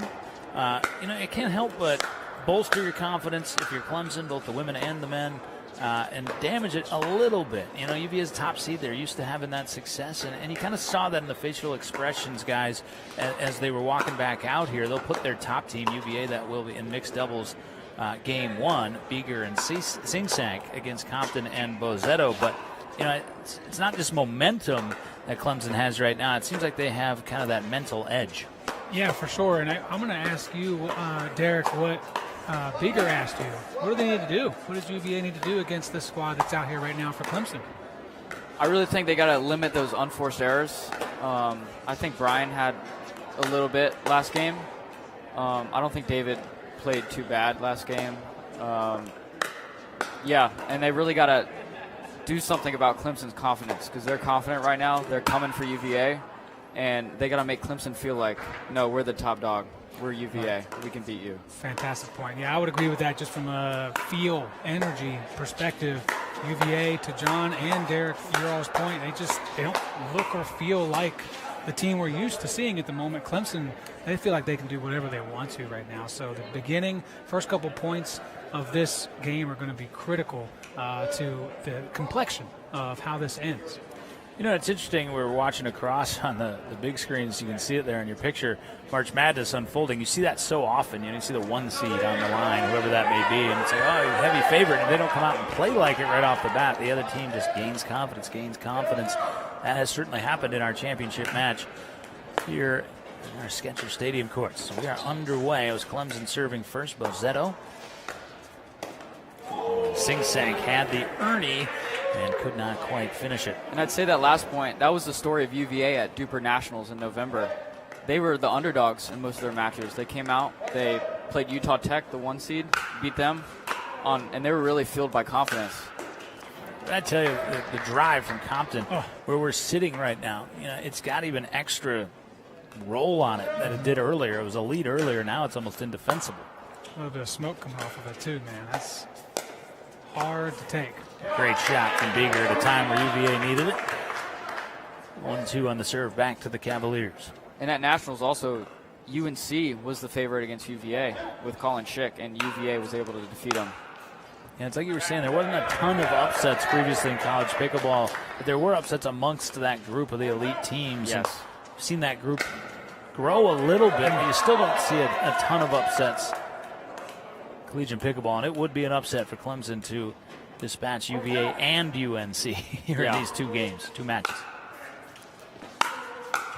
UVA is going to have something to say about that before it's said and done, by the way, 4-2. And at the Utah DUPR Regional, Utah Valley actually upset Utah Tech.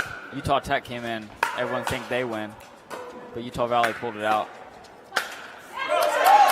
Compton trying to do a little too much there. 4 straight unforced errors by Clemson to give away 4 straight points for UVA. So if you're looking for a confidence booster, well, Clemson's just giving it to you at the moment. Yep, 5-2 Beeger. Yeah, David's one of those players that he's got that other gear. And, sometimes you seem like you got him down, you just got him angry. And he's playing like it thus far early on in this game. I could say the same about Kyle, so I want to see how he responds to this. Instead, the response comes from Fiorella Bozetto.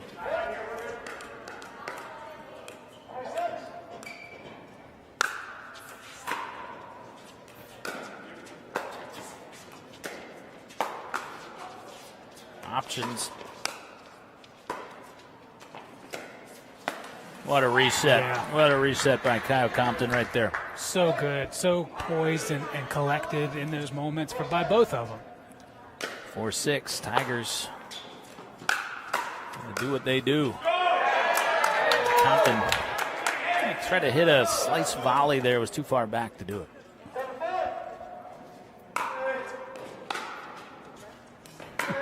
Can't return it much better than that from Compton. You can't. A slice hovering right to the line. What's crazy or interesting at a point is that a couple of minutes ago, those were going long. So it's like he was trying to figure out how much to put on and how much to take off to make sure that it stays in.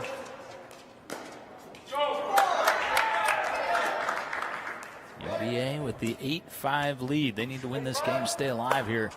Virginia DUPR Super Region.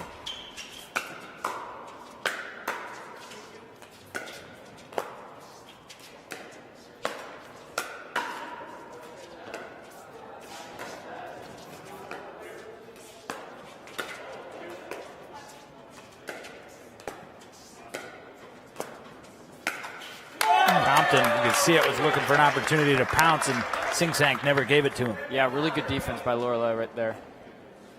I've noticed that with both guys so far in this match. Neither one of them have tried to infringe on their female partner just yet.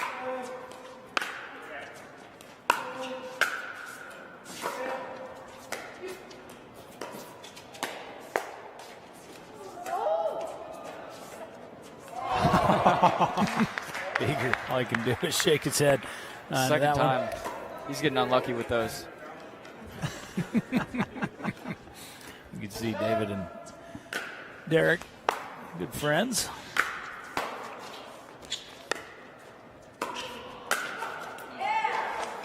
Good friends off the court. We have a rivalry on the court. That I got to see more of. That doesn't need to be retired just because you graduated. Yeah. I'm just saying, we got an open facility. I got some extra gym clothes if you'd like to put them on. And all afternoon with nothing to do. Sounds perfect.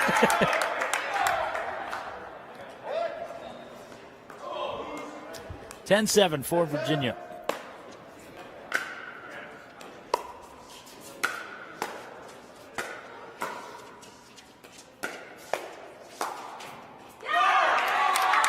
Good shot from Sing Sang. Yet again, Virginia will carry the lead on the changeover again. That has not led to success historically in the short history of the day thus far. Virginia trying to win this third game and mixed doubles game number 1 to stay alive in our championship match. This is the DUPR Virginia Super Region.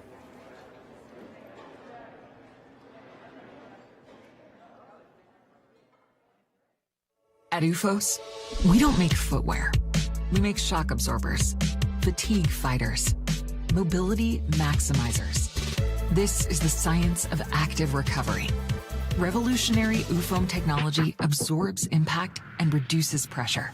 It's the foundation of every pair of UFOS and the key to recovering faster. This is not a shoe. This is UFOS Active Recovery. Activate your recovery with UFOS. Clemson with a 2-game-to-none lead in our championship match. Virginia, and that man, David Beeger, has the lead in mixed doubles game 1. 11-7 for the Hoos. Clemson trying to claim this DUPR Virginia Super Regional. That serve from Beeger on the backside of the baseline and allowed him to come forward. Generally, good things happen when that's the case. And that's why the serve is becoming more important in pickleball, because that serve right there just set up the entire point. Yep. It's powerful players like that, Derek. Coming forward, they're just so difficult to repel. Now Virginia surging to a 13-7 lead. One thing to note for Clemson fans, the Tigers have come back 3 times today after being down at the break, so they're definitely not out of it, and they know they can come back. That one slithers just a little long.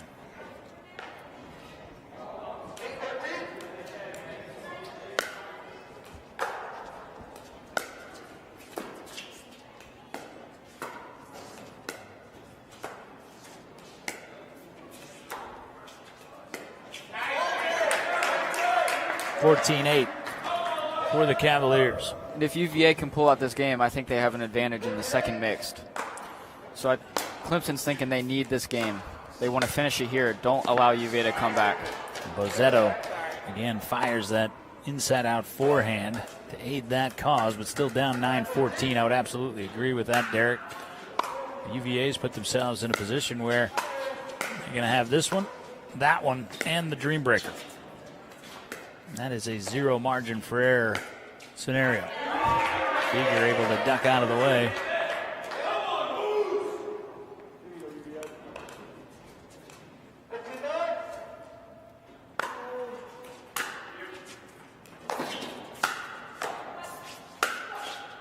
Great spot from Bozetto. A little bit of a check with teammate Bozetto. Previous one, looking at Compton, he didn't give her any type of response. So she said, "You okay? You all right?" And they're going to go back to work. Yeah, Compton's been pretty emotionless thus far. This championship match.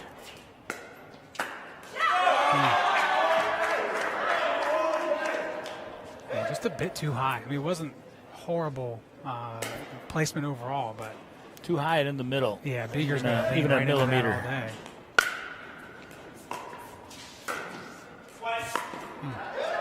Do a little too much there.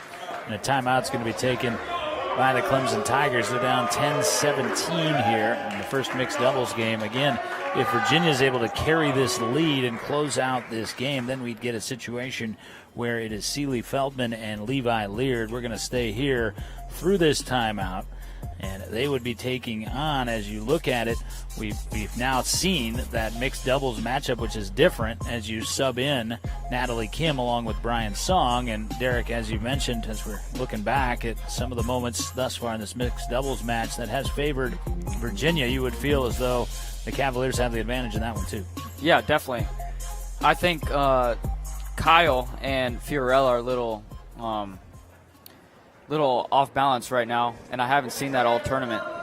They haven't lost together all tournament, and I expect them to put a little fire right here, maybe come back a little bit, and we'll see.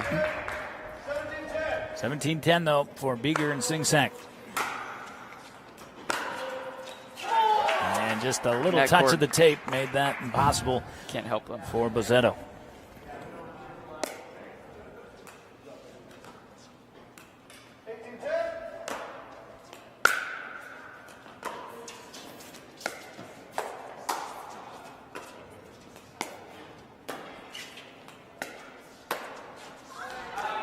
Clemson had to have that.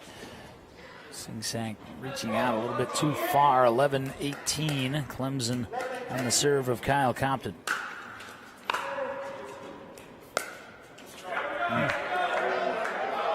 Virginia closing in now, 19-11.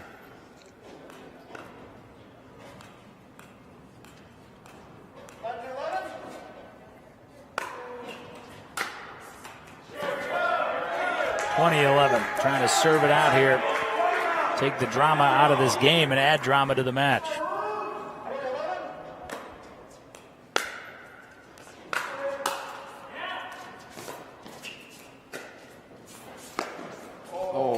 Won't finish it off on their first opportunity.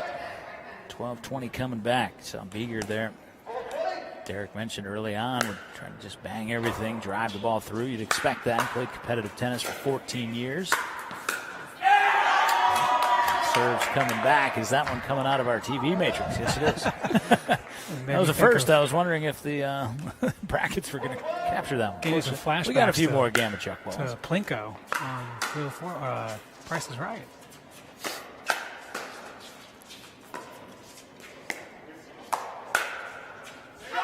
And that'll do it in mixed doubles game 1. So the top seed not bowing out here of the DUPR Virginia Super Regional. Clemson still with the 2-1 edge. Virginia trying to force a dream breaker on the other side of this timeout from Performance Pickleball RVA.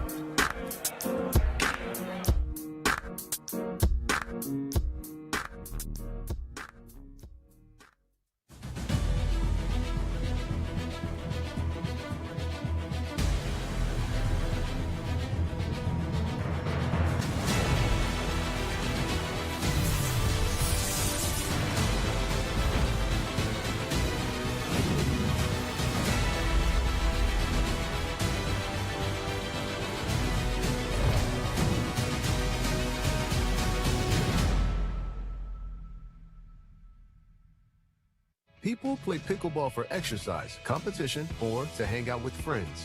What your reason is doesn't matter to Gamma. What matters is that you play, that you enjoy playing with passion, and you have so much fun you can't wait to play again. At Gamma, we offer paddles perfect for all levels, including yours, because pickleball is about you, the player, and what feels right. Pickleball is your game. Make Gamma your paddle. Play to live, live to play. Gamma Pickleball. Game 4 coming up in our championship match of the DUPR Virginia Super Regional. John Laser, Derek Crage, Joe Hutzler, hello to you. Thanks for sticking with us all the way to the end. In the end, could be in sight as we have mixed doubles number 2 guys. But again, this is a matchup that we're about to see. Natalie Brian Song against Levi Leard and Seeley Feldman, where we feel like Virginia, Joe, has the advantage probably in their quest to force a dream break. Yeah, you don't always feel like the team that's down in an entire match would be the one with the advantage, but based on what we've seen today, based on what the past has told us, definitely on paper, this is, for UVA, this is just, 1A, 1B situation as far as the mixed double pairings are concerned. So that's all, fine and good on paper. We'll see how it actually plays out. We've been surprised, I think, a little bit by Feldman and Leard at points throughout the match so far. So Clemson's still in control overall, but UVA has the momentum on their side. Yeah, in control at the moment, but that is a fragile control right now, because if you got the advantage in a one-game scenario, which we feel like Virginia does, that dream breaker looms. We've kind of saw that previously as Clemson didn't dump that mixed doubles match to North Carolina, but they weren't really all that competitive as North Carolina was forcing that same scenario, and Clemson almost kind of conserved that energy, Derek, and then trounced their way through the dream breaker. If you're a Clemson fan, you still got one good news is that you have the dream breaker advantage. So just like against UNC, you get to pick who you put against UVA.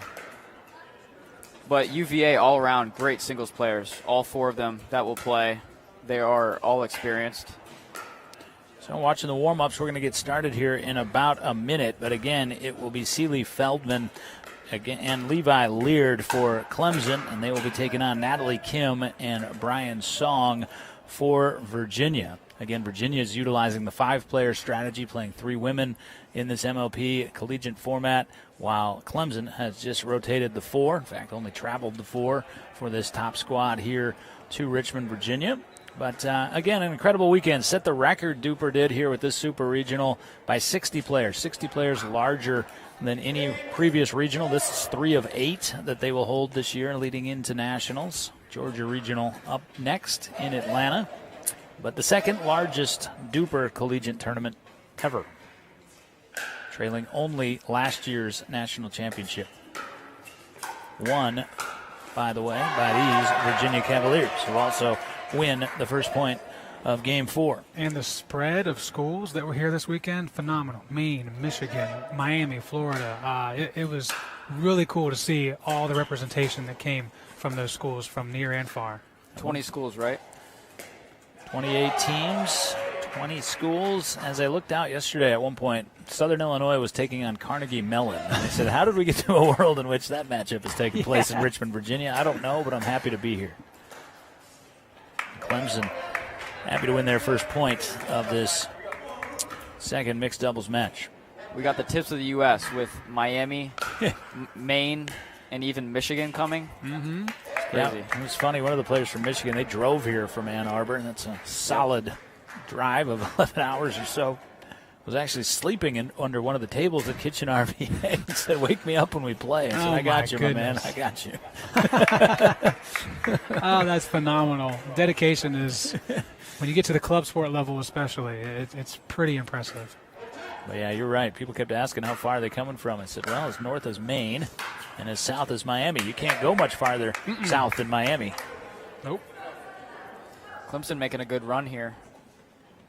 Yeah, Clemson certainly, they don't mind playing Dream Breakers, but they certainly would much rather hoist the hardware in the conventional route and serve there from Sealy Feldman.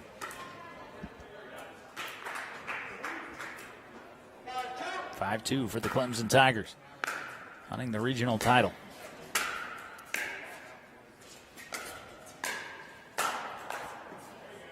Song puts a stop to that run and saw him come over a little more authoritatively there and cover more of the court than we've seen previously.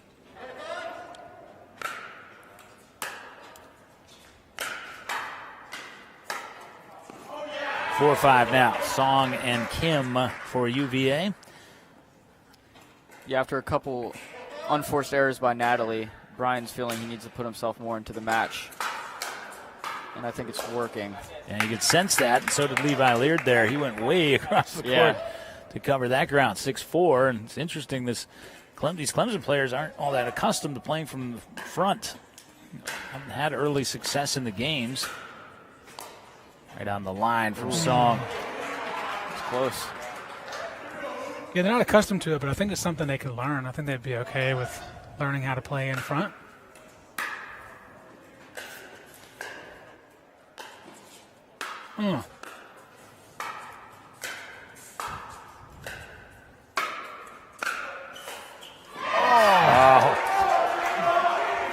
Leard wasn't expecting, I think, that soft of a shot from Brian Song.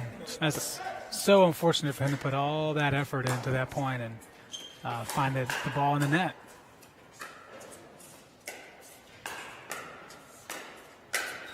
Here come the Cavaliers. 7-6 is the score. UVA with that 3-point surge there. And now 7-all. 7-all. Clemson serving. Again, a Clemson win in this game. It's all she wrote, as they will be your Virginia Super Regional champions. A Virginia win in this game. We're headed for a decisive dream breaker.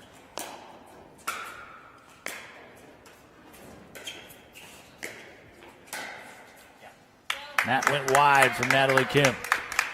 So as Kim faltered on a couple points in this match, Derek, not surprisingly, you see Clemson trying even harder and harder to get it to that side of the court. Yep. That's usually the game plan of mixed. Hit the corners. Didn't do it there. This sport's too fast for our analysis sometimes, I swear. We make good points and then, nope, forget it. No, they were trying to hit the corner. They just didn't do it.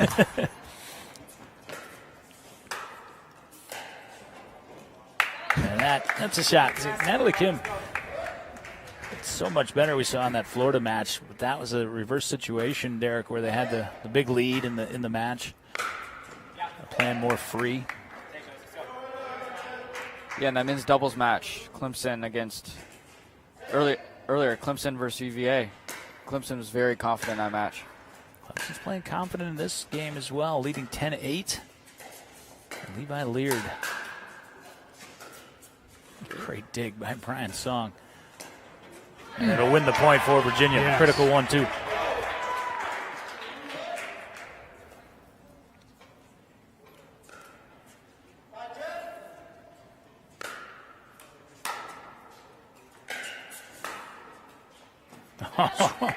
So subtly good right there from Levi Leard. And a changeover. Clemson in the rare spot of being up at the changeover. Let's see if they can hold the lead. They have flipped a number of leads, win in the opposite spot.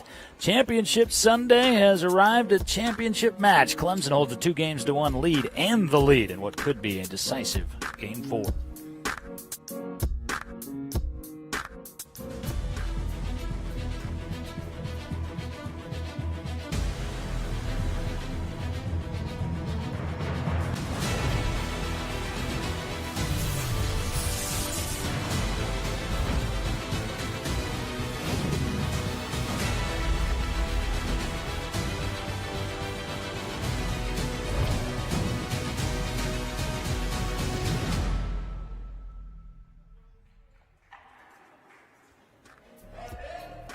A lead for Clemson in the match and in the game, and Levi Leard serving at 11-9. Great dink right there from Natalie Kim. John, do we want to see a dream breaker right now? I do, yeah, kind of, but at the same time, you love this underdog spirit from Clemson. Yeah. They have the lead at 12-10. Yeah, it's funny. It's not that there's not a lot of people here. They're all just hushed at the moment right now, except for us. We're actually obligated to be loud. Great anticipation from Brian Song. Yeah, absolutely. And building on that emotion of getting his team and the crowd into it is going to be critical. 11-12 off the serve of Song.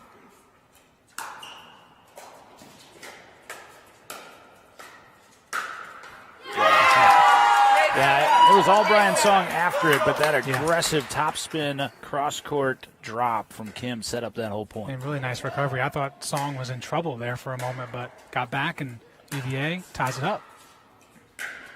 And takes the lead.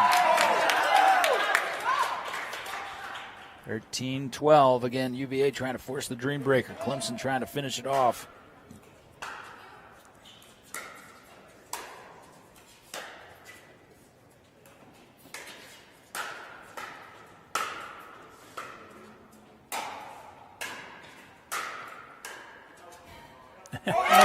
Defended all that they could, but just too much Song and Kim.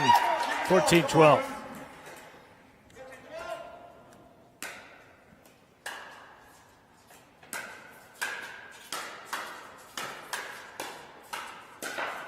Wow. Leard and Feldman fending off Brian Song that time. 13-14. Each team just wants to one-up the other after every phenomenal point.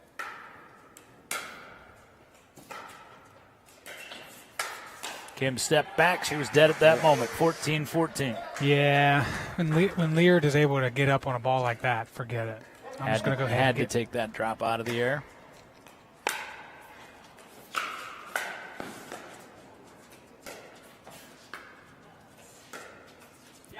And Clemson. Great reset there by Levi. Back in front on that great play from Levi Leard again. He's, in our estimation, been the difference maker in this championship match. Yep. Will it be enough to unseat the Virginia Cavaliers? Just a touch wide from Kim. I would go as far as saying Leard's evolution throughout the tournament. His play itself has improved and been the difference maker for Clemson as well. Couldn't quite. He lost his footing a little bit there. Would have been an incredibly difficult shot anyway. 15-16. Oh, and Song just You cock back like that doesn't usually end well. 17-15.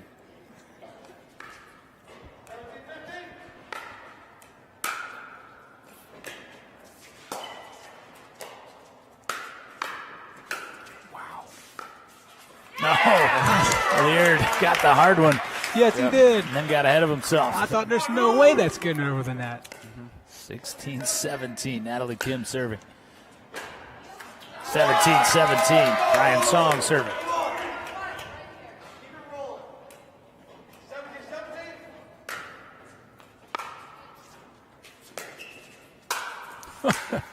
Oh, what a shot from Kim.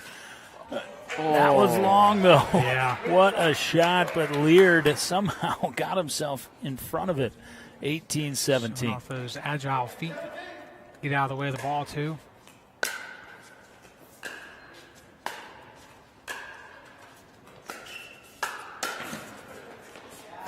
Leard sold out. And Song was there. 18-all. Great composure. Even though it didn't work out, I still felt like that was the right read from Levi Leard. Mm-hmm.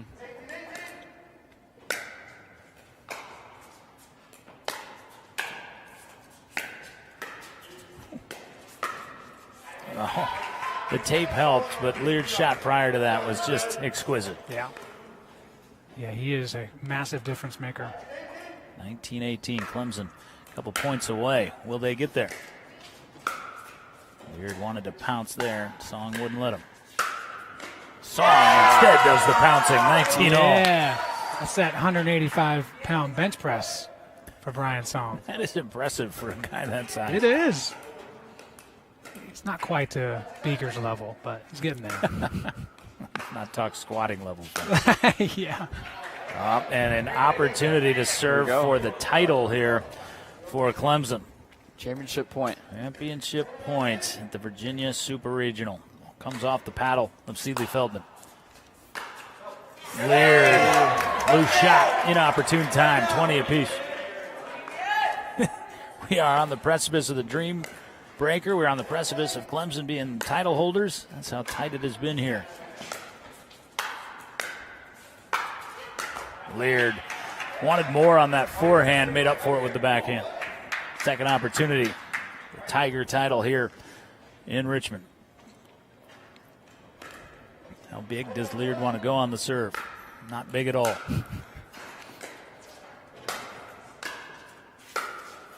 Had to read it. May have been wide. Song looking back, but Clemson looking at a championship.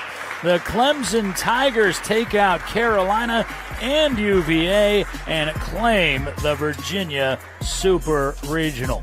What a weekend it was here in Richmond. Clemson came in here determined guys. They've been here before. I think that helped them in terms of the facility, having a familiarity with performance pickleball, competition level. Certainly no strangers to that. At the end of the day, the Tigers were the best team this weekend. They were, and they got through their recent roadblock, which was UNC. They were able to get past the Tar Heels, which only added to the confidence they had prior, and they take it all the way to the top for the title. And we've now got Seeley Feldman with us of the champion Clemson Tigers. And Seeley, my day actually started with a conversation with you, filled up the water bottle for you, so maybe I'm the lucky charm. But no, you said to me, you said, this is my senior year. This is my last go-around. We want to make the most of it. You guys made the most of the weekend and the day. What does this mean for Clemson pickleball? I mean, we're so happy. We finally got the chance to take on UNC, beat them. That was our first matchup with UVA.